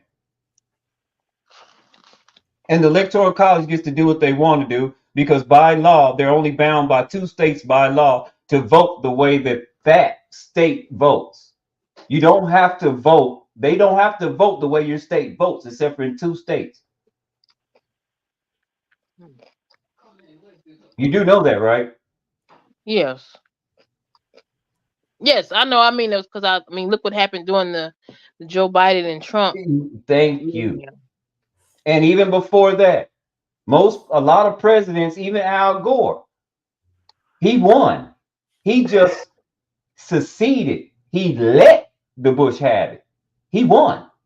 But I'm saying, okay, the reason I'm asking is because, I mean, you say that DJ doesn't want a black person to be in power. I think that there's a lot of people in this country that refuse to believe that no one can know anything except for white people. But see, my thing white to you? Why do you think I want white people? Well, do I look white to you? I didn't say that's what a lot of black people think. This is what I said. This is what I said. Because it even comes from my people. We talking about Dr. Cornel West that got bit by dogs, went to jail and everything so that you can get your civil rights.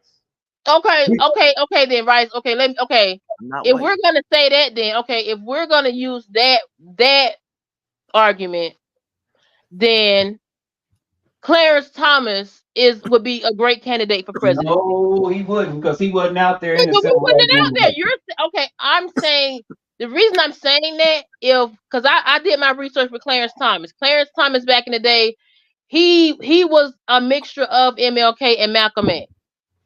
He was not the one that we see today. No, right? Not at all. You sure right. So I'm saying that to say, for me personally, I can't speak for Oz, I can't speak for DJ, I can't speak for you.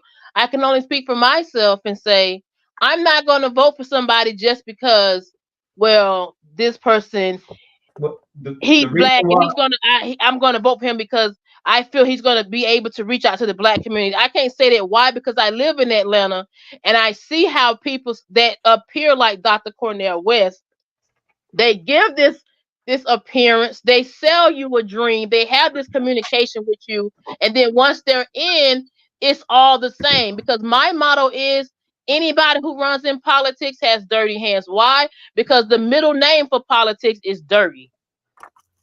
Well, okay, so again, we're going to continue to vote for this establishment that is clearly, they don't really have a say-so over anything. Do you know who the Council for National Policy is? No. How about the Western Goals Foundation? The Western Goals Foundation? Yeah. No. How about the Heritage? Heard about it. What about the Heritage Group? Because as you can see, because people talk about Agenda 2025 a lot, right? And I'm not saying that you guys have mentioned it, but people talk about that a lot. Do you know that that's been going on since Reagan?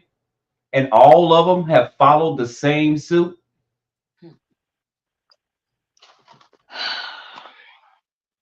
Okay. They've all followed the same agenda. I don't worry about that. And when you say, and so when you say, Dr. Wood, when you say that the judge changed, yes, because once you get into that establishment like that, something changes you. No, the reason from what I looked up and his experience, he did not get the respect from the quote unquote blacks, from the quote unquote Democrats, from the quote unquote politicians that he thought would have his quote unquote back.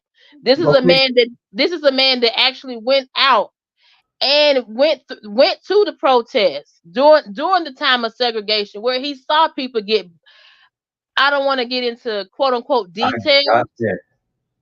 Okay. But let me ask you something. Do you know who Lyndon Baines Johnson is? Yes. What about him? Did you know what he said?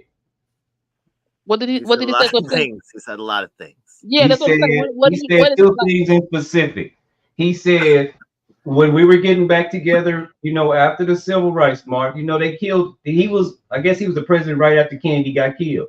There was two specific things that he said that worried me. He said, if I can give poor white trash somebody to feel better than, they'll empty their pockets. And then he turned around and said, if I can get, and he used the N word. He used it. And he said, if I can get them to vote for, pause this right here. He said, if I can get them to vote Democratic for 2 generations, they will do it for 200 years. Because you got to think about it. In our community, we've always really been conservative. We believe in mom, dad, child. Right? That's kind of a conservative movement. That's not really a Democrat. That's not really a Democrat deal. That's not really a liberal deal. You hear Cornel West confronting the abusive workers in Kamala's campaign? No, because the abusive workers in his own campaign. He's not with them. He's running completely independent. He even dropped the Green Party. He doesn't trust the Green Party either. Because I'm in both spaces. The 2 months that he was with, the 2 months. The celebrity. The 2 months. And he dropped them. He dropped them as soon as he found out about that. He said, I can't do this. He told them. I'm still a casualty. I'm still blackballed from the industry. I get that. I get that. Do you see me with the longest conflict harassment in state history in this video? I get that. But what he said was, as soon as this happened, I get that. But he said, as soon as this happened, as soon as I found out the scandal that was going on in here, I had to disassociate myself. That was in 2023. And he's still blackballing. He playing the industry games. He's not. There's a lot of people. I'm not the only one. What games is he playing? They won't even put him on the ballot. What games is he playing? He's not a victim. He's not a victim. He victimized RFK was on the ballot, and he gave his ballot up to back Trump. Malcolm X said. You know what Let's talk one at a time, you guys, because the people trying to hear. Who wants to go first? I'm listening. I just want you to go look at his policies, because I can't find anything. The only thing I don't agree with Cornel West on his policies is cosmetic surgery, because he believes in letting people be transgender, and he believes that those should be taken care of by insurance. I don't believe that cosmetic surgery should be taken care of by, I don't mind what you do. I just don't think that it should be covered by insurance. That's what I don't agree with him with. Just those two things. But if you look at his policies, a long list of them. A long list. Employees' rights. I mean, you can go down the line. Employees' rights. If you go to platform on that link I just dropped, you have I'm a personal victim of Cornel West. Mental justice, child justice, disability justice, economic justice, education justice, elder justice, environmental justice, gender justice, global justice, gun violence, I'm the victim. Health justice, immigration justice. Together. Why isn't I'm the former? Why is justice, racial justice, transformative justice, voter justice, and worker justice. Now, voter justice is very special to me at this point. I hear a because lot. in my state in Texas, they have thrown away over 1 million voter registration ballots. Everything y'all saying. Okay. Okay. My question to DJ, what were you trying to now? I just like to apologize, DJ. I like to apologize. Sorry. I'm trying to understand how somebody whose community got reparations feels like a victim. But see, right. My thing is this. I would say this. Okay, like for me personally, now I'm not gonna sit there and say, okay, the Asians got all these reparations. I can't say that because that's just like okay, the white people are well. Let me be very careful. Certain races would say us blacks don't deserve reparations. Us blacks need to move on. And okay. I've heard people say that. Right? Yes. So I'm saying that to say the way it was just said as far as with DJ, like they've had all these reparations. What But we reparations? can't. We Did I can't get money? say. What We can't. reparations? That's They what I'm got saying. them. Like, This is we the can't. second time around. They got them right after they were in prison in America when Japan did what they did. When So they they got did money or Pearl something? Harbor, they What did locked they get? everybody up and they took all what? their property. They But see, repaired us for that. if never that's heard the case, right, Yeah. then why do we have Chinese coming in from Mexico through the border? Why are they why are they leaving China, going to Mexico, risking their life, coming to America through the border then, if they receive all of these reparations? Because they don't get reparations in China, they get them here. But and we give away free stuff. That's why everybody's here. We give away free stuff. If we go to another country, we get taxed heavily. But here, if the immigrants, as we can see, are reaping all the benefits. Am I right or wrong? And not getting taxed at all. And not getting taxed at all. So when you say immigrants, what are you? What race are you speaking whether of? whether they're legal or illegal, they're reaping all the benefits. What race? It doesn't matter. There's immigrants from everywhere. We've got them. We flew some in from the Ukraine because of what's going on over there. We've got Chinese immigrants. We've got Haitian immigrants. We've got Jamaican immigrants. We've got Venezuelan immigrants. We've got Honduran immigrants. We've got Mexican immigrants. We've got which there's so many, and some of them are legal, which is okay with me. Okay, I let me ask you this. with the illegal part of it. Let me ask you this. Why do you think Kamala Harris said she's going to sign the bill and she's going to continue to support the Israeli in the Gaza war? Why do you think she said that? She's going to support Israel in the Gaza war? Yes, sir. Because we work for Israel. We've always done that. Why? Yeah. Because we're there because of the way they sit on the port and they're a major ally. Because of trade, that goes back to trade. What is the percentage of the Israeli that live here in America? Actually, my answer actually. I don't know any Israelis that live here in America. What? I don't. You know any Israeli that live here in America? I don't. I have them right. I have them right next door to me. I have them on the other house. They're right now. You know what? You know why you don't know? They're not going to tell you. Well, let me make it very clear.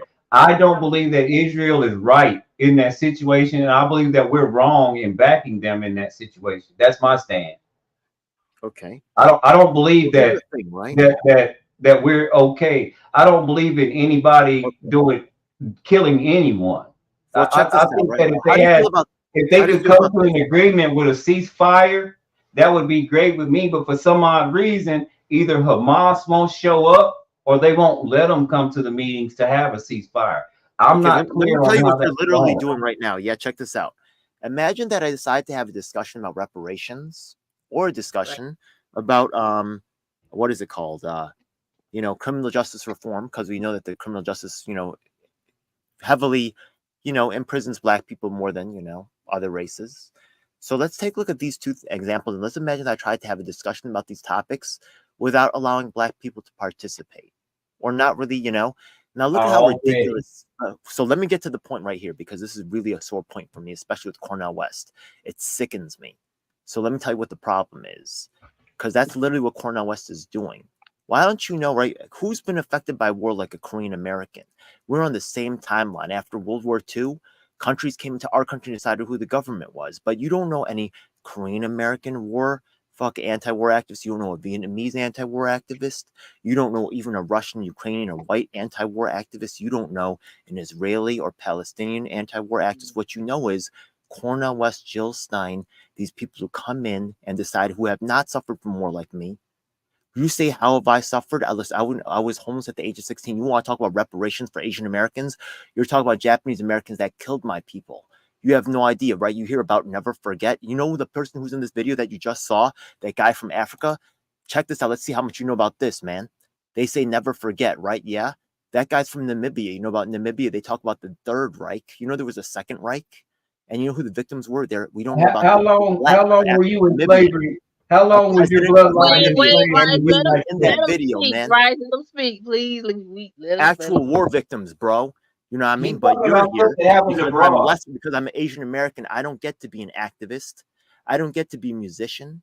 I don't get to be shit in this fucking world. You know what I mean? Because my suffering is not equivalent to others. It doesn't matter how much people got killed. The only reason people got money, the people got paid for reparations that when they killed my people, like the Germans did to the Jews, which is not acknowledged by this country. Why? Because it doesn't, it just doesn't sell very well. But did that happen here? They sang for Ethiopia. Did they sing for North Korea while we starved? No, they didn't. I get what you're saying, but did that happen here? We're not. Did that happen here or did that happen in Korea? Cornel West taking the money from my mouth. It's like watching, right? Yeah, white people say, we're going to have a reparations event. We're not going to have any black speakers or leaders be allowed to participate. Where's the fucking war victims, Cornel West? Why are you shutting me out of my issue? I'm a fucking war victim. What right do you have to come into this space? I'm going to ask you again. When did the Japanese kill you over here in war? Oh, well, I guess it's okay now. No, I'm asking a legit question because we're talking about the United States. We're not talking about what happened in Korea. What happened here? Because what we're talking about is we've been through slavery and systematic racism. You're talking about policy. I'm actually side by side with these brothers. You know what I mean? What are you doing? You're talking about policy and cheering on a celebrity millionaire who's victimized. He's not a celebrity millionaire. Where are you getting this from? A man with a payment plan cannot be a celebrity millionaire. I think I think what he's saying, Rice, I think he's saying like he has raised millions.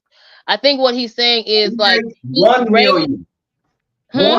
He raised 1 million by his own admission. 1 million. How much did Kamala raise within 24 hours? Come on now, Rice. Come on now. You gonna compare Kamala Harris to Dr. Cornel West? What do you know about me? You ever heard about me before? How much money? Look at what I'm doing. No one knows about me. I'm a nobody, man. Look at me. I'm begging on the streets, man. You know what I do for a living, bro? I don't know too many. I live in a military town, and I can't be a legit activist because I'm Asian American. I worked at a fuzz shop, family. I worked at a fuzz shop. Y'all are disgusting. They own the nail shop. Y'all are eating on my suffering. They own the whole deal, and they only hire their own people. Go help some black people, Cornel. Leave my people the fuck alone, man. Stop taking our money out of our mouths. It's disgusting, man. He's not taking any money out of your mouth. What money is he taking out of your mouth? What the shit is this? I'm a war victim. A war victim where? I do not believe this shit. From Korea, you fuck. We might have to just agree to disagree. We might have to agree. I'm sorry. Where are you? Sorry. Every time I talk to talk, nobody let me talk. I'm real frustrated. Like, okay. I get both sides away. I was homeless at the age of 16 because of the violence that I faced at home. All these veterans, where I had a bad time. We face and continue. That was our home. We didn't get to leave. They came home. That was our home. What do you think happened to us? This has always been our home. Just because it's not on TV doesn't mean the suffering didn't happen. It just seems that you play down. You play down the systematic racism that you have clearly more advantages than we do. When people from your country come over here, they get loans to open up businesses. But why aren't you helping people? Right? You not like us. Let's just agree to disagree because I'm sorry. Yeah. Okay. Yeah, like I said, I mean, I'm not trying to disrespect, DJ. I'm not trying to disrespect Rice. I'm not trying to disrespect no one because that's one of the reasons, people don't talk about politics because it can get ugly. But it's not political when he's talking about he's being trampled on his own turf. That's cool. And I understand that. And I have sympathy for that. But we are being trampled today, and it has been gone on for almost 400 years. I love black people. Well, how can we compare that? I'm on the show. Hell yeah. but see, the thing is, Okay. Let me say something. I get what both sides are saying. I definitely get what Rice is saying. I'm not gonna push your hurt further than what my hurt is. What Rice is trying to say is most of your hurt it happened in your country, and you came to this country trying to get help for what happened to your country out here. And when you trying to get help out here, they're not helping you. They're not helping you. They taking from your mouth. They're stealing from you, and we're saying the same thing. But what we're trying to say is, as Black people, we got took into this country. Our history got torn. We got forced to believe in whatever they want us to believe in. We're still screaming. Everyone is higher class than all of Black people, period. I can put an Asian, Japanese, Korean, African, Jamaican, Haitian, side by side, and our race, because the color of our skin, is going to be picked last, and every other culture is going to be picked before us. This is what he's trying to say. This is my understanding, and I agree with that 100%. I'm not putting your hurt and saying I'm not putting what you're saying. You are a war survivor or something. You know, I'm not trying to belittle it. I can agree with that. Actually, tell the truth, right? It's not true in all aspects, but it is true in enough aspects where overall, I would say you're definitely correct. And you know, the imprisonment, right, of Black people at 5 times the rate of you know, the other races is really ridiculous. And what happened to Africa, right? Not just here. Arrested for no reason. What happened worldwide to Black people is really fucked up. So you have my deepest sympathies. But just so you know, a lot of our issues are not really addressed or acknowledged. But you know, I understand that too. But after some time, you know, you're just spending some time together, you're gonna learn about some of the other things. But it's all good. I'm not saying that it's more than, and honestly, but I do think it's really serious. And also, a lot of this love for education is causing a population collapse in my country right now. And we have valuable information to share, right? And the overuse of education, they've illegalized tutoring. You can look this up in China and Korea. It's seen as a problem. And other countries should engage with our lessons as well, especially in areas of education. Does that make sense to you? We have to get very much. Very much. Applaud you for that. Yes, very much. Yeah.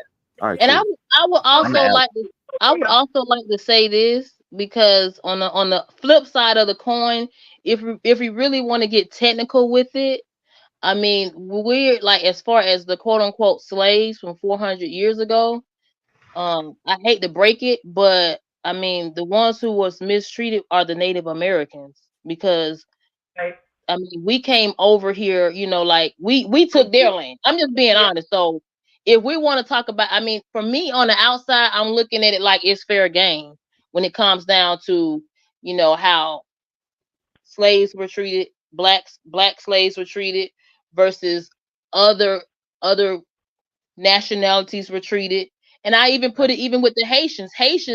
I'm going to say this, I mean, it was a point where Haitians wasn't allowed over here, but they allowed the Hispanics, they allowed other immigrants from other countries. So me personally, I'm not going to just make it seem like, okay, Blacks, because Haitians might feel a different way. That's why they always warn for Americans, be it if you're Black or white or whatever, they wouldn't recommend you to go to Haiti. That's one of the red flags places they wouldn't recommend you to go to.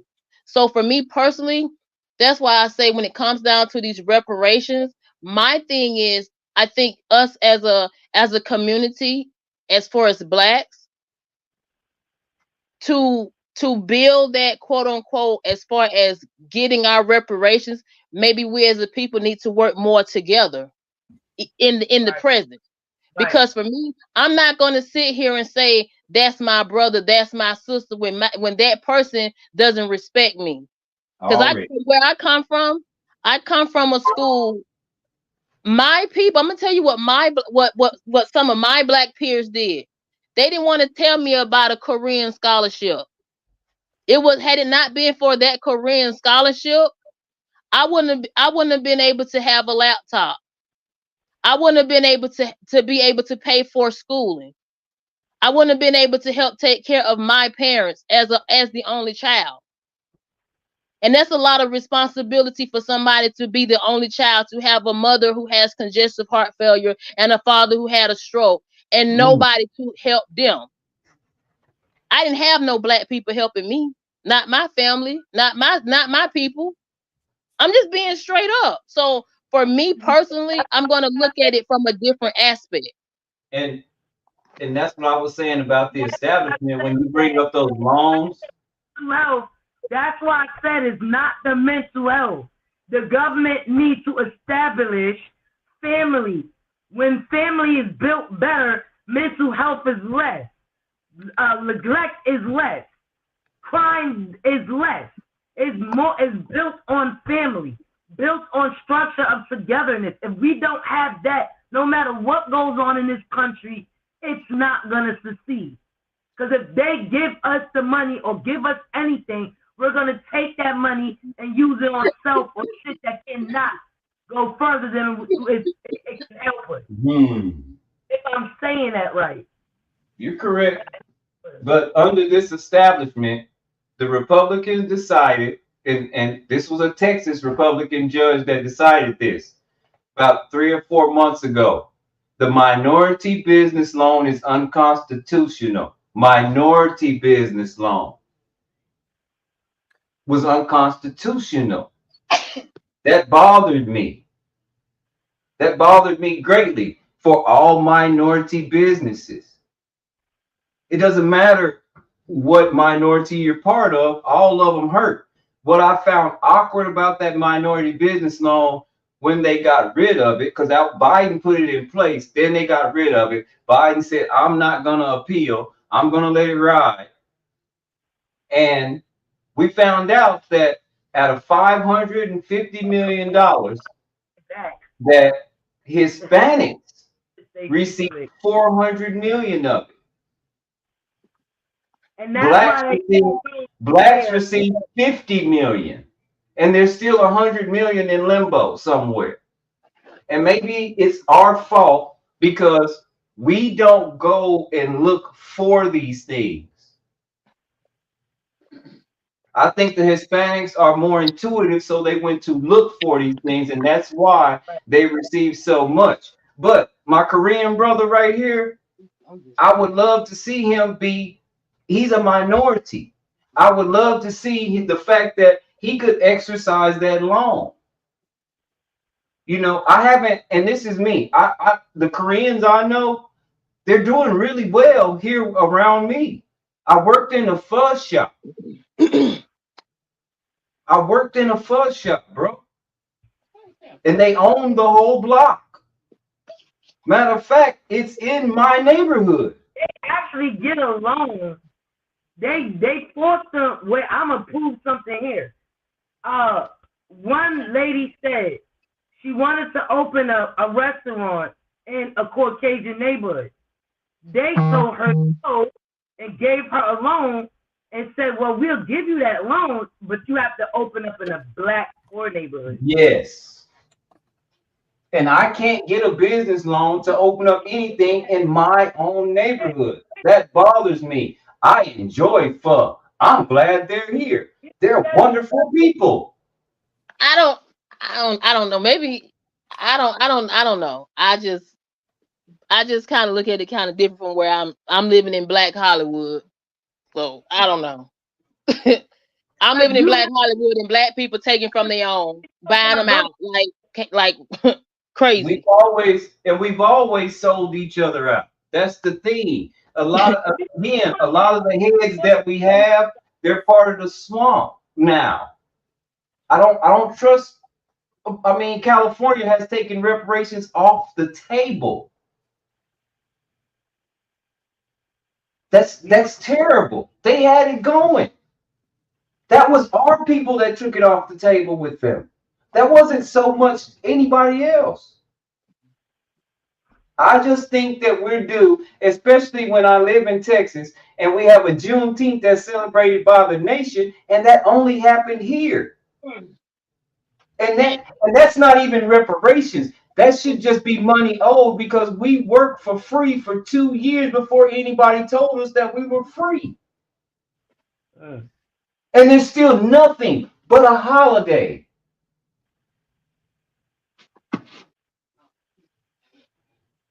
Meanwhile, anybody else that comes to this country reaps the benefits of this country.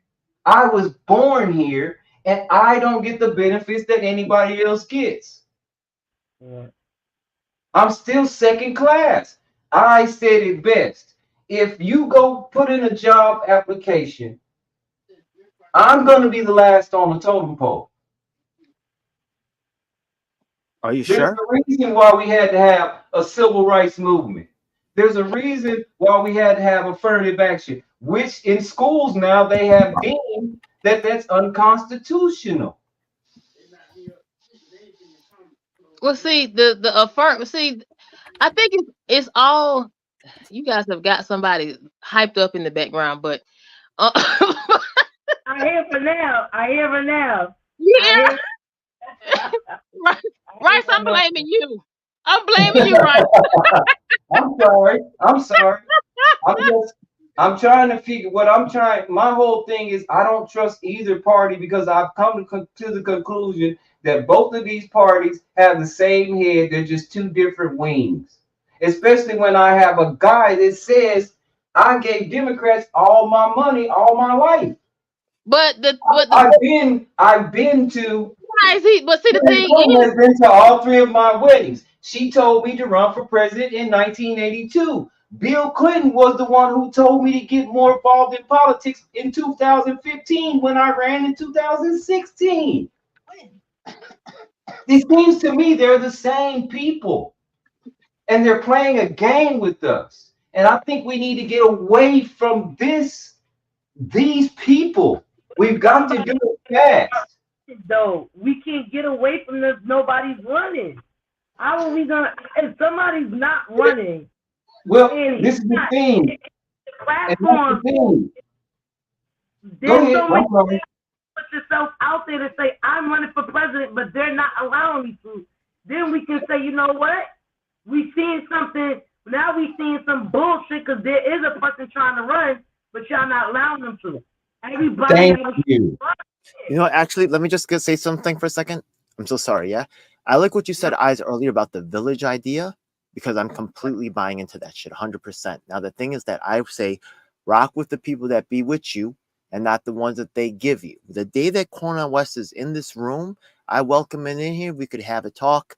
We can make plans together. We can actually do something. But the fact of the matter is that whenever I try to have a talk with him, he runs away. This is not my first time on Eyes, but it's been a while. Right? Once again, I care about the people who have time for me, who I'm actually doing business with. If we're doing business together, you know what I mean? We're cool. And I don't care what you think. If you're a Trump supporter, I'll still do business with you. Because I'm about who's with me in my circle, working with me. And that's who I'm loyal to, not to Cornel West until he shows up, or Trump or Kamala. To me, they're the same.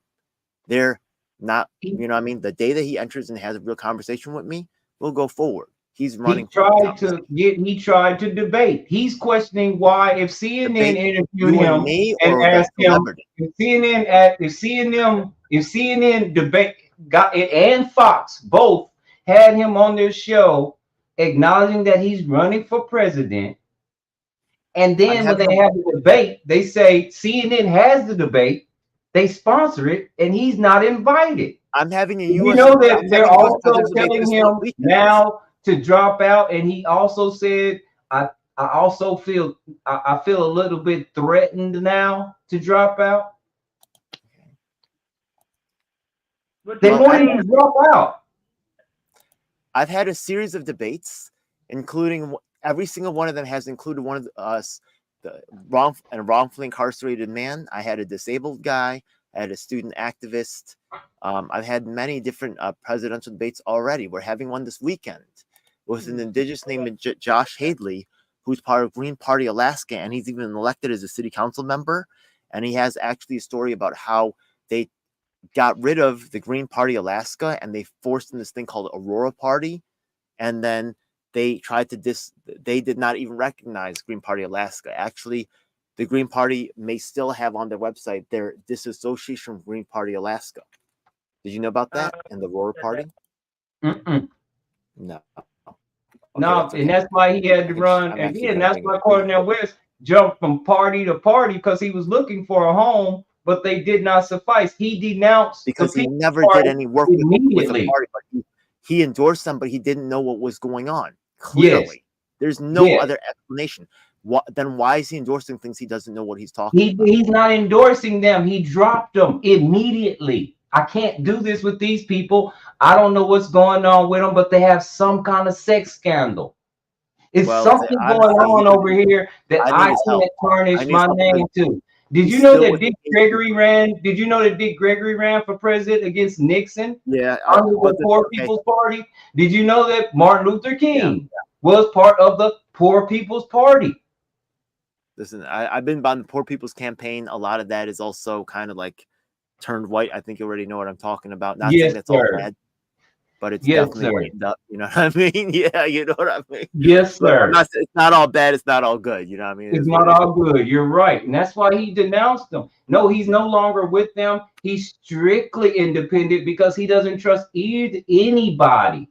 Good. As soon as he found out about them, because you were completely correct. They had a scandal going on over there. As soon as he got wind of it, he was like, not doing this. Who did he get wind of it from? I'm not sure. I think when he tried to run, he adopted him. He adopted him when he tried to run. That's me, but I'm canceled. You told him? You understand? Okay. Because his rich friend said, oh, this guy decided to make some I have all the evidence. This guy decided to make some problems, so I want to erase him. Just like Cat Williams, I'm fucking erased, man. It's fucking sad, bro. I'm begging for change out here. It's ridiculous. And that's why I feel you on that. But and I would totally agree with you if he had not denounced it, if he had said I'm still doing it, I would be with you 100%. It's justice for everybody. Me, it's killing me because I'm Asian American, right? So there's no my suffering and my sacrifice is not acknowledged. Look, it's just the same thing for Black people, right? The civil rights pioneers taught us this. I said this earlier. There's a time in this country when they would not acknowledge the right Black scientists like Lewis Latimer or George Washington Carver. Can you name an Asian American scientist? How about an Asian American musician? Until, right, you do not really know because it's not taught about in our schools, but with the shit we went through is serious. And it's a mark. It's a true mark of our true political lack of power. You see this, right? The fact that it's so little is known or understood about it. So and that's why we're going all around the world. This goes. That's why Argentina, Venezuela, a lot of countries are going through what they're going through because our people go over there and they infiltrate and they divide. Now places are having major problems that didn't have major problems. Iran, Iraq. Now we're Israel and Hamas. Let alone what's going on in the Congo, Niger. Yeah, Gabon. Genocide right now. Exactly. Isn't there genocide going on in the Congo right now? Man. Occasionally. Man. Like, what's going on, bro? And nobody's saying anything. Because I swear to God, it's gatekept like fucking Puff Daddy shit. You know what I mean? Yeah. That's why I asked you earlier. TV, right? That's why I asked you earlier, Rice, as far as why do you think Kamala Harris said what she said as far as always supporting Israel? There's a reason. Because they're hired. They're hired. And I don't think Kamala should even be running because she didn't go through the process the way that I was used to the process going. Think about it, y'all. We didn't even see a Democratic forum where they had everybody to be picked. We didn't see a Republican either. They just kind of said in the middle of the summer, "This is it." But see, this is what I'm gonna say before because Mother, I was just making. I appreciate you, Mother, not getting too loud. But moving forward, but I would say this. When it comes down to, who would be a great president, we don't know who would be a great president. Why? Because no one knows until they actually walk in the shoes of a president. That's why Trump said what he said to Kamala. Hell, that's why Obama moved the way he moved. Nobody really knows until they get in there. I mean, Kamala Harris, she couldn't even make it. She proved that point when she was running for vice president. I have it on my channel. She said, I will ban fracking. She said that in 2020. How the hell 2020 didn't even roll out? Then the next thing you know, she is going for fracking soon as who brings her in as vice president, Joe Biden. Now she switches it up. So I'm saying that to say, right? No matter who you say, anybody can sell a car. It's all who can give the best pitch, because it really makes it. You're never gonna know until that person is in office. That goes for local government and when you're president. It doesn't matter. That's where it starts locally. That's where it starts. In the pot and still and get the red bottoms, nice wigs to press on them. So that's why I say, the government is so much control, and that's why people are afraid to say the word Israel over here, or to even say Jew over here. Yes. It is so much power, even on the local government standing. On the local government standing. So for me personally, I don't trust any of these politicians. My platform, I just give the message. If I could, I'm sorry, I'll tell you why. Because look, being Korean American, right? Yeah, I've been studying from this for a long time. The fact of the matter is that they control both sides. You see these protests in the street and stuff like that.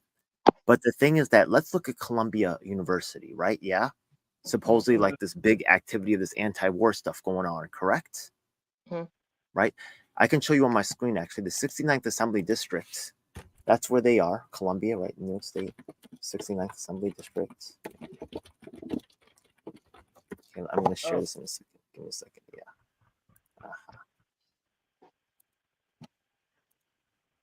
Share screen. Sorry about that. Give me a second. Yeah, this one over here. Okay. Okay, so you can see over here, there should be the map over here. But you can see that Michael Lasher, right, won with 52.6% of the votes in 2024. Correct? You see that? Mm-hmm.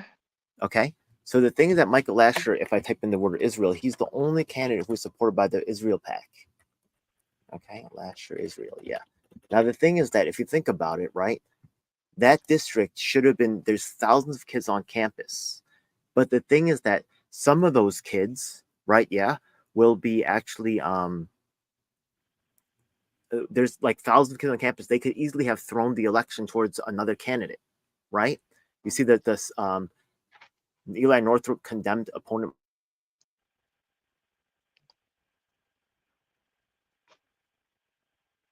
Hello? Hello? Uh-oh, he must He have done froze.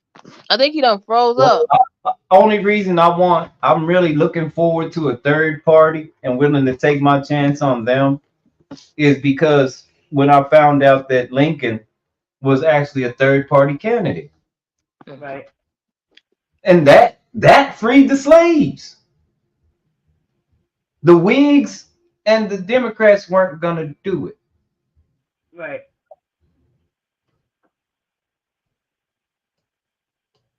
So, Rice, you're gonna be voting for Dr. Cornel West. Yes. I'm gonna have to write him in because he's not gonna be allowed in Texas. Donald Trump has already won Texas, you guys. He's already won Texas because they've thrown out 1 million voter registration ballots, which means that there's 1 million votes of if they didn't vote the way they wanted you to, it's not gonna be it's not gonna be counted. But they did that with Biden. My vote came. Biden was already in the seat, got voted in the seat, and they sent my vote back saying, "Oh, we didn't count your vote." And the whole time, I thought my vote is what got him in the seat. Go ahead, man. We sorry. Yeah, you had messed up. Connection issues. Yeah, my bad. Oh. All right. So the thing is that earlier, sorry, I was presenting. Why is the anti-war movement losing? Because remember, a victim like me will not actually. The thing is that these guys, right? Yeah, you said Michael Lasher, who was supported by the pro-Israel Solidarity PAC, right? Yeah, Eli Northrop condemned opponent Michael Lasher. God dog it! Every time it get good. Damn. He's letting it know. They trying to stop him. They trying to stop him from spreading the truth. Yeah, they thought trying to cut him out from telling the truth. We're gonna try it again. Anything you can do on your side, I've never used the StreamYard. Like, is it something that you can do, like put him in and put him out, or he has to just do it himself? The stuff that impacts. Oh, there you go. You back in. For the offices of the administrators, they're there. Stop you from telling the truth. This is done purposefully, yeah, to subvert the movement and to make sure it fails. That's why both Republicans and Democrats fall over themselves to support Israel, because they know that both sides are controlled. What happens on the side of they will have the protests in the street. They will not mobilize to actually vote. All that activity will be stops. Try to find it for yourself. Go to the anti-war event and try to mobilize people to actually vote together. You will see them shut you down. They're going to start to isolate you. They will push you away. I'm dead serious. Remember, our machines was acting up. They was they kept recounting the votes. Over here, it was like 2 machines, and it went back to 1 machine. Then the building that was doing it, they closed that building down. They jumped into another building. No, you're right. When it was time for Biden to get in the seat, they damn sure was messing with them with that voting machine. I'm sorry, I didn't mean to interrupt you. Nope, they actually have contracts for those voting machines. You're exactly right. They're mad deep in all the business. You know what I mean? It's not good. It's not healthy. That's crazy. If you go deep into the government, you're going to go crazy. And that's the problem with keeping the war victims out. The war victims would not allow these conditions to continue, you understand? That's what's sinister about Cornel West. I'm sorry to say, right? Yeah, if you could really look, he doesn't have to be all bad.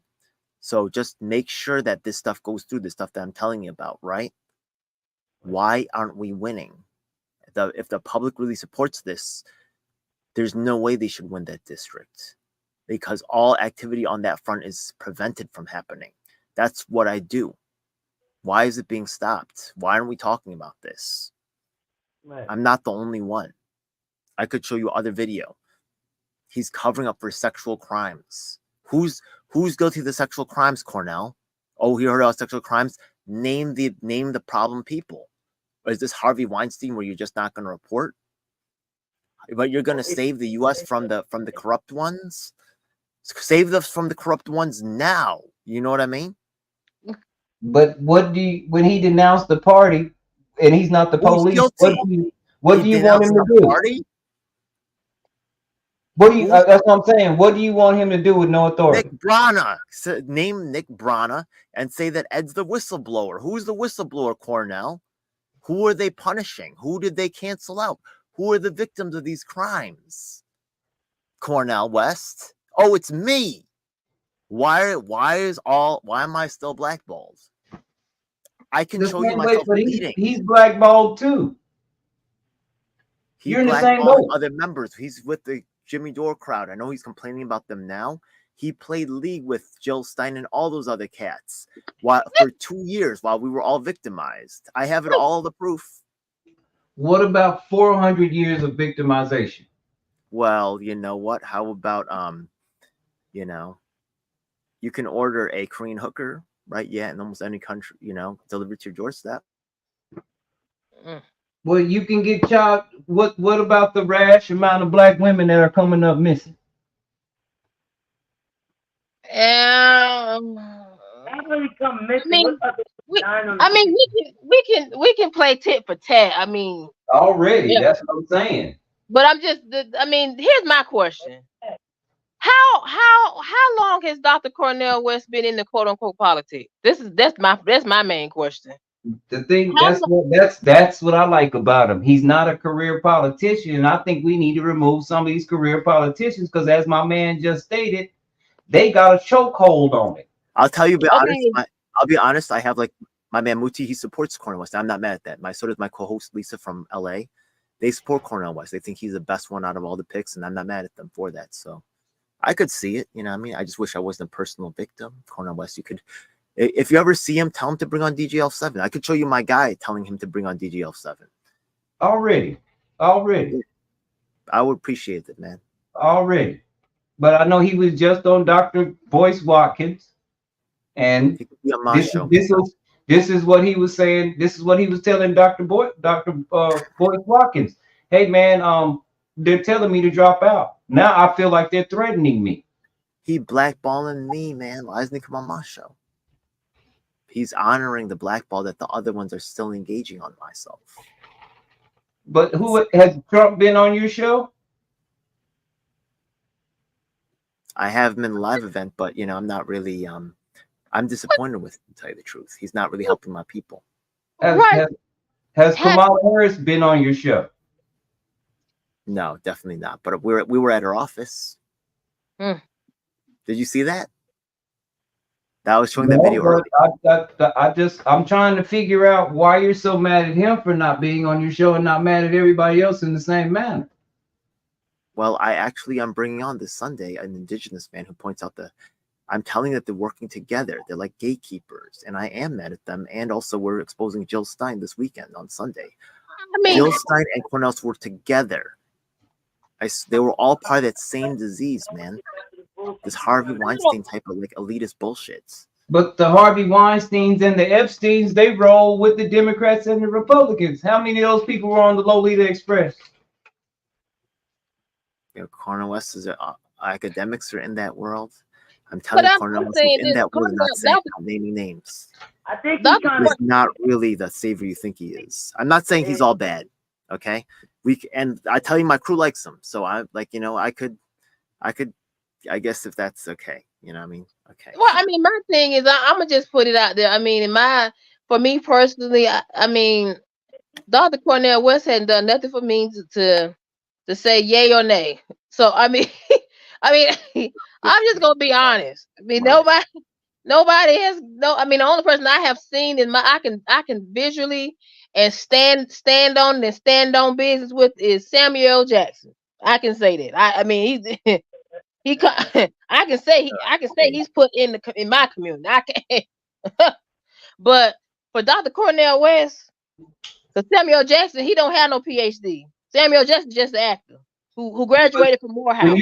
When you say Cornel West has done nothing for you, no, he hasn't, and I'm standing on that. All right. What about civil rights movement? Like I said, he has not done nothing directly for me. And when I say directly for me, I'm talking about as far as the house that I live in, the property that is dealing with my family. He has done nothing for my family, my heritage, my background. So when you speak of this civil rights that you're speaking of, I can't say what Dr. Cornel West, once again, has done for me that has affected me. Again, he hasn't even been in power. So what did you want him to do with no power? Once again, power, that word goes a long way, because just because you are not in, what is it? Just because you are not in politics doesn't that's not the only way you can have power. The one person that I can use as a main example when it comes down to that quote unquote power that you speak of, Willie Brown is 90 years old. To this day, he has power. But when was the last time he was in office? See, there's a reason Kamala Harris leaned on him all these years. There's a reason Kamala Harris, I have a picture of her sitting on the same aisle as his wife less than 10 years ago, watching Willie Brown. So I'm saying this, when you speak of that civil rights, I mean, there's power. It's what you do. When you walk out that door, you can have power. You don't have to get in politics to have it. That's the main reason George Clooney said what he said. So would you vote for Diddy if he could do something for you and your community? Sir, I never said that. What I said for me, I don't go off the vote. Anybody, what I'm getting out of is you're saying, forget the country. What can they do for me? No. I never said what they. I'm saying I'm not finna sit here and say, well, I'm gonna vote for this person because he has a strong civil rights background. Like I said, I live and I'm born and raised in Atlanta. I'm not finna play those type of games. You can't run that game with me, because I have a lot of these so-called. I have a lot of civil rights leaders. Not that far. I walk past their house every day. But how many of them has helped the community they live in? So when you say, oh, the civil rights, that means nothing to me at all. All right. I have a civil rights. As a matter of fact, I have a civil, while I was on this live, guess what? I didn't even answer this civil rights leader. He called me just now. I'm not going to say the name. He called me because I've been on that you know what for about what 2 or 3 weeks now. And I'm not making none of this up. No, so when you say civil rights, when you say that civil rights, that means nothing. Because the person that just called me on his personal cell phone number, this civil rights leader, oh, his father, we're talking about real heavy big ballers that's heavier than Dr. Cornel West. Heavier, way heavier, heavy. Yeah. So that's why I say I don't go off of that. He's been doing it since he was 16. He walked with Martin Luther King Jr. The person that I'm talking about. Did he walk with Martin Luther King Jr.? Yes. The person that I'm talking about. Let me break this down. The person that I'm talking about was the baby. Their family was in civil rights. So when their family died, they carried it along, and they have a strong name. I want to ask something. Yeah. Okay. So you said that he marched with Martin Luther King, and that's nice. Okay, he's a pretty cool guy. Right now, you just said that he has $1 million. He admitted to million. He actually has $1.7 million. Who is he helping with that money? What's he getting done with that money right now? I can tell you some way he's spending the money on. Can you tell me what he's spending? I believe that's campaign money, because I find it funny that the other candidates have 50, 60. Elon Musk is giving. Hold on, wait a minute, because you want him to give his campaign money up to you, but you're not asking Trump that Elon Musk is giving $45 million a month to. You're not asking him nothing about that. 45 compared to 1. Elon Musk is making $10,000 house that we can afford. I'm an extremely capable activist. I can show you my body of work. I have way more. Okay. Why isn't he hiring a guy like me, and he's hiring Edwin De Jesus? Look at my body of work. Should I look up Edwin De Jesus right now? By the way, Edwin De Jesus is featured on the front of the Green Party's page right now. And I can show you the FEC fine that shows that Cornel West is paying Edwin De Jesus $5,000 for 2 events. Okay. $5,000 for 2 events. You want me to show you the receipts right now? No. I'm just saying $5,000. Yes, $5,000. Where's the money going, bro? They're scooching the money out. Yeah. How much does the other? Where's the $1.7 million going? Tell me. What I'm trying to do is I'm trying to get to the basis of relative to the other candidates. Because it was cool. It was cool. I would agree with you. If he could raise $100 million in a week. He could have banging events. He could have celebrity concerts. Where's the money going, bro? That's not what we want as people. We're tired of that. I don't want to go to a rally and Sexy Red shaking her behind. I want to talk about the policies. Instead, you get Immortal Technique, right? Oh God. I told him about what's the corruption. He's still and guys like Cornel West, Guys like Cornel West and Dick Gregory, they don't hang out with celebrities.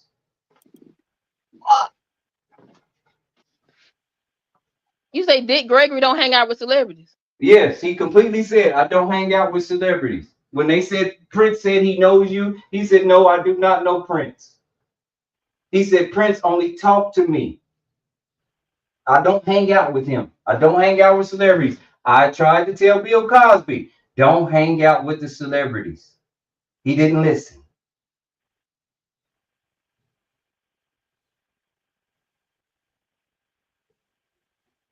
I wish I could just, I'm trying to, I don't know. I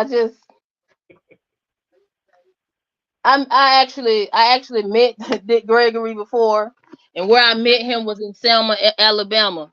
Who was there with him? Tyrese. Was they hanging out, or was he just there with him? Hello? You just said he don't. Hold on, wait a minute. You can't say that if a person that has an event and a person that comes to see you that we hang out. No. The person didn't come to see him. The person was actually part of the event with Dick Gregory. Okay, so who put together the event?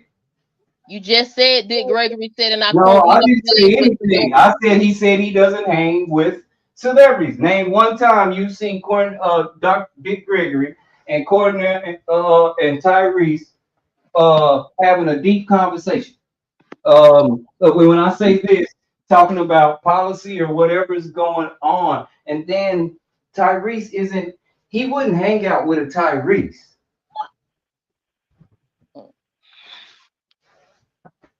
And I know exactly what you're talking about because my homegirl Shay went to the same thing. So she was there. He doesn't hang out with her. You were there. He doesn't hang out with you. Yeah, but the difference between me and them, I wasn't actually standing in front of a crowd. I wasn't actually walking with this person. I wasn't. See, my thing is this: if you're gonna say something, stand on it. But don't just say something. Not you. No.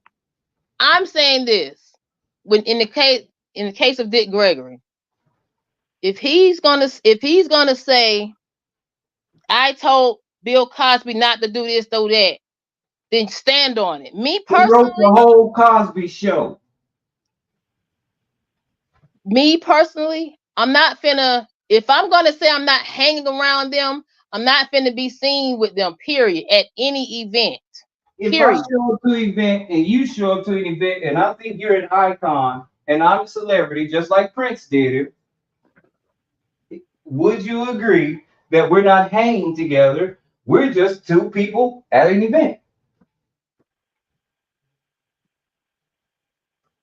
See, you have to bring me documentary that Tyrese has been to his house like Carl Nills, or has had conversations with him. No, or been on shows with him, and he also told you that I hang out with this guy, not that we do events together. Me doing an event with somebody is totally different. You're from Atlanta, right? You're from Atlanta.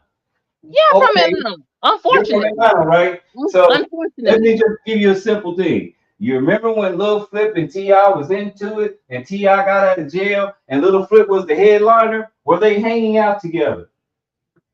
Are you really gonna compare T.I.?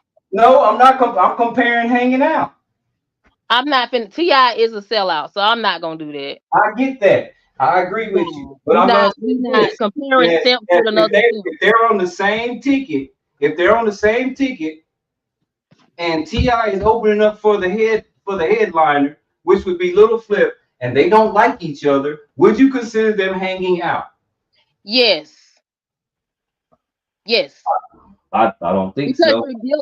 Because you're guilty. You're guilty by affiliation and association. Why do you think all these people have cut ties from Diddy, and all these people have cut ties from R. Kelly?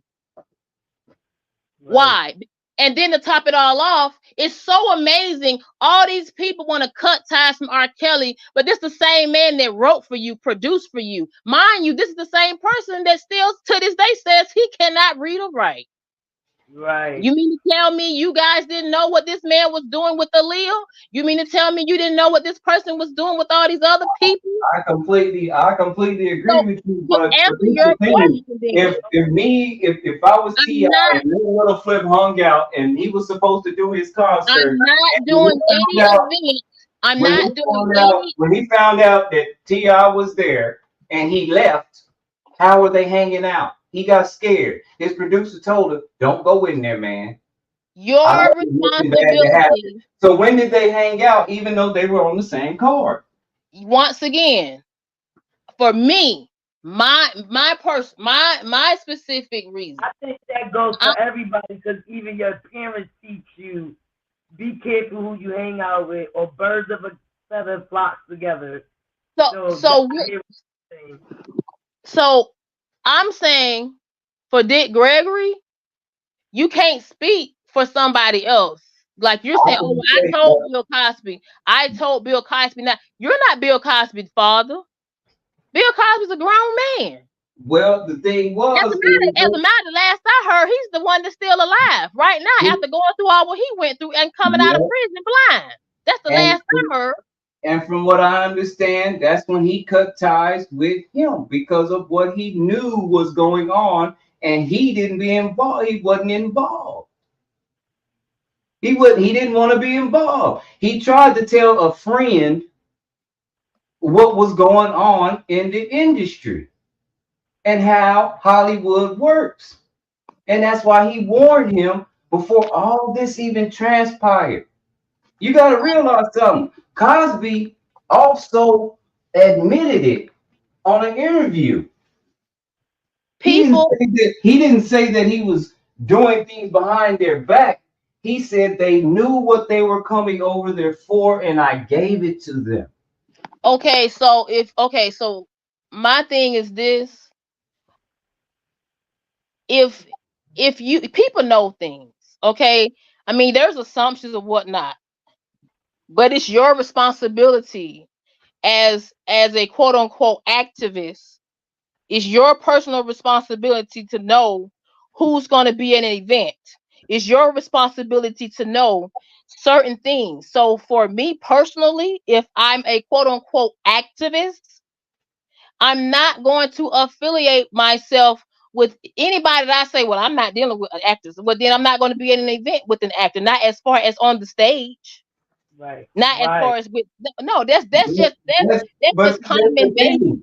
This is the thing, when guys like that get hired to come to these events. So you're doing it for money. And I'm going to say this personally because I am the Black Heritage Committee chairman in my town. When we get hired to events, when we got to go to events, I don't get to choose who they have up there. But the last thing I want to do is not represent myself. I don't agree. I don't hang out with any of the city council members that are at these events. I don't, but we're on the same ticket. I don't even agree with them. I don't even like them, but I'm cordial enough to do the event because of the greater cause. I'm not gonna misplace myself or say, well, since he's gonna be there, I'm not gonna be there, because now I don't get my voice. I don't get to speak for the people that put me in this position. See, I hear what you're saying about that, but see, I don't know. Maybe I'm just a different. I mean, I'm just a different breed. I don't know, because for me personally, I'm not finna sit here and be part of a little crowd or clique just to send a message. I'm gonna send my own message. That's the main reason Tyler Perry, even to this day, go by his own rules. And I don't even like Tyler Perry, but I see why he moves the way he moves. He don't write how they want him to write. He don't move how they want him to move. I think he does, because now we have, and I was talking to an older gentleman that was 75, and I was like, I don't see the big deal in him dressing up like Madea. And he said, well, Flip Wilson tried that, and we didn't go for it. He said, but you youngsters now, y'all go for it because that's part of the agenda. Hey, come on now. his latest stuff. I think he's right in the way he's writing. He is writing a lot of homosexual, a lot of molestation, a lot of kinky, or some weird sexual stuff. I ain't gonna say it's weird because you don't know what people do in their bed, but I think he is writing the way they want him to write. Yes, completely. It's kind of weird. Like, and he's starting to me come out the closet, as they say. I mean, if he's writing the way he wants, if he's writing the way they want him to write, then why everybody saying they're bad movies? Because the only people that's watching him, to respectfully being straight up, it's his personal audience that he's built throughout the years. That's his audience. Because I'm telling you, if that's the case, I promise you, why hasn't he been nominated for an Oscar? Why doesn't he have an Emmy? Why do people say what they say about him? Even now, people in Atlanta said he has all this money, but he doesn't want to hire real quality producers and writers. Like I said, he moves the way he moves. He don't go by nobody other rules. That's the reason he's here in Atlanta. I think Monique would have something different to say. Monique is a whiner. Monique is irrelevant. She is. She doesn't want to face the fact. She doesn't want to face the fact she's not in the circle that she thought she was in. That's why she's angry. That's why she's upset. Because she's not in that circle. And the sad truth about all of this, she never was in that circle. And then she should be blessed and she should be grateful that Lee Daniels and Tyler Perry put her in a position to get an Oscar, because that acting, that role she was in with Precious, me personally, I don't think she should have got the Oscar. She wasn't the one that should have got that Oscar. It should have been the one that played the daughter. If you want to be very blunt, she's not a good actor. She's not a good comedian. And at this point, she's looking like that woman that Tyler Perry writes about, the Diary of a Mad Black Woman. That's what she is. Till she knows better. Again, it wasn't her. It wasn't him. She just had a problem with. She had a problem with Oprah. She had a problem with Steve. Angry black woman. But all these guys seem to be pushing these agendas. When you listen to the Steve Harvey show in the morning, all you have to do is be quiet. What did you say? Even Steve Harvey on his show said all you have to do is be quiet. Steve Harvey, why would you tell somebody to be quiet when all you do is kiss tail?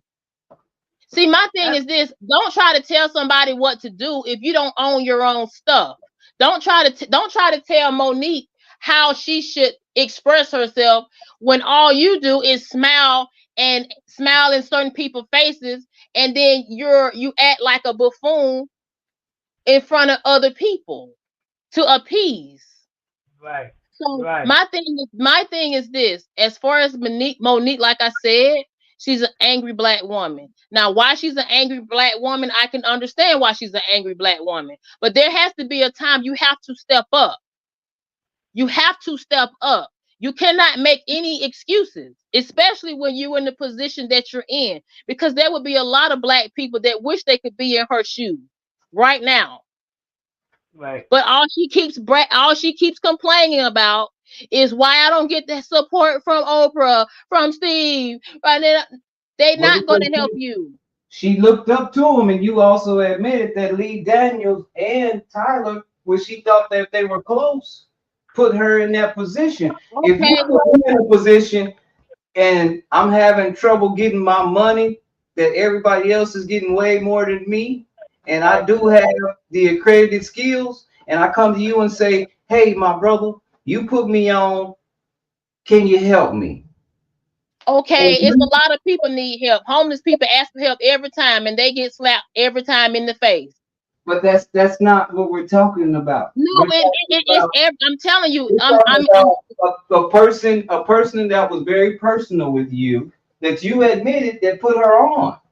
And now she goes in for help, and now she's upset because Monique follow through, or he had something bad to say. Monique should have learned. You take you learn from the people that you're around, and you take note and you move forward. If they don't want to help, then you need to move forward. That's it. There's a lot of women, I think, that are, especially women like our women, that are getting just trampled in that community. I'm sad for what's going on with Tiffany Haddish right now. Tiffany Haddish, you want me to tell you about Tiffany Haddish?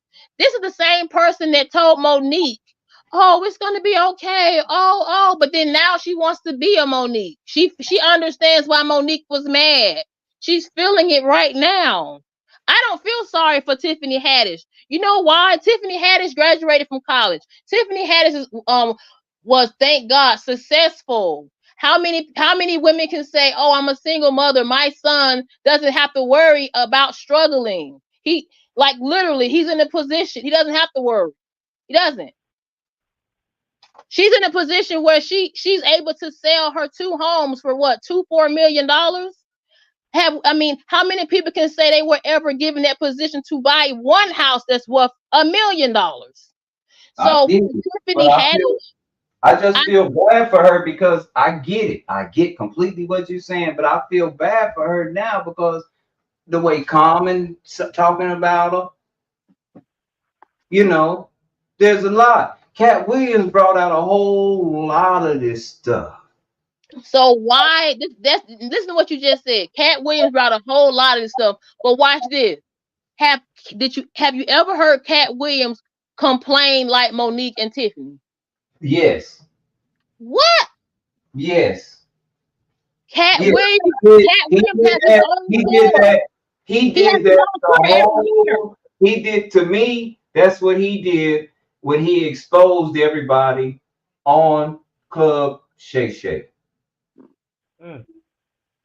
What do you mean? Okay. Let me break this down. Let me break it down. When I say I'll give you another one that feels this way. Corey Holcomb. Right. You watch Shay Shay, that interview with Shay Shay? But see, with Cat Williams, the reason he did what he did, it's all like he has his own tour. He makes his own money. Like he's his own headliner. Tiffany Haddish is still complaining about little things, and she's still working for somebody. I want Tiffany Haddish. If it's that bad, literally, if it's really that bad, you have had more than enough time. Way more than enough time. How old is she?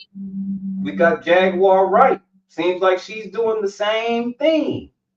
So what good is it? You have to do something about it. You can't just sit there and just cry and point out everybody's faults. Well, when you don't see, this is the problem. When you don't control the venue, and still, when you don't control the venue, then you're right. You have to do something about it. And Cat was brilliant. The thing that was different about Cat than everybody else was that he was kind of like Michael Jackson and Jackson 5. He was so good until it was undeniable. It's just undeniable. He's that good. This is why he was complaining about Kevin Hart. Because I don't feel Kevin Hart is that great. Yeah, because with Kevin Hart, he looks at Kevin Hart like Kevin Hart was giving it. And some people are just giving it. Some people are put in a position where, you don't have to struggle as hard. That's the point. That's the only point that I'm trying to make. It's disparaging to see, because I don't see any white women actors that are doing like this, or black or white actors in general, or white comedians that are, except for Gary Owen, but he hangs with the black people, that have taken this stance, that don't understand why they're being mistreated, even though they've got the credentials. Meanwhile, people that don't seem to have the same pool are being treated better. Mark Curry, same thing. He's like, look, that Steve Harvey show was my whole show. That was what I was doing, hanging with Mr. Cooper. Yeah, but Mark Curry is not. He not going around acting like Monique though. Oh yeah, he is. Just a lot of people don't know him. Oh yeah, he is. Okay. When I say he's not acting like Monique, Mark Curry doesn't have an Oscar. No. Mark Curry wasn't put into certain roles and given the certain opportunities as Monique. Monique had a whole Netflix special. When the last time Mark Curry was given a Netflix special? When last time he could even afford a Netflix special? Again, he was robbed of all that because he wasn't, for whatever reason, he was surpassed. Would you agree that Hang with Mr. Cooper came out before the Steve Harvey show? Yes, I will agree, and I know that Steve Harvey stole his idea and actually stole a lot of things. Steve Harvey been stealing folks stuff, but my thing is this. Long story short, when it comes down to Monique and Tiffany Haddish, it's time to come together and step up.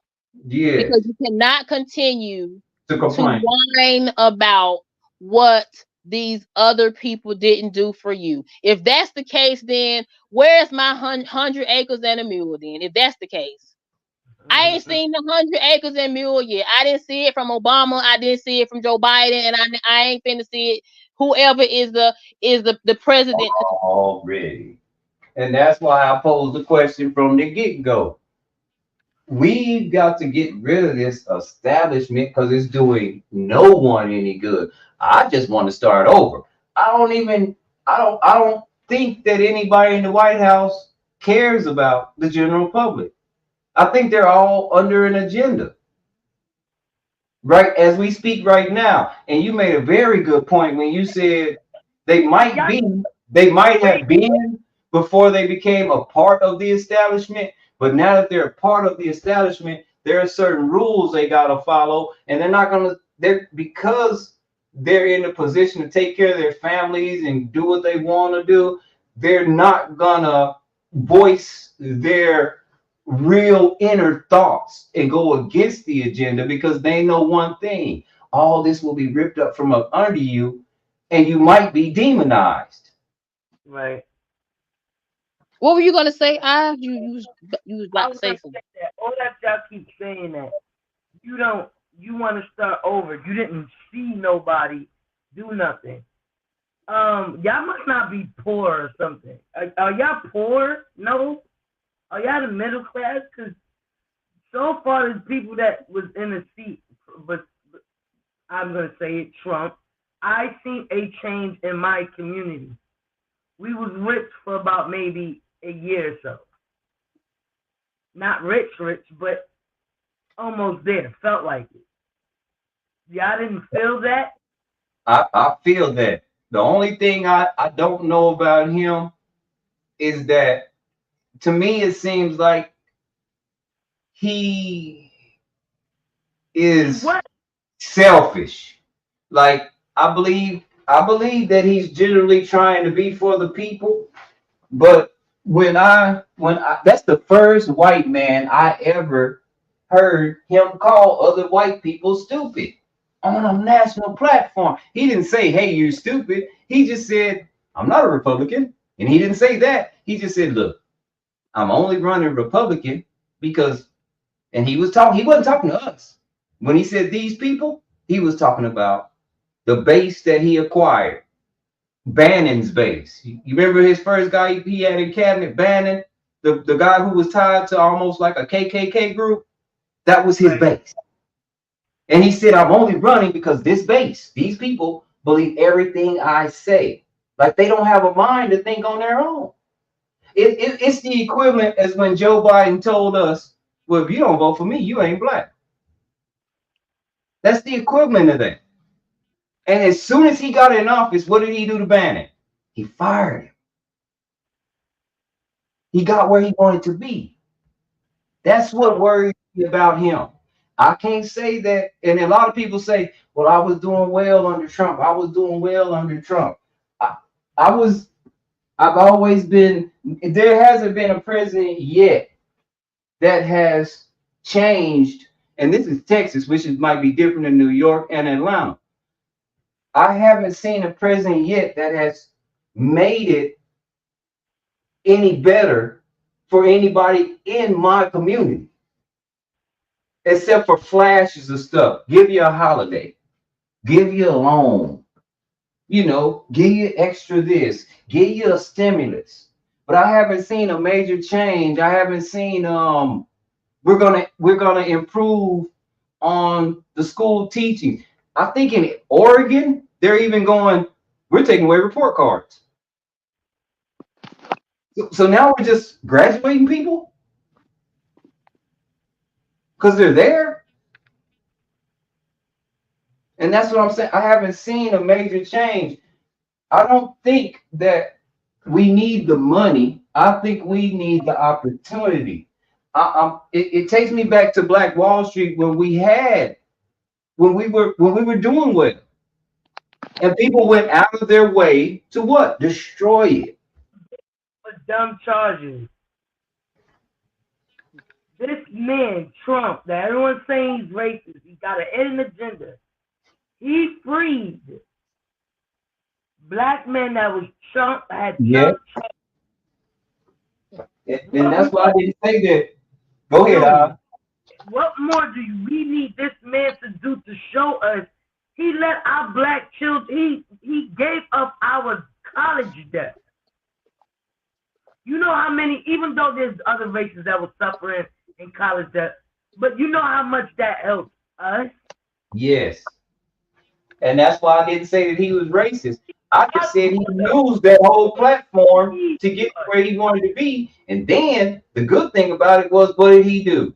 He denounced it. Bannon said the wrong thing, and he was out of there. But the base stayed with him because deep down in their hearts, they believe he's for white people, even though I can't agree with that.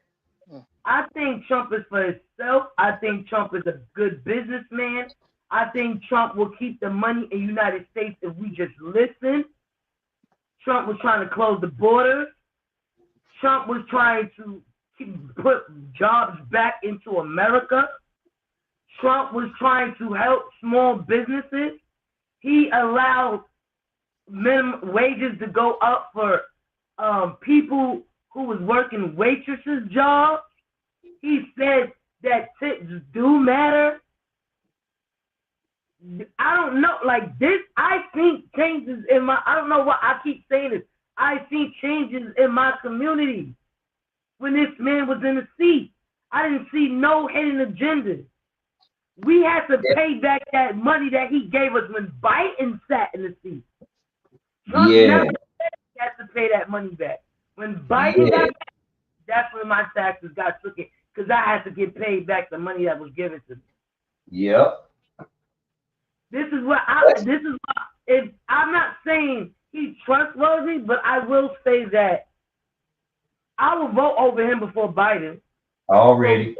Black woman, for this so-called woman that is keeping her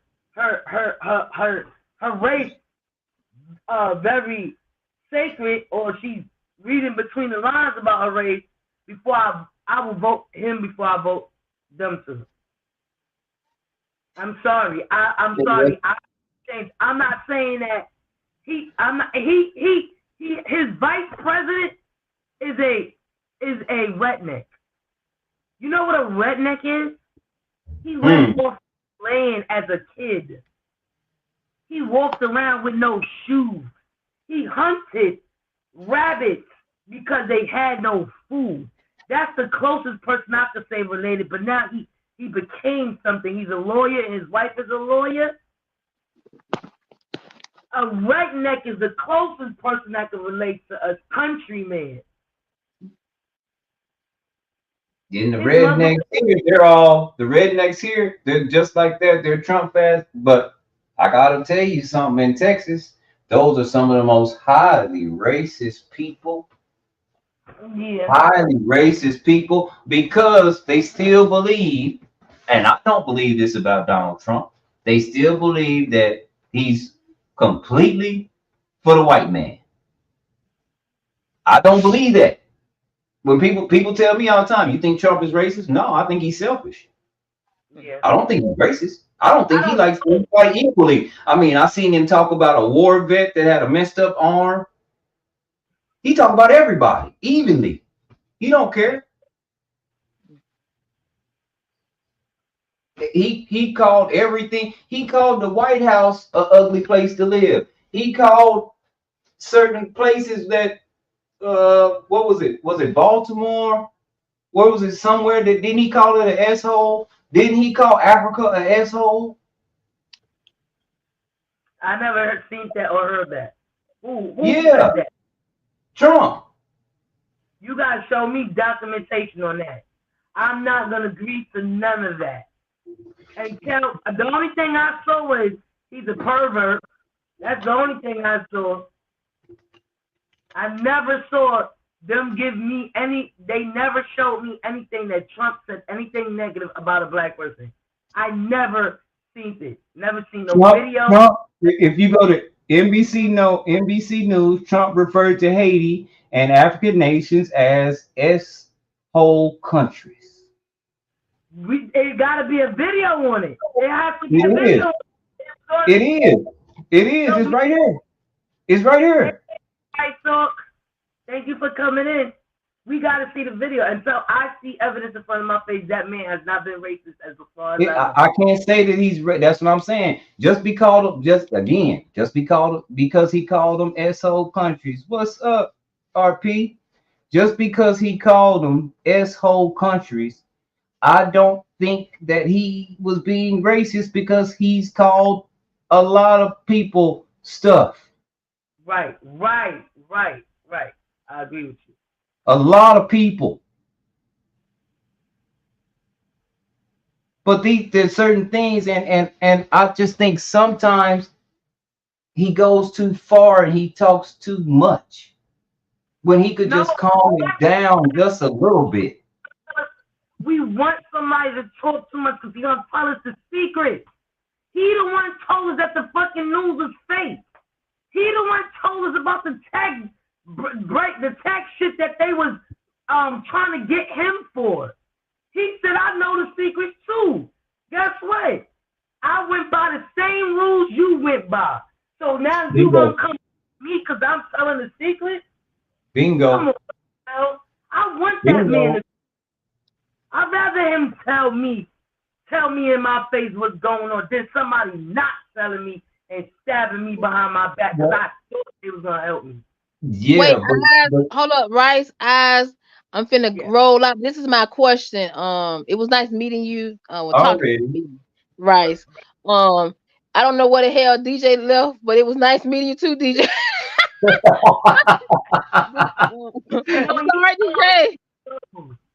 We love you, DJ, for real though. Much respect. I appreciate it. But this is my question. When are you coming back on, ma'am? Because you need to start making this more like, at least once a week. Dang, can I get once a week? One hour? I can do every Friday at 8 o'clock. Cause I could do it Friday at 8 o'clock. I could promise that. Okay. If anything happens, because I was not about to come on because I want to washing clothes, going food shopping, cleaning the house, and I was not gonna come on. But I said nope. I had a few people said they was coming up. I said I'm coming on. So 8 o'clock Friday, every day.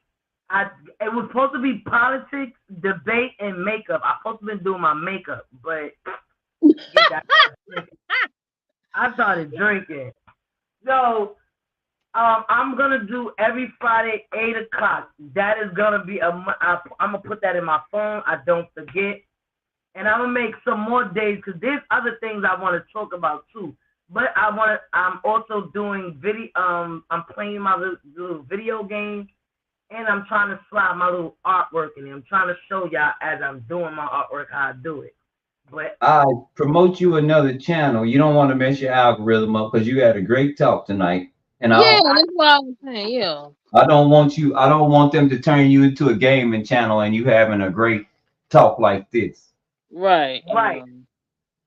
I thought like you can do like a little gaming and then make it into a little a different, like not every, like, all right, gaming Tuesday. Only Tuesday you do gaming. Then politics talking on Friday. I think like it can't be like that. Like I have certain days. I'm not for sure. The big homie Snoopy Eats told me, he said the reason why I have a gaming channel, you know, he got 15,000 on his mukbang channel. That's his main one.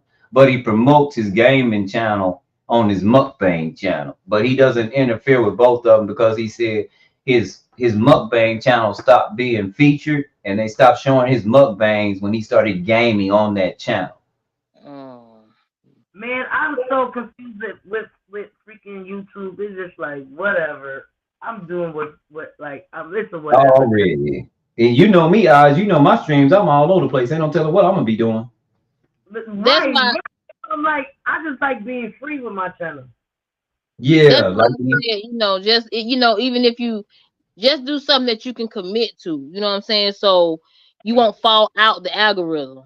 You know, like even if you can commit, if you can't do every Friday, then you might want to say, okay, I'll do every third Friday. You know what I'm saying? But just do something where, you know, people are gonna know, okay, I's gonna be on. Even if it's just for 1 hour or even just for 2 hours. It don't have to be for 5 or 6 hours. You just be for 1 or 2 hours. But just do something that's going to keep you in the algorithm. And then also, you know, people going to have a mental thought, okay, well, Eyes come on, you know, every Friday or every third Friday or, you know, something at 8 o'clock. You know what I'm saying? So that's all. That's all I was just saying. No, you're right. Because when I started coming on every morning, my algorithm was going up. When I stopped. When I did my little shorts, it was going up. When I stopped, it was just like, and I came back, it was like can't come back. Well, I just wanted to just say, you know, and thank you. It's my first time you having the conversation dealing with politics, and then, you know, Rice and DJ came up, and Deborah and Catherine. And Grandma Lynn. Did I miss anybody? Everybody, yes. And they came up to the show, so I'm happy. Y'all came up, coming up on my first show when I started again. So I love the support. I know that if I keep up, y'all gonna keep coming. Yeah, that's why I say, you know, I liked it. You know, especially when Rice and DJ got in. You know, it was like pop pop. I was like, wait a minute, I'm listening. But I'm gonna get off. But thank you guys. Already, nice to meet you. Same here. Right, bye. Guys, how you been? I've been good. Let me stop. I've been working my ass off. I just ended my season on the 10th.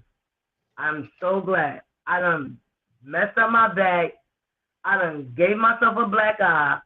I done caught poison ivy all over my body. I had enough. So I just been working my ass off. So now I'm just like, I just stopped working. So I'm trying to come back on, but I'm doing good. How's you? How are you doing? I'm good. Just on injured reserve. I hurt myself bad, so man, I'm chilling for the moment. Heal yourself, because that shit ain't no joke. Yeah. I had to go to therapy my back. It was a great conversation. I don't know. I'm confused because I don't. When you're the most marginalized person in this country, by far, we don't seem to understand when people come over here and they're given, the immigrants are given way more than people that live here. That was my only point. You know, I don't. My man is cool. I like my man, and I dig where he's coming from. But the things that happened in Korea, I can't be responsible for in the United States. Right. You get where I'm coming from? But now, if the Japanese people are jumping on you over here, yeah, that's a problem. But I haven't seen that. But I do know there's a lot of Korean shops, and like you expressed, we don't get to open up stuff in our own neighborhoods. Those are given to everybody else. They get business loans for that. We have to figure it out. Yep. That's what I was saying. That's why I understood what you were saying. Like, not pushing his feelings aside or nothing, but he, like, because he's going through his own thing. And when people going through their own thing, they're not really seeing the major suffering parts. Like, United States of America wouldn't be United States of America if it wasn't for our ancestors and our Indians. There you go. Nobody built this. We built this country on the backs of slavery. Right. That's Koreans right. didn't build this country on the backs of slavery. Right. You know, and that's why I was speaking of reparations and the Asian. You know, they passed the Asian hate crime bill. Right. Yep. And that my understanding was they passed that when people was accusing them of passing back, you know what I mean, the big C, and I believe, and people was doing dumb stuff to them, and I believe that's why they passed that bill. I'm not sure. Yep, but they blamed it on that. But guess what the Asians did? The Asians went back and they looked at who was really causing them more harm. And they found out that the news was saying it was people that looked like me and you, but it was really the other people that was doing them worse than we were. Right. There was more accounts of them completely being completely racist than us. We don't act like that. Not all of us act like that, because if we did, you wouldn't be in our neighborhoods from the get-go. Majority of the people that was harming them was people dealing with mental health problems. Yes. Walking on the street, and they would attack them. And every person that attacked them, I'm not going to say not every person, but all of them. Any person that wants to attack a person because they think they something false information, something mentally is not right. Right. And that's why I was explaining to him. I worked in a pho shop. I was the only black dude that worked in there. And that's because I had major credentials as a chef. I don't know any other black people that if they were just a regular line cook. And the thing was, if I didn't have those credentials, I wouldn't have been able to work in there because they already didn't want me there. Right. Really. They had their own people working there. It's just that the son was very irresponsible. Right. And they paid me well. But do you know, after a month, they decided that after what they was paying me, they was going to put me down to minimum wage because he couldn't pay his bills and he needed to cut his labor. You just bought a brand new car. Y'all go to Austin every week and spend thousands of dollars at the bar. But instead of you stop doing that, you want to cut my pay? Thank you for the opportunity, sir. I'm out. That's how it happened. That was a Korean family. Are we still cool? Yeah. Do I still eat pho? For sure. I love it. But I was playing on a lot of it because the things I wanted to say, it would have seemed more like I was saying some mean stuff, but I couldn't say what I wanted to say, because if I really say what I wanted to say, first he said there's no after school program. I mean, he said something about there's no summer thing, right? Yeah. Some education thing where he said, oh, extra tutoring. They go to school all year. They go to school from morning to night, sometimes sleep in their school. Their education is way better than ours out here in New York. Their kids are smarter than our kids. Yep. That's that kids. So, you are trained. Majority of y'all, and then he kept saying there's no Korean magician or Japanese magician. I'm looking like, wait, I'm looking some up now. Scientists, I'm looking some up now, and I'm like, what do he mean? That's why when he come back on, I want him to break down what do he mean. What is the little funny Asian man that talks that's in all the comedies? Jackie Chan.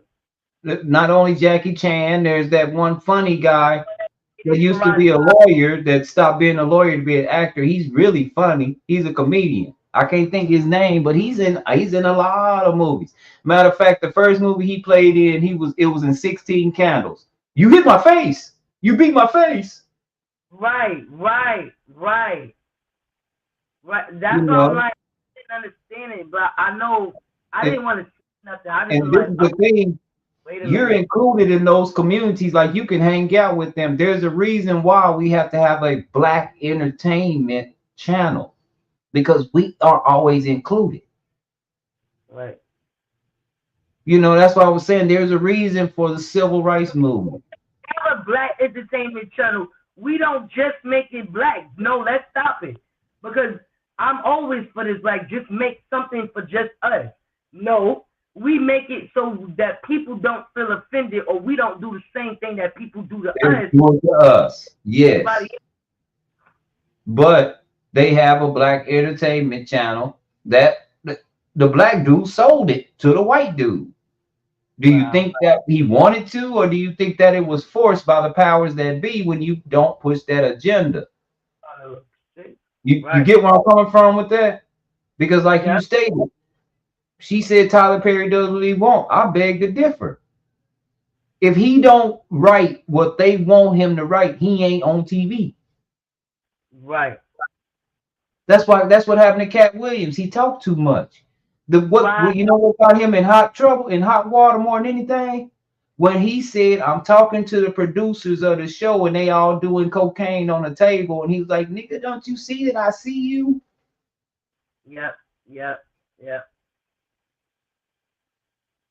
That got him in hot water. And that's that's almost the same thing that happened to Kanye West. Yep. Kanye, we can go down the line, like she mentioned, R. Kelly. I mean, everybody's okay with people doing what they're doing until you don't do what they tell you to do. Right. I can meet with all the young girls I want to, as long as I do what they tell me to do. There's a reason why drill rap is being pushed so hard. Yep. And they had a Jewish manager on there, and he said, "You pushing out all these like bad music, like for the kids." And he said, "Yeah, why not? That's what sells. You think I'm not gonna push out? You know, it's what y'all like. That's what y'all like. So I'm gonna sell y'all that. So the music is poison. They're gonna sell us that no matter what." Yep. T.I. even said it when he had when he was on BET and he had that forum and he was with Al Sharpton. He said, these people, Al, I'm up here with you, with these people, with my people, to tell them that I got some great songs that talk about prosperity, how to be better than me, how to do this and how to do that. And we don't have to be at odds with each other. We don't have to sell drugs. He said, but when I take it into the lead men that drop the album, they tell me that's trash. Go back and write some stuff where you're degrading your women. Go back and write some stuff where you're trying to kill other black people. Go back and write some stuff where you don't care about the kids. Right. And you have to do it because why? You've either got an advance and you're under contract and you owe money. Right? Yep. And so now that T.I. has done his own thing, he's moved around, his message hasn't changed in his music. Okay. But he's not pushed anymore. You don't hear a lot about Grand Hustle no more, even though they on fire. And now all of a sudden, some rumors. All of a sudden, he just fell off. They got some sex shit out and no, yep. Yep. Yep. I mean, they tell these young boys, push this music, push this music, push this music. And then when these young boys make enough money, they either come up dead or they prosecute them on things they've said. We watching Woody and YSL. Hey, what Cardi B said? Cardi B said, I'm getting tired. Yep. Now, wait a minute. Imagine me getting on a major platform, being a major rapper saying, yeah, I used to drug women and have sex with them and steal their money. I'd be in jail. But Cardi B said it, and nothing happens. Right. And she said that shit, and she didn't even get questioned about it. Like, huh? You get where I'm coming from? These are, and that's why I say when it comes to being marginalized, I feel anybody that's going through hard times or feels that way. But I am the most marginalized man in this country. Right. I'm supposed to be dumb. If I have a mind about myself, I'm pushed out. I'm a threat. Yeah. You know, everybody's getting, we even have you can't even say nothing about the LGBTQ community, but you can call me when you get ready. Yep. Yep. And that's crazy. They protect us before we protect. And they do crazy. I bet you we do dumb shit, they would protect us. Black folks. It hurts, you know, because we've been crying for. That's why I say there's a reason why we had to have affirmative action, because when they in the middle of the illusion of inclusion, which was the civil rights movement, the white women got all the jobs. They took all the companies that were producing out of the black neighborhoods, so you had to go to them and get a job, and then they wasn't hiring you. So now they had to make a law against themselves because people were crying. Mm-hmm. Right? Mm-hmm. This is what happened. You know, nobody, and that's why I'm not against helping everybody, but what I do want to do is I want to help my people that look like me first.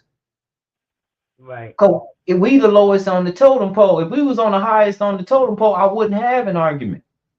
But we make up 12% of this country and 50% of the homelessness. How does that work? And we make 12% of this country, but 40% of the prison population. How does that work? You know, that means somebody is clearly being targeted. Right. Right? Right. Right. And that's why I'm trying to get the target off my back. I don't know many Asians that have a target on their back. They seem to buy. They under circumstances because they came here and they gotta follow the rules and regulations. They underneath that. But we are targeted and they're not. You just under certain circumstances because you came to a country with nothing. Exactly. Am I saying it wrong or retarded? I think you're saying it right, because he was like, well, Japan did this and I'm a war. And I was like, when did that war happen over here with you in Japan? Because I don't remember that. He was like, well, that happened in my country. Well, this is the thing, I can't do anything about what happened in your country. I just know that these are the numbers. And I know exactly what you mean, but you don't want to be targeted like this. You don't want to be on the news as just whole dope dealers and bums.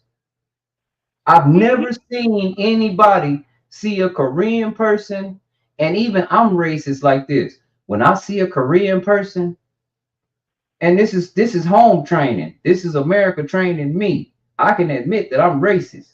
When I see a Korean person, the first thing I think is they're brilliant. Even though that might not be true. And my Korean friends had to check me on that. Everybody's not smart. That's not racist. That's for it is because you give them a quality that they might not possess, even though it's a good quality. It might not be all of them.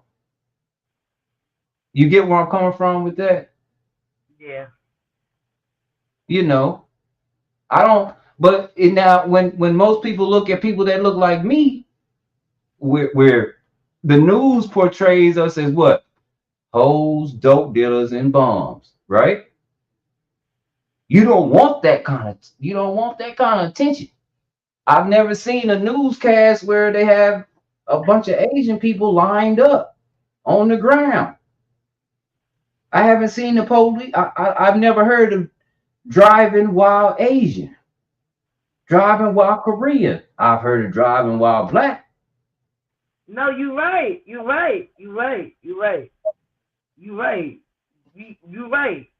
haven't heard Asians, or I'm not saying it doesn't happen, but majority of the people who get shot down driving behind the wheel is black. I have never seen the police go in a woman's house that was holding a pot of water and lay her down. I'm not the same thing. When our people die, there's no acknowledgement. There's no acknowledgement when you pass away. There's no acknowledgement of our people passing. When our people die, it's not acknowledged. It's used and politicized as a movement with Black Lives Matter. That all started from George Floyd, who was not an excellent representative of my people. I believe most black people, if they'd have known exactly who George Floyd was, they would have said, good riddance. Because did you know that he put a gun to his pregnant girlfriend's belly and said, I killed his baby, and you too? Well, do you see? All right, let me ask the question. Do you, if you're not, all right, you're not getting discrimination from, I'm not going to say all black people, but I don't know. I don't see, no, let me not say that. DJ, I don't even know any black scientists. I know black athletes. I know black actors. But I don't know any black scientists. But we can research it and might find some. Exactly. They're not talked about either. Actually, there was black scientists, but they took it from us in the owner. It was a man from Nigeria that is being locked up in Nigeria because he made a power plant that was small and it could fuel over 300 homes in a neighborhood. He came to America to get the patent and they poisoned him. Now he's just hiding from everybody with all this brilliance. I don't see that happening to Asian people. We might not know who the scientists are, but we assume that there's a lot of Asian scientists, because usually when you're watching the news, we look in laboratories, we see a lot of Asian people in there. When you go to the doctor's office, my dentist is Asian. You know, those are the disparities that we're talking about.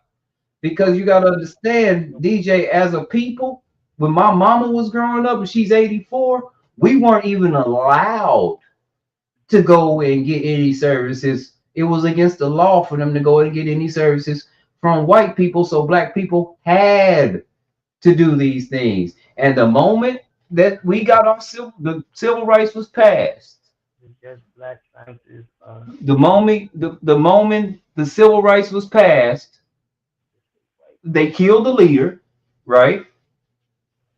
They killed our leader, and most of the jobs went to white women because now it was women's lib. They watered it down with women's lib. So the ones that was out there getting bit by dogs, the ones that was out there getting hit by water hoses, and was still marching peacefully, that helped change a lot that's going on in this country that we weren't able to do. They didn't receive any benefit for that. Everybody else did. Because if it wasn't true, we wouldn't be having these conversations today. We'd be okay. We wouldn't be worried about our neighborhoods. When they talk about the slums, they're not talking about Asian communities. I ain't never seen an Asian O-block.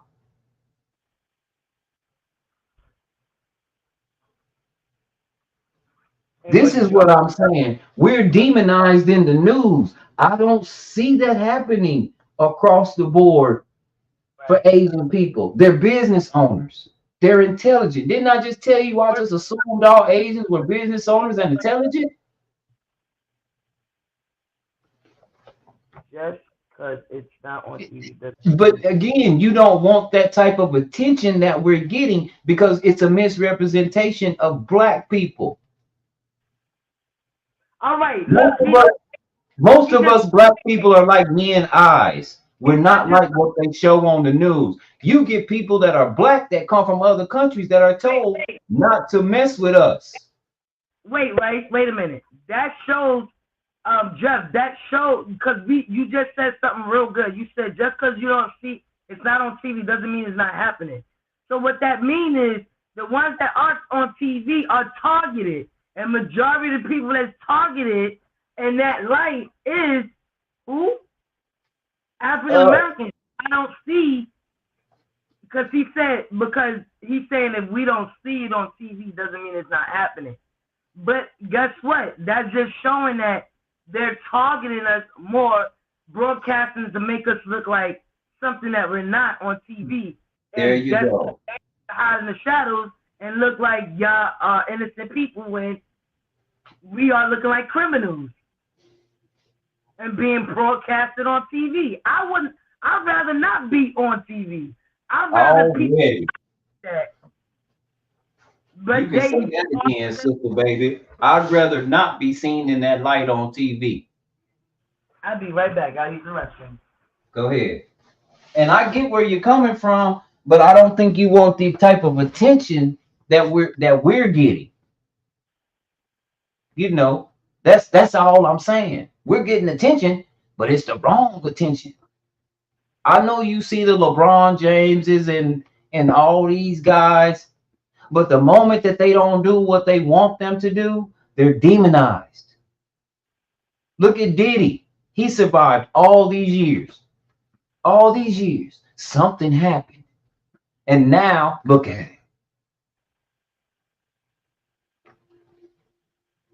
You know,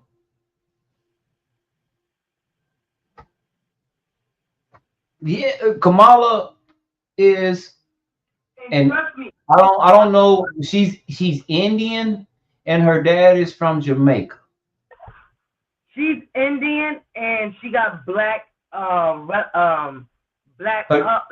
got ancestors that in Jamaica. Black. Yes, in Jamaica. Again, that doesn't make her experience what we experience here, because in Jamaica, that's a different country. But she was raised, and she went to a HBCU, and those were the people that funded her, and they're not even hiding it. Wasn't the lady that interviewed her one of her fraternal sisters?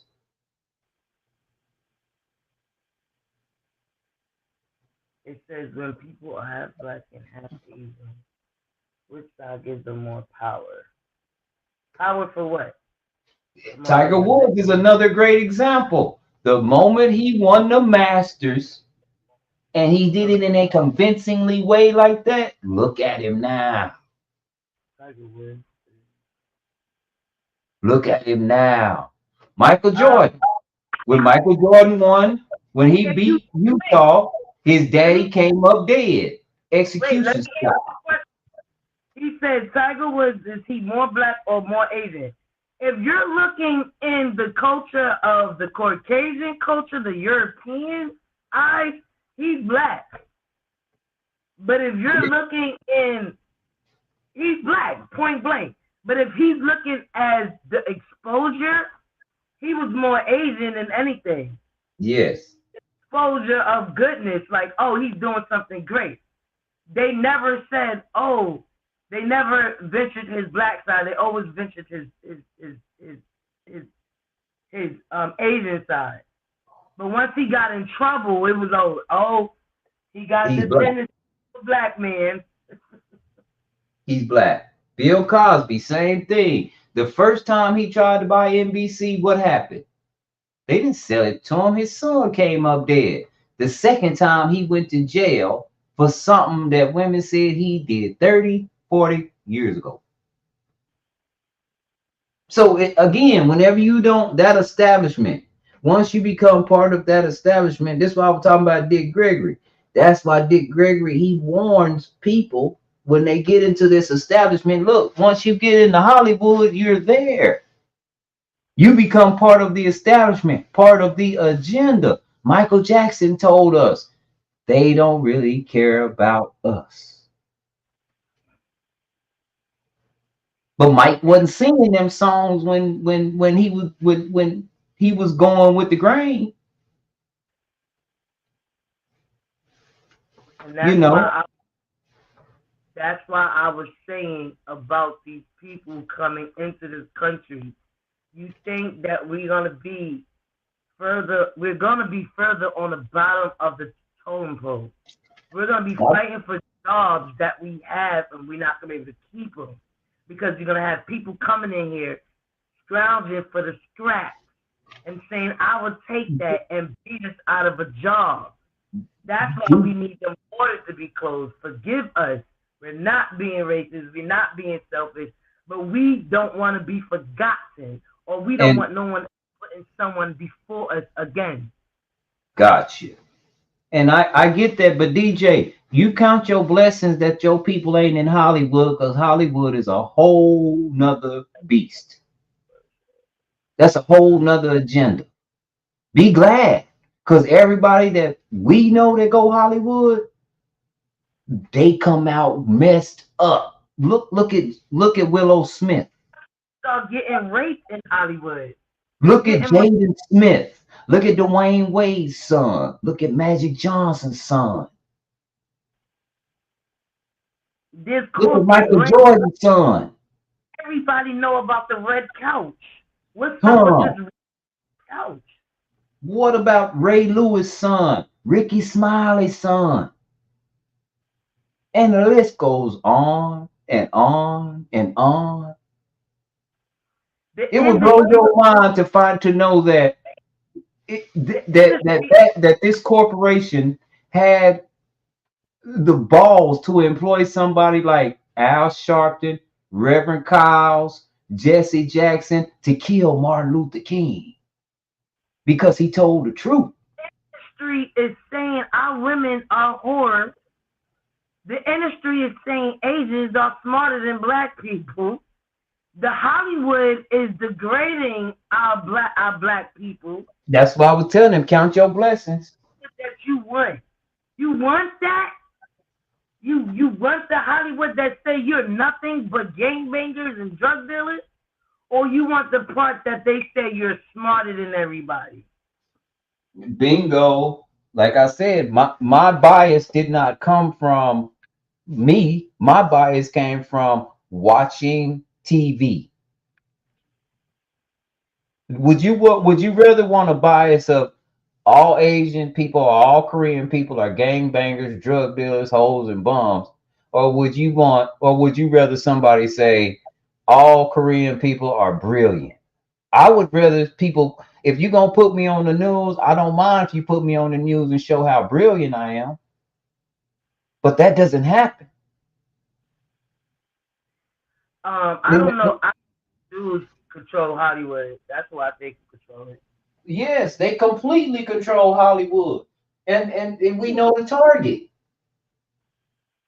I know an Asian American actor, but I can't. I watch some of their shows. I can't.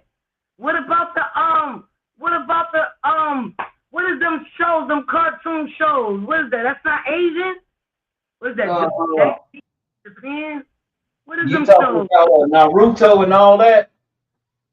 Why am I forgetting the name of these daggone shows? Naruto, anime. Anime. There you go. Anime is what? Forgive us if we not insulting. Anime is what? Japanese, Asian. Where does Kung Fu come from? Is that Kung Fu? Is that Asian or is that Japanese or Chinese? What is that?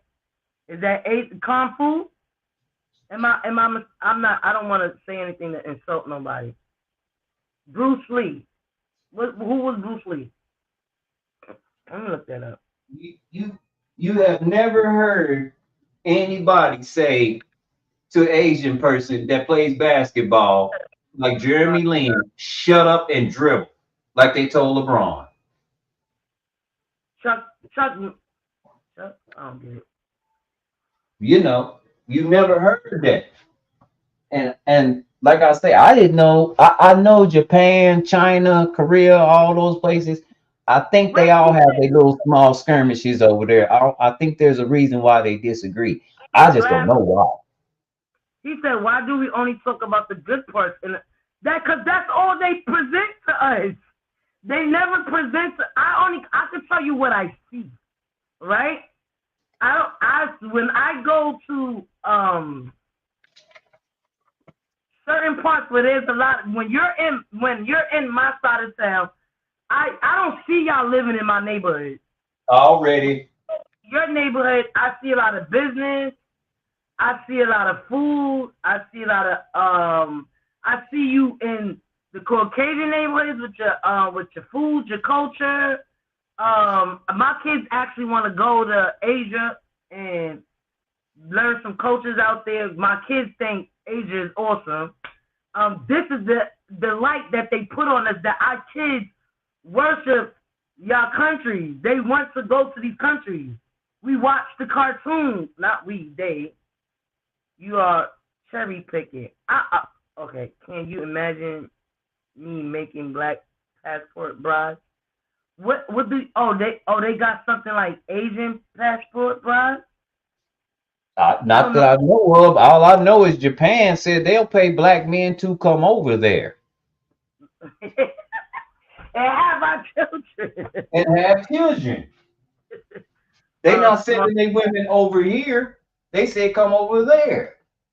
That's what they tell us. I mean, that's what is showing that that's what that's all they tell us. I don't know how to say it. I don't know if I'm lost for words. I mean, the most disparaging woman that is missing as we speak in America today is the black woman. She can't be found. She's going missing by the thousands, the tens of thousands. People are missing black women. I don't see Asian women disappearing, going into the sex trade like that. I just don't.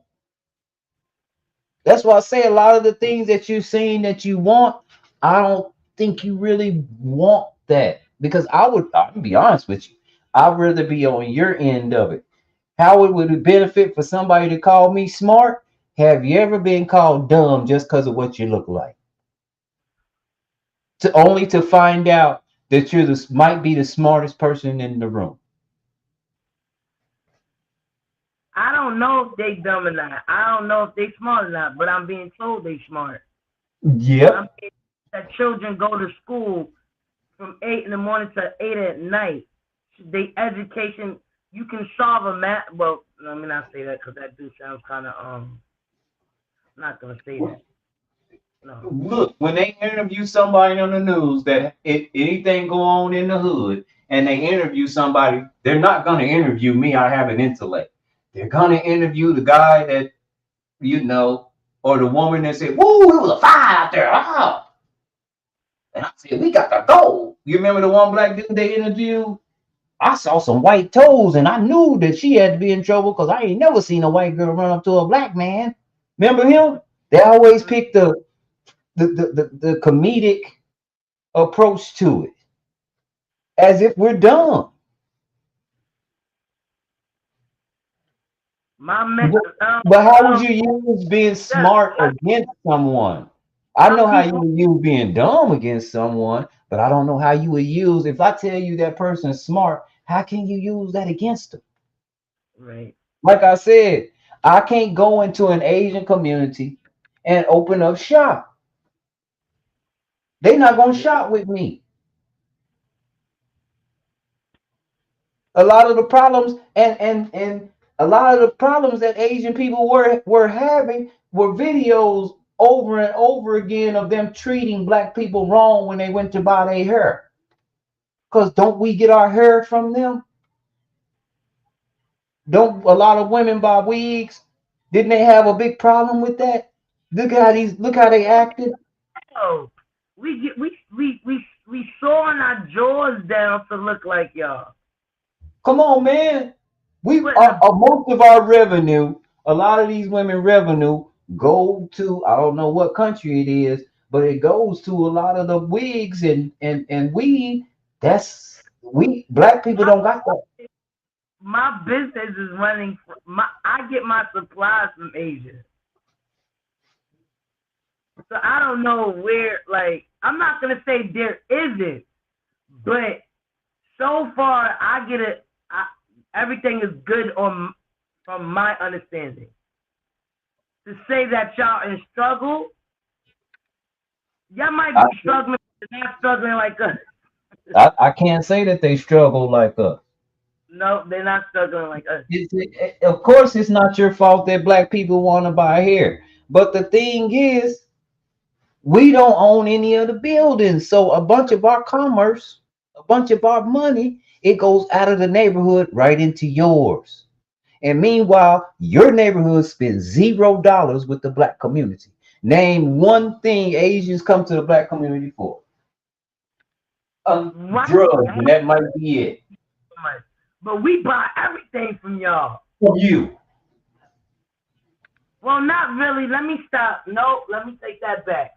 You, not all. You have some that do like our culture. You have some, but I don't know if they come to our neighborhood and get it. They'll probably order it, maybe. I don't think they'll come here and get it. I'm just saying. Construct. When we don't buy the hair, they close up. Right. I probably so. Yeah, you're right. I mean, I have yet to hear that. We never had to complain about it. We don't got complainers. Yeah, and guess who Jordans were targeted for? It wasn't targeted for us. We weren't supposed to be wearing their shoes, but we supported Mike because he was black. Right. And guess what he did? He invested stock in penitentiaries, and now kids is going to jail over these Jordans, and he making money on the front end and the back end. Right. That money is good enough. What? Well, name something. You might enjoy barbecue. I don't know for sure where you live, but what would you come to the black neighborhoods? What kind of business and commerce would you exchange with black people right now? Do you own any FUBU? Have you ever bought any FUBU? But they make it. What about and I see and we do acknowledge we love you guys. That's the problem. China Mac was just hanging with Crip Mac. You can rap. Yeah, you can right. rap. We don't mind.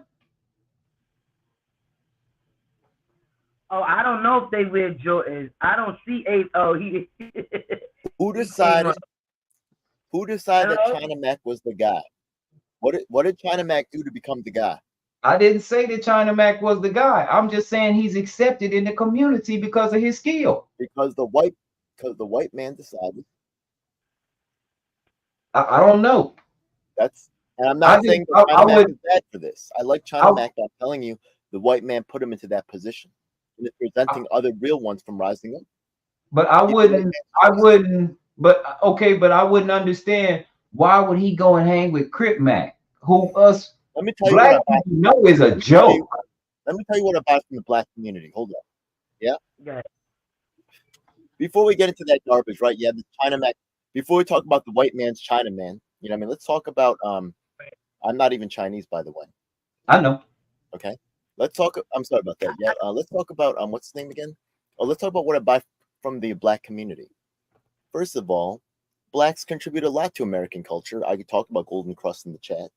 Right? Yeah, Jamaican owned spot. Right? Yeah, is that necessarily American? But that's not black American. That's Jamaican. That's different. Jamaicans don't like us. They're told when they come over here not to hang around. They're told, okay. You're told when they come over here not to hang with us because we're bad people. Even though they look like us. Maybe Africans the same thing. They're told not to hang with us because they're bad and they act funny. Like they black, they Haitians, Jamaicans, anything, they don't like us. Like Africans, they don't fuck with Americans. They don't like us, bro. I have zero loyalty to FUBU. I'm gonna tell you right now, I care about the people that are in my circle. So like 12 Veils, Eyes of Art, you know what I mean? Those are people I interact with on a daily basis. Why am I buying FUBU? Because somebody told me that's a black? Nah, man. I don't care if you're black, white, or whatever you are. If you're in my circle and if you talk to me and we do business, then we're working together.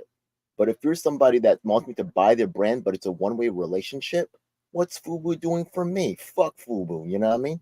I don't care. Black. I will support black because that's who I'm around. You understand? Who am I around? Look at my videos. Look at who I'm living with and existing with. That's who I do business with. The people I'm here. Again, right? But your vision of an Asian man, even though despite the evidence in front of your face, right, you think that Asians are a certain way, and you keep telling me what you see on the TV or your perceptions, which is how about I tell you about my perceptions that I have built by the media of black people? Are you kidding me?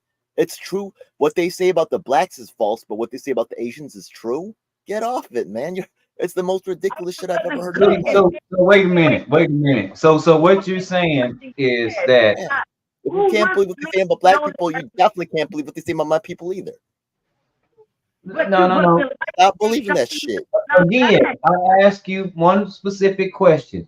Okay. If you were to come and go to a black neighborhood, what form of commerce, how could we do business together? What could we trade? Because again, I can't open up shop in your neighborhood and you don't. A lot of Asians, Koreans, I worked at a fuss shop. He doesn't live in this community, but we buy his food all the time. I've never seen him at the barbecue shack. Have you been to Chinatown in New York City? No. Oh no? Okay. So you know all the Africans line up in Chinatown. You know what I'm talking about? No. Right? No? What you mean? Like, okay. what you mean? I can show you footage, right? Yeah, if anybody's from New York City, they should know that. But go to the Harlem or other black communities, and do they treat do they let the Africans in the same as the Chinese do? Right? You saying all this stuff. Right. Let's go to Chinatown and we'll see what's up. The fact of the matter is that the people without control, the migrants, the people coming out of jail, the people that are homeless, we've always lived together. And some people that are in the public housing system, they've gotten to escape that and have their own little, and single men with prison sentences don't actually get into public housing unless their girlfriends bring them in. There's a lot of ways that having, being sexually, desired, who's the number one purchaser of products in the United States? Oh, it's women. And how does that affect the products that are made by Asian American men or trying to be marketed? You talk about FUBU, name an Asian American brand. Oh, okay, that's a joke, right? Only one way towards the black community, but never to me, because we're taken care of. We're rich. We're smart. We have all these reasons why you don't care about even the existence of an Asian American brand whatsoever. Name an Asian American clothing brand. Go ahead. and it's okay. I shop China Direct. Right? I shop China Direct. I can name you a whole bunch of clothing brands. Name me one. Name me one Asian American brand. Go ahead. Oh, he said American. Asian American brand. Okay, but again. Oh, you can't. Okay. No, I can't because again, it's not put out there, and I don't know if you guys are even in the. Everything says made in China. Never thought everything says made in China and made in Korea. Nothing says made in America. And when I go to Walmart, it's either made in China or Korea. Nothing is made in America. Thinks they understand black people's problems, but there's a vast fucking gulf of difference, bro. I'm not saying that I completely understand black problems either, but if you think you understand Asian American problems, you're dead wrong. What problems do you? Again, I'm gonna ask you. What problems do you have? That's the thing. Like I told you right now, there is no Asian American brand. We're America's cucks, right? And that affects our ability to sell things. I'm not marketable as an artist. I'm not marketable as an activist. I'm not getting supported. I'm not getting on the shows, right? Because just like there's a great white hope, there's some hope for black people. There's some black, and you say Hollywood's no, right? Yeah. Oh, you're lucky you're not in Hollywood because it's all corrupt and shit. Tell me that white people say, oh, you know what? Well, you know what? Alcohol, right? Yeah. Well, you know what? It's people get drunk on that shit. So you know what? No alcohol for black people. You know what? You know what else is a vice? You know what I mean? What? No, they give it to us on purpose. They said I dropped guns and drugs and alcohol off in the black community so they can kill themselves. No alcohol for black people, only for white people. That's okay then? What? I'm asking a question again. Okay. We got liquor stores. Yeah. You get where I'm coming from? I don't know the Asian brands or the Korean brands, the brands of the names, because the brands of the names in those Korean shops up and down the street, they don't have a brand name on it. It's plastic covered shirts. People buy them all the time. They got jeans in there. They got hair. They sell almost everything. Jeans and from crack pipes. Hold on. From crack pipes. Where? To cigarettes. In the liquor store? To bread, to anything when you go in an Asian store that's in my neighborhood. Now, would you put a store like that in your own neighborhood? Would you put a liquor store in your own neighborhood? Because there's a reason why white people don't want that stuff on their side of town. You ain't gonna go in no white neighborhood and see no whole bunch of liquor stores. Again, I'm gonna ask this: being 12% of the community, how in the world are we 50% homeless? I don't own no what's maybe there's a green guy the disparaging number of Asians that are homeless compared to how much they make up of this society? And I bet they're doing really well because they have a little China. All about it in the news. Oh my God.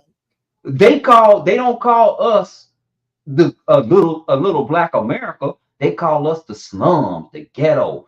They call that, you said yourself, Chinatown. Now you're talking about what their story, their narrative. You said that. You said if you go to Chinatown, did you not say that?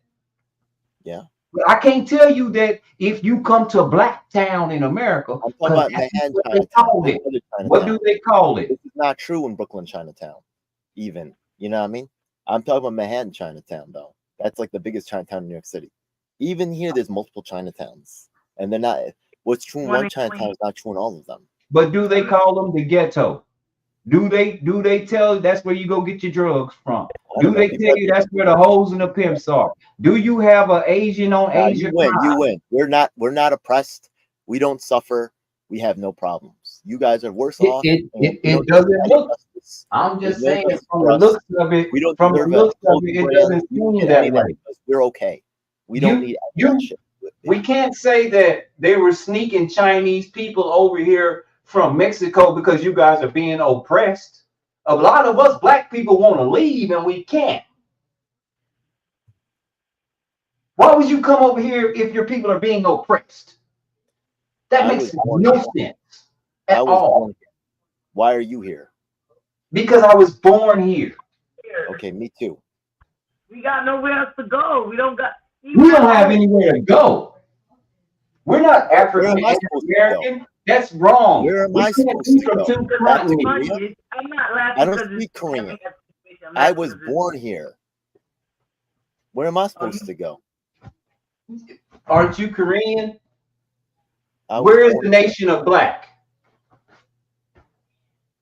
I don't know. There's a bunch of nations. No. A nation specifically called black, because you said you're Korean American, which means you have a national representative in the UN, Korea. Where is the nation of black, and how are we represented in the United Nations as a people, as a nationality? Why is the United Nations the arbiter? And We're not. We're not. The United Nations. I don't believe the United Nations.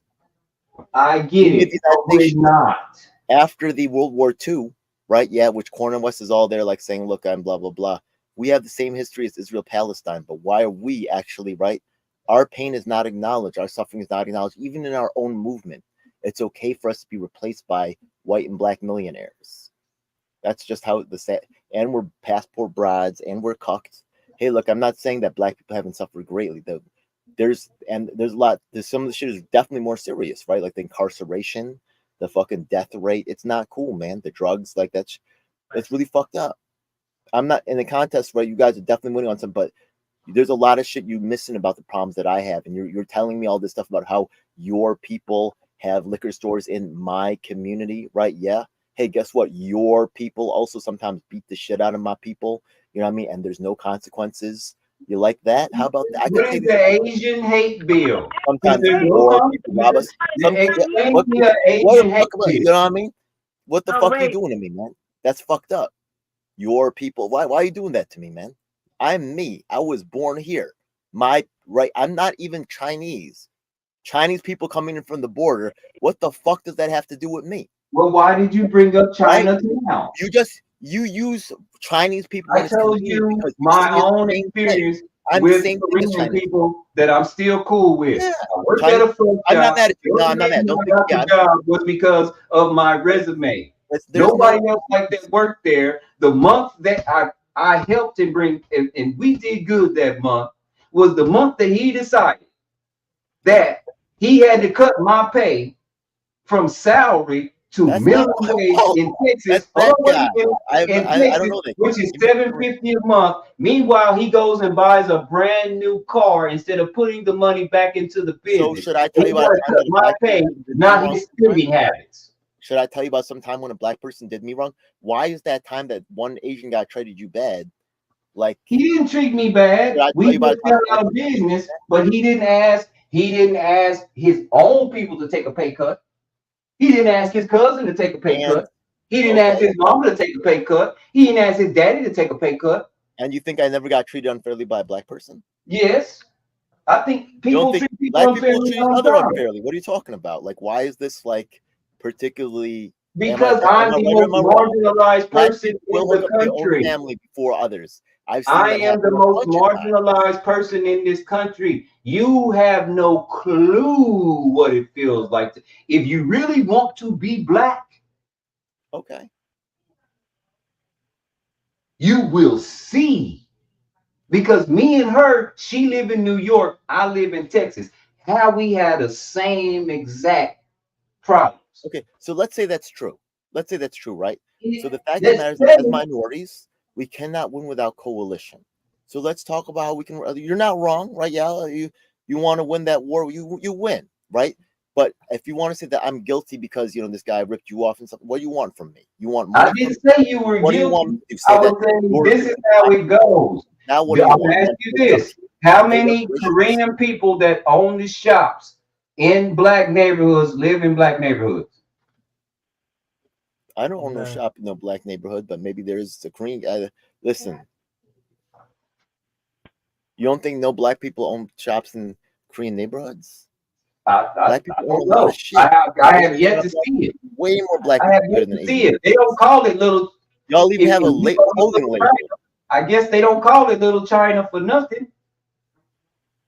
I'm not Chinese. I get that, but again, they don't call it Little China for nothing.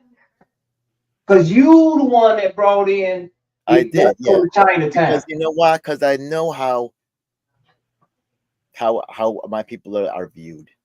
China, Korea, Japanese, it's the same thing to y'all. Y'all don't really, right? Yeah, y'all don't differentiate. So it isn't even code switching, but it's just really adjusting to your reality. And I'm sure that Black people do this to white people all the time, but when we do it for you, you are not aware of it. How can we do it to white people? Yeah, when white people have their reality, so sometimes you accommodate for them. You know what I mean? There's things that they just don't understand. That's because they don't want to and they understand it because guess what? They'll tell you in a minute. White people will tell you in a minute, we don't want reverse racism, which they're saying, we don't want you to treat us the way we've been treating you. Okay, so how can we could work together? Okay, so look, you want to say that Asians treat Black people bad. Okay. I didn't say that. I said this is the one or Asian people are sitting in a more privileged place. I also told you that me and this person are still very cool. I love Pho. I'm gonna always shop there. We just couldn't come to the conclusion. Did I feel used? Yeah, but it was a great learning experience, and I got great friends out of it. But we couldn't come to a business conclusion because things changed. I didn't want to change them. That's all I said. I never said that they treated me bad. I never said that they acted racist. I never said any of that. I said things changed. Okay. I wasn't worth it anymore. And I understood that. And the reason why he said I wasn't worth it anymore was because he said I'm falling low on money. But at the same time, we're going to Austin every other night to party. Okay. He just purchased a new car. So I understood that. I didn't get mad at him. All I said was, I don't know nothing about that. Maybe it was real. Maybe his car loan came up. Maybe his girl's asking for, I don't know. I don't know nothing about that, man. That's not my business. If you want to use that as a reason to say Asian people are unfair or whatever, go ahead. I didn't say they weren't fair. I'm not saying my people are fair. Fuck it. I never said they were bad people. I keep telling you they're still good friends. Oh, that's nice. I'm glad it's working out then. Sure. Okay, great. We keep saying Chinese is Asian American. We have to remember that. Sometimes I can't distinguish from Japanese, Chinese, and Asian. That's okay. We have trouble too. And the longer they're here, the second, third generation, that effect happens to my people too. It's not something, it's an American thing. And it's not necessarily all Black or, I'm not saying you guys are guilty of it. You know what I mean? You don't think that happens? You'll see that actually as the generations stay here longer, they like Chinese and Japanese tend to get married together and stuff like that. We don't differentiate because America doesn't do that. And this is a Americanizing feature for us that happens to us. You know what I mean? What was the representation in Menace to Society? Hurry and buy. What was that representation? One culture on another culture. Because I'm saying is we're saying China. I'm happy to see Black movies. Can you see an Asian American movie? No, you can't. Yeah, a bunch of them. We love Kung Fu. We love Jackie Chan. We love Bruce Leroy. Jackie Chan is not from America. Look, I don't know if they Asian. I just know they if in one of those cultures. So we throwing Jackie Chan. That might not be. You're allowed to be successful if you're not from America. But once you're in the American system, Bruce Lee had to go to China because he was not given a chance to succeed in America. And then he had to make millions of dollars and break box records there. And then they said, we'll give you a chance in the US. You are not, because they do not believe in you as a lead role. They do not believe in you, right? The same, there's a Great White Hope, right? Yeah. There's some hope for Blacks. There's less hope for Asian Americans. That's just the truth. I don't know. That's what I'm saying. I don't see you with your hands up saying, hands up, don't shoot. I don't see on the news where people are violating your constitutional rights, walking up in your house because you called the police because a weird car was parked on the side of your house, and you have a pot of boiling water, so I shoot you in the face. I don't see that happening to Asian people. Okay, let me show you. Okay, let me show you the bodily damage that I have right now. I don't know. Maybe you have your own scars. Okay. When I look like this, okay, you see my eyeballs come apart. That's because I was punched in the face, and my suborbital bone is broken. I also have a slash here, where I got cut with the knife. I have a little bump over here above my neck where they put the knife above my jugular. I have scars across my body. I have another scar across my stomach. I know they're not that deep, and I know they're not that crazy. I know you probably have people with larger scars, but I've been cut up mad times. I've been beat mad times. Right. I could show you a video of a guy smashing a black man, right? Yeah, not saying that I blame him, but a black man smashing a 2x4 into my face. You want to see that video? I have another time of me being slashed up, right, with blood everywhere. Oh, I got the videotape too. Right. You want to see it?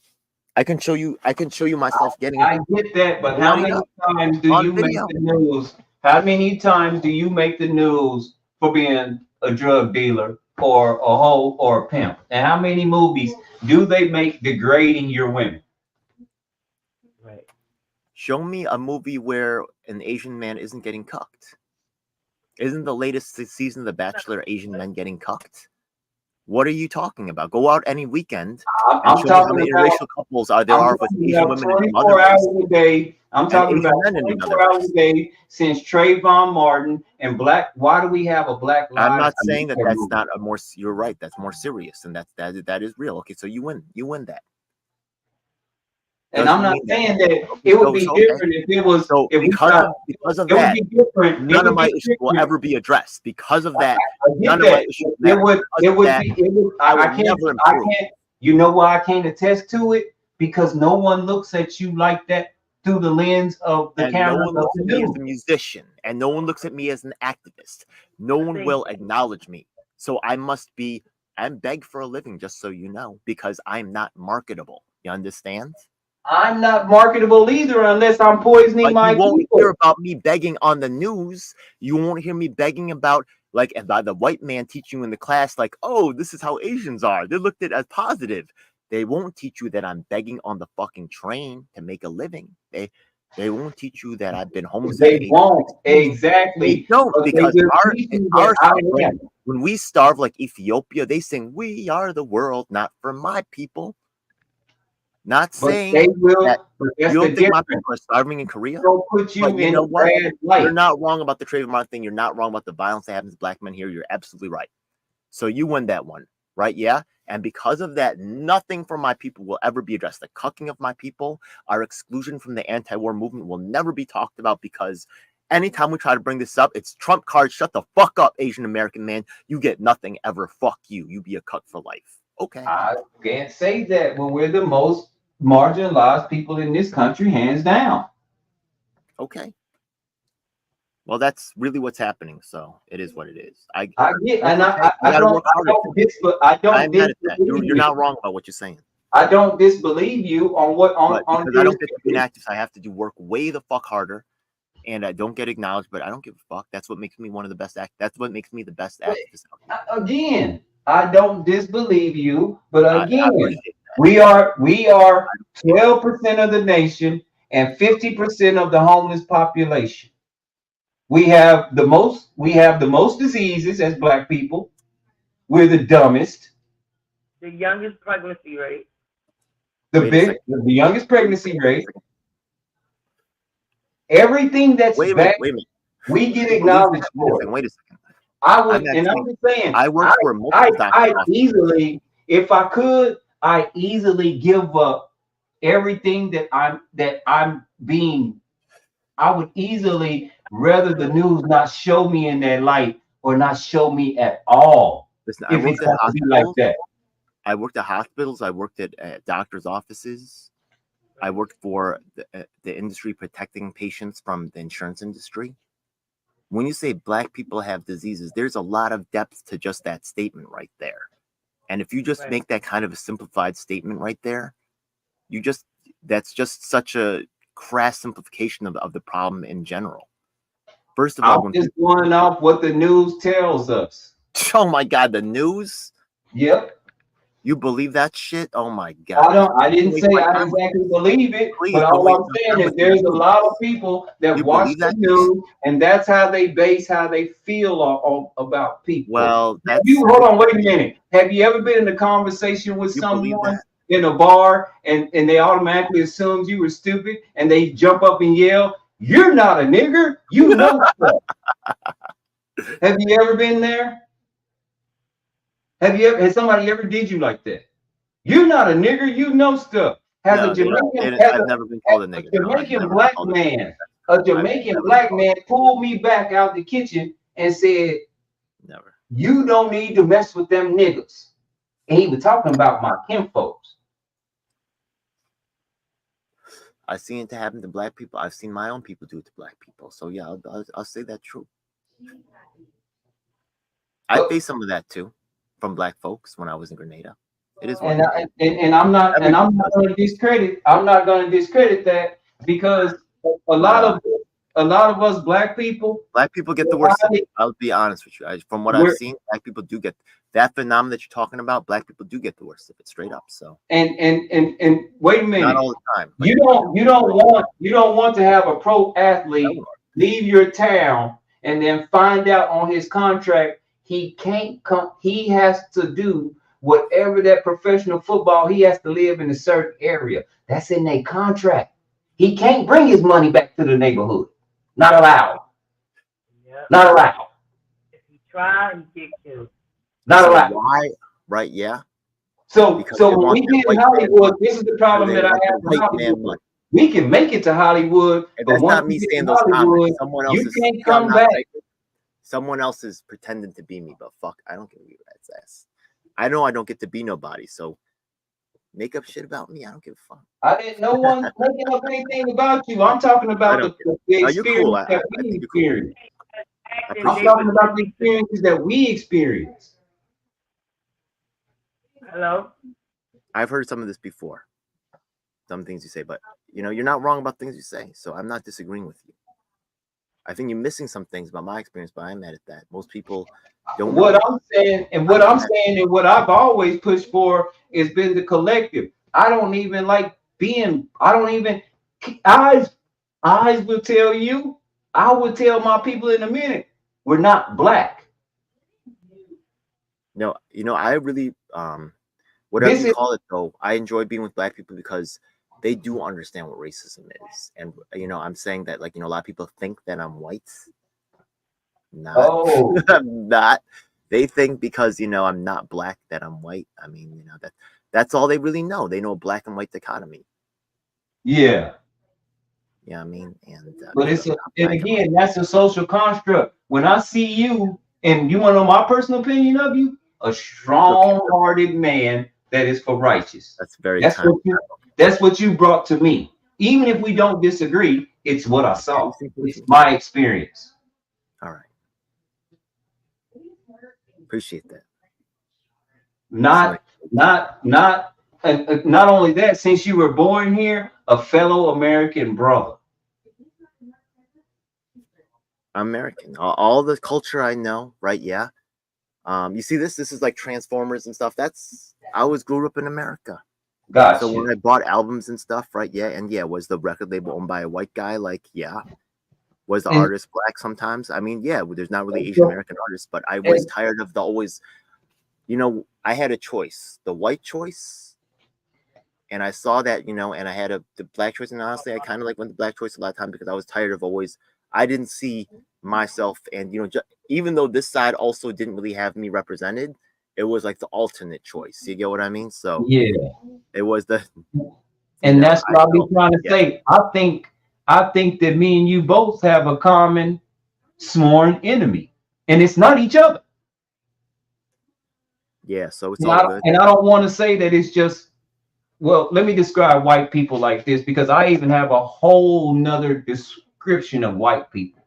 To me, white people aren't my neighbors that wear a color.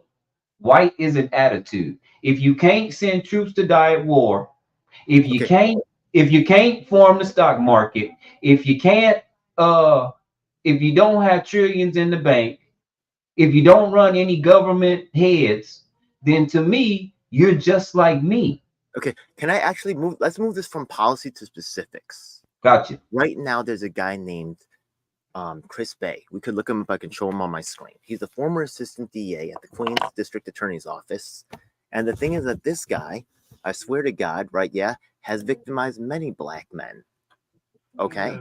Yes. Now, the thing is that this guy is the guy that the Democrats are trying to raise up in the game to represent Asian Americans. Do you think that's a good idea?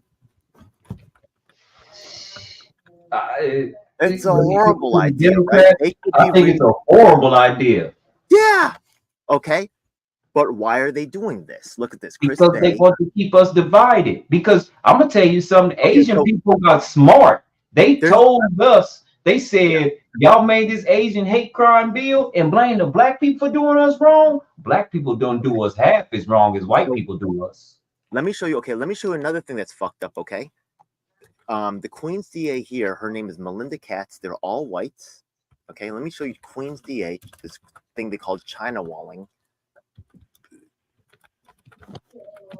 Okay, they made up a racist term. Okay, let me show you this right here.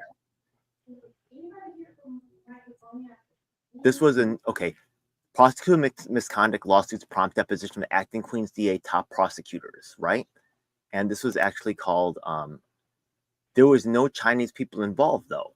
The lawsuits also claimed that the Queens DA policy blocked information sharing between Witness Protection Division and trial prosecutors.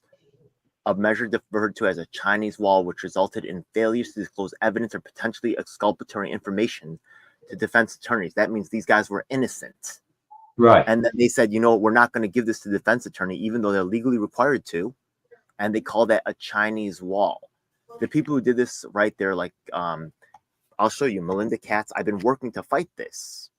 Now, instead of raising up an activist like myself, right, you said you listen to the news, and all the news will tell you about is Chris Bay, the Asian American who victimized black people. But when an Asian American works with black people, they never talk about it. They don't say anything. You see what I mean? Yep. Yeah, this is so. Right now, I talked to Al Sharpton about this. I can show you the emails me sending and saying, Al Sharpton, you got to put a stop to this. They're not helping. Right, he won't. Now. He won't. So how are we going to stop this? Because what you're saying right now, you can see it happening right now. Chris Bay, I'll show you other stuff right here. You got to understand who Al Sharpton is. Al Sharpton has always been an FBI informant. That's who got Martin Luther King killed. That's who set up Malcolm X too. Oh, shit. Okay, I did not. Well, maybe. So if we can't trust on him, then somehow this has got to get done, right? So how is it going to happen? That's the thing. We got to get people this the thing with my people. We can be bought. We've always been able to be bought. And so you'd be bought to go against your people. You can be bought. Our people can be bought. This is why I was saying about our athletes. A lot of our athletes, they have the power to come back and change the communities. But they're not allowed to. That's why I have a very strong policy. Once again, going back to Eyes Right of Art, the idea of the village, the people that's with you. If I have to work with Eyes on like, this is not my first time here. I think I'm busy maybe a year ago. It's been a long time. I do a lot of work with 12 Veils. You see me staying with I don't know if I'm showing my screen right now. I've been working these guys' case for 2-3 years right now, right? These same guys on fighting the injustice that they faced. So they know that I'm good to go. You see what I mean? Yeah. Some people just show up for a thing and say, oh, this is wrong, and then they go away. There's no commitment. Right. I'm just a shitty Asian American activist. I don't get to walk away. My guys gotta win. Right? Yeah. Otherwise, I'll never be anybody. You see? So I will never give up on them. And they're in the garbage like me. You know what I mean? They don't get to be nobody either. Their case are being denied. Right. Look, we're working together. So and they've embraced me because they need the help. They can't say no. You know what I mean? But that's why Al Sharpton is not going to help you, because if he goes against their agenda, he'll lose everything. He'll lose everything. He's always worked for them. He's their plants. I'm not, yeah. It's a bunch of us like that, and some of it's not even by choice. A lot of it's by force. Like, look, you can either work with us, or we're just gonna lock you up and make up some trumped up charges. They might even do people like you like that. Oh wow. I want you to look up a video. And the man was nervous, very nervous. How to make an informant. Oh, is that the one with Al Sharpton in it, where he's like? No. This guy. Let me see. Go down. Keep going. It's a black dude being interviewed by another black dude, and this interview is way in the 70s. And this guy was telling people, he was like, "Look, I was in the military. They followed me around." Let me get on my little horn and see if I can't find it, because I did a whole show on my channel about it, and we watched the whole video. Sometimes you do videos like that, then they get taken down. I understand. But it was a gentleman that claimed it. He said, I was in the military. He said, and this is what they did. I enrolled in college. I was doing well. And then all of a sudden, these people were following me, and they just threw me in jail and put me on probation. Yo, unless they guys like and he infiltrated the Black Panther Party. I've been talking to Black Panthers. I don't know if I sent emails to Elaine Brown. I also had Bobby Seale speak at my school. I also that's another person that we paid to actually come in and give it. I think it was quite expensive actually. But he didn't get back to me like recently, but that was a long time ago. Elaine Brown I contacted, Kathleen Cleaver, Aldridge Cleaver's wife, his daughter, Joju Cleaver. I'm also in contact with a guy named Panther Brother Shep from New York. I went deep to ask for the Black Panthers help. Let me tell you. Oh, I'm just sorry. One more last thing I want to tell you, right? Yeah. Before I was telling about how they're driving the Asians and Blacks apart, there's a new thing called the Asian American curriculum. Yeah. And the Asian American curriculum erases all because the Black Panthers have a history with the Koreans. I don't know if you know about that. Yeah. Okay, but that's pretty deep. Okay, that's cool. But the thing is that the new, look in the private Asian Americans erases the history between Blacks and Asian Americans. Yep. If the Blacks do not pay attention to what's going on in the Asian American world, right? Yeah, other forces will be working on the Asian community, and I'm just saying, like, I know Blacks have their own problems, but they need to be paying attention to what's going on in the other communities. Otherwise, those communities are very likely to be weaponized against them. You get what I'm saying? Right. Look in the private chat, and that's the video right there. What I'm hearing is, if we don't group up with certain people or certain whatever, that because we don't want to get along to be along with y'all gonna go against us like it. Well, that's normal. No, that's not what he said. That's not what he said. It's close, but I'm not saying necessarily as friends. And some things we're going to agree on, some things we're not. We will never have, even like between Black people, no two people have the same priorities and positions on everything. Already. But a real friend will empower you. A real friend will give you equal voice. You know what I mean? Look, as the poorest and as the weakest person here, I don't get a choice. I have to always, make way for others. And that's just the reality of my situation. And, Right. Yeah. For better or worse. Go ahead. So what you're saying, if we don't smarten up and gather up with other people, everyone's gonna be with you. Go against us. Yeah. I mean, I hear that, but they're against us now. So what makes us feel like they're not gonna be against us? Well, what makes us say, hey, we need to be smart and group up with these people, even though we deserve what we deserve. So now we just need to, not just you, just anybody that comes to us and say that to us. So we're gonna say, well, we're not getting anything anyway, but we better be smart because they're gonna, turn on us. Actually, let's take a look at it before you gave a good example of the Jews, right? Yeah, and how the Jews be running a lot of stuff, and you're not wrong. You know why? Right. Because when the rabbi goes downstairs and says, you know what, let's all vote this way, they all go and do it, and they work together as a unit. They're very unified. They have this racial identity thing. They're all kind of like gung ho for each other, right? Yeah. And like you said earlier, the blacks are not really working together. They'll sell each other out. You know what I mean? You cannot buy loyalty. You cannot buy integrity. And their money is all made up bullshit anyways. We need to once again, strengthen the bonds within our own villages, the people that we actually deal with in real life, and stop spending our money and time and resources chasing celebrities and their bullshit fucking shit, and start worrying about, like, with Eyes Art, like, how's your business doing? You know what I mean? Do I need fucking artwork right now?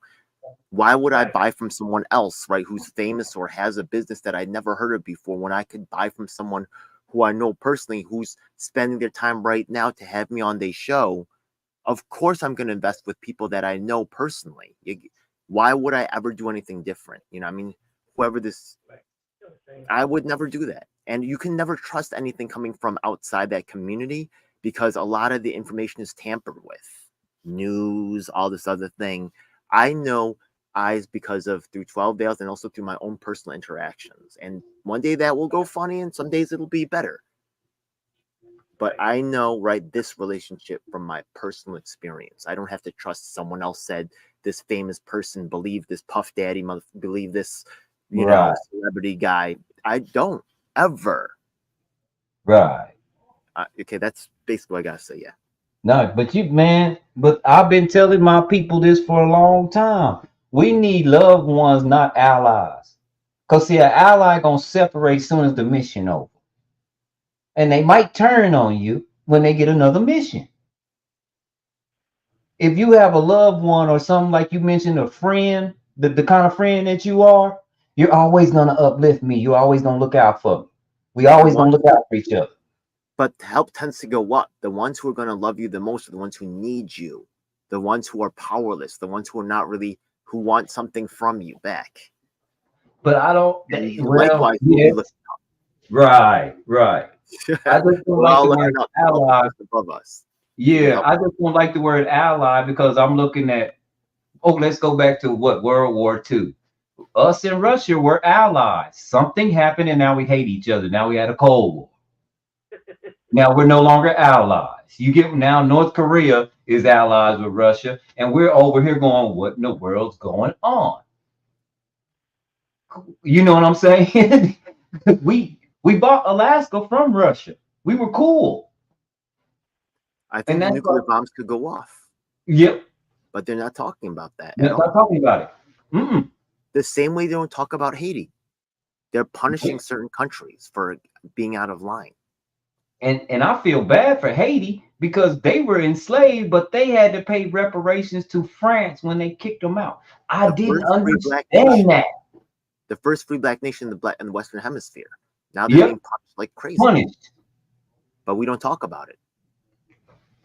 Instead, we worry about Israel-Palestine. Well, Haiti's right there. What? Right there. Who decided this shit? You know why? Because the Israeli movement is controlled. And you hear about that from yes. Very. The Palestinian movement is controlled too, I'm sorry to say. Very. Even though I'm sympathetic to Palestine, the Palestine movement is controlled. And that's why I was trying to understand. They want to come to a ceasefire, but I'm listening to somebody that deals with Hamas, and they're saying they won't let us to the table to talk. And then I'm listening to somebody from Israel, and they're saying they don't want to come to the table and talk. So I don't know who the heck to believe. You get what I'm going with that? But the ones who you hear are the ones who are manipulating the situation. The real ones are not being heard. I swear to God. And you can tell by the absence of war victims and by the prevalence of celebrities. It's right. Malcolm X talked about this. You know what I mean? He really laid down the blueprint, you know? Jeff Rice, are you linked to Jeff's channel? No, we need to get linked though. Yeah. Right, you need to drop your link. I can't. You know we can't drop no link. I'll drop it in the back chat. I ain't know Josh was in here. What's up, Josh? I'm trying to get on my live through my phone, but it's not working. All right. And I know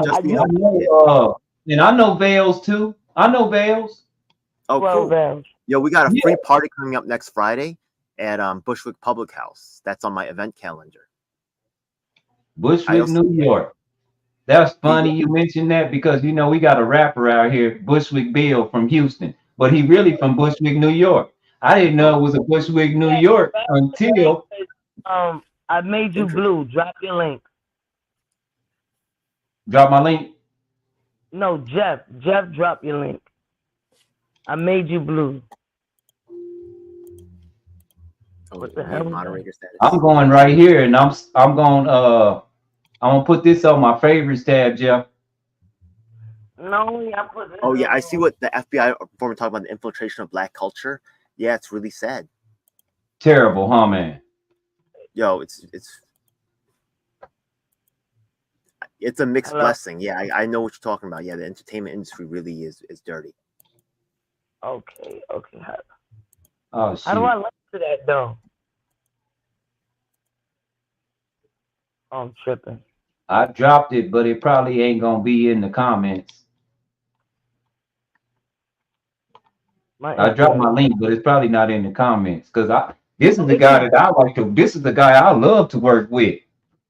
We don't have to agree about everything, but he's not disrespectful and he's passionate. I love that. Did not get out of tone not one time, even though we pissed him off.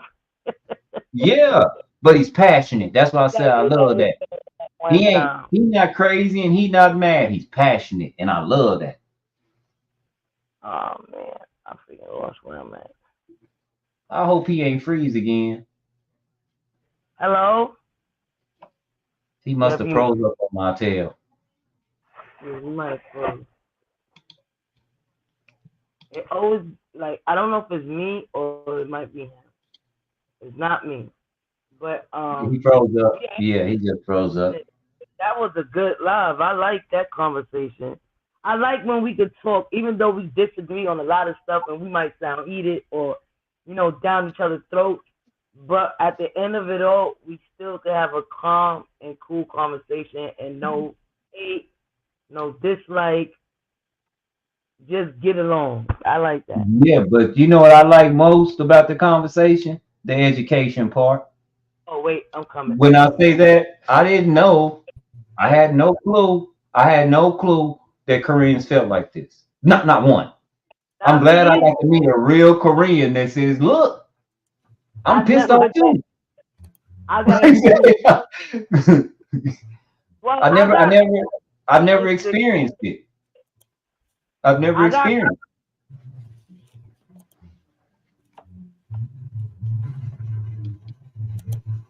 I got schooled on a lot of stuff. It got picking up information, and I am going to analyze your page a lot more better than I normally do. So I'm definitely gonna do that. Cool. I never experienced that before. That was dope. That was absolutely dope. Telling me, because you're right. They don't talk about it. But the way we see it, that's a blessing for you because they just talk bad about us. And I think that's what we were trying to say. I'd rather them not think anything about me than to talk bad about me. You know what I mean? And we do it to each other. Yes. We do it to each other. Yeah. There's different things about it. So, but both need to be addressed. Both. Yeah. I mean, now I hope that anybody watch this video that they get educated and they will see like it's not what you think it is. That other people is suffering besides you. Right. Yeah. And I'm not dissuading from the fact that it's more deadly to be a black person in the United States, like clearly than any other race. I mean, that's definitely a fact. I'm not arguing that for a second, right? But yeah, there's exactly what you said. Yeah, some of the suffering's not acknowledged. Not acknowledged. Yeah. Never knew. Yeah. And the thing is, let me tell y'all something different about Texas than where y'all are at. Y'all are meshed up together. Texas, we're 25 to 30 years behind the rest of the world. Is very racist out here. And the last thing you want to do is hang out with black people because white people will start treating you like black people. And nobody wants to be treated like that. So they don't mess with black people at all. They don't do nothing wrong to us. They don't hurt us. You know what I'm saying? a lot of the business owners, they actually understand because they've been in business so long. So they'll give you credit, they'll help you. But at the same time, if we were to go out in public, they would kind of shun you and be like, can't be hanging around you, because if these white people see me, well, then, things might get harder for me. And I don't want that. And that, to me, that's understandable. Puerto Ricans are like that. I was talking to my Puerto Rican homegirl from New York. She was like, Puerto Ricans, we're black. We call each other nigga and everything. And I was like, yeah, I know. But in Texas, Puerto Ricans, they see how black people get treated and they go, well, can't hang out with them because I don't want no parts of that. But Texas is a different beast. It's the South. It's the deep South. It's terrible here. And that's why what I'm trying to avoid, even with this presidential election, is I live in a right to work state. And I heard New York was a right to work state. Do y'all have that right to work law where they can just fire you for any reason? Like they don't need a reason. And then do y'all know here that it is against the law for you to join a workers union? Oh yeah. Yeah. They were doing that before they passed that law. They was? Okay. Out here you can't join a union. The name now. It's against the law to join a union, which takes away the workers' rights. Sooner or later here in Texas, they might be working 12 hours straight. They'll have them a little house to go live in that they can't leave as long as they had a job. And then they'll let them go for the weekend to come back and do it all over again. You'll be missing your family every day because you don't have any rights as an employee. And if you're going to be an employee, these are the requirements. And that's the way I think that it's going. They're stealing your children from you. Yes. That's what this effect is having. You should reject it. You must reject this. But people sell out because they're so selfish and they don't think about the bigger picture. All they think about is, I can't buy my groceries, or I can't have a car. Because they're taught to be helpless. They're taught to be, in order for them to get food, they have to buy it or anything, right? Yeah, their clothing, right? Instead of repairing it, they have to buy it and anything else but buy. That's all they're taught. Then it just sucks. You know what I'm saying? It sucks really bad. I mean, nobody really acts like that per se, but they have that option, is what bothers me. And I don't know which one of these people that we're going to put at the top is going to say, that's wrong, don't do that. You cannot have someone at the top. You must have more mobilization of people on the ground. Right. It's up to your community, who you rock with, will determine where you get to go. So the more I can lift the people around me, and the better they doing, the better position I can set myself in. There you go. Yeah, go ahead. That's why I keep my ear to the ground and listen and go to these little meetings and stuff, because I want to know. Like, I smoke cigarettes. I know a lot of people don't smoke cigarettes. Well, they wanted to pass a city ordinance that they were going to take all of the smoking out of all the bars. Well, we found out, because most of us that go to the bars smoke cigarettes. The bars that I go to. I don't go to bars that for high class people. I'm poor. I go to a hole in the walls. So when they wanted to pass that ordinance, they were going to have a silent vote. Do y'all hear me? Silent vote, where only they would know what to vote on. It was going to be a landslide. Well, we got a hold of it. We found out because we attend these meetings and we showed up to win the vote. Did we get our way? No. But what they came up with was, okay, as long as before this date that we passed this, if your bar has smoking in it, you're allowed to keep smoking in it. But if you open up a bar or a restaurant after this with a bar in it, you can't smoke outside. And it was done like that because our representative, he had a very good bar, but it wasn't making any money, and he was the only one with a patio. Imagine that. So he tried to corner it so everybody would have to come to his bar because you can smoke there on the heated patio. See how it goes? You And so when you say we got to get involved on a local level, you better be involved on a local level because that's where you live. The president ain't coming to help your local level. Oh, have you seen that we made the voter database available to the public? I don't know if I've seen already voters. Yeah. So the thing is that actually controls something called county committee, which controls how the ballot process goes. It also controls the judges down here. We actually have a partner in Pennsylvania who actually got a judge named Carolyn Turner elected. So, yeah, that's very. I'm not sure in Texas how that's done. State committee usually, or county committee. County. Okay, good. So, and we are vote. you on county committee? No. Okay. But we vote same as you guys. We vote. I believe that it's fixed anyway, just because a lot of people like me don't vote for local stuff like that. I'm not even gonna lie. Even if I tell them, they just don't do it. They're too busy. They're too busy to do anything locally. But when it comes to a presidential election, they're all in, and I don't get that part. No, you're right. You're right. But I think for us to do locally, I think we do that at the same time as the president. Like right now, they're about to be a vice president voting or something else. What is it? After they vote Trump or Kamala Harris is another. I think it's the vice Electoral president college? voting. Huh? The Electoral College? There you go. Right? And I don't do that. I just do the president. Oh, you mean the Congress and stuff? Oh, you mean Congress and all that? Yeah, you need to start on the local level, baby, and that's every 2 years. Well, here that's every 2 years. It's not every 4 years. They don't have a 4-year term here. It's every 2 years. Every 2 years, we vote for new sheriffs. We vote for new judges. You know, all the county jobs that require us to vote. We do that every 2 years here in this county. I'm learning that now because I'm getting into politics.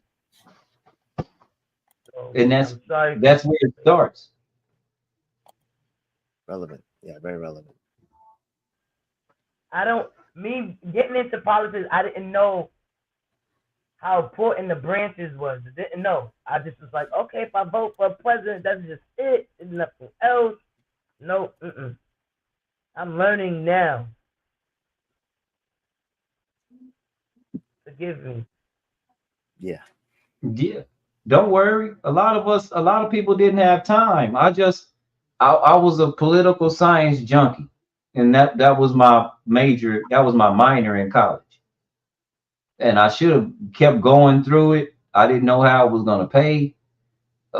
Comp sci major, poli sci minor, and had gotten married. And so I quit going so that she could finish and we could be comfortable. So I worked a lot. I stopped. You know what I'm saying? We got married. We got married because she was pregnant. It wasn't, you know what I'm saying? It wasn't planned like that. We slipped up, did some stuff. She got pregnant.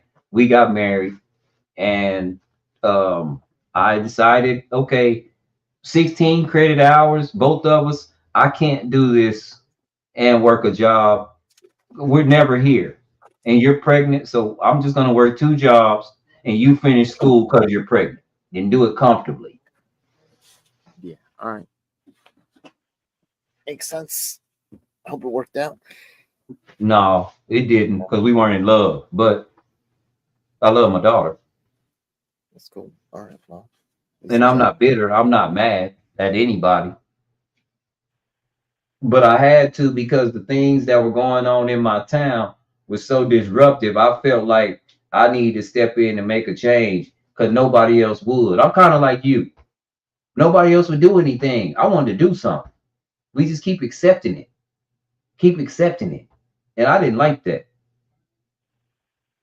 Why do we got to keep accepting everything that's happening?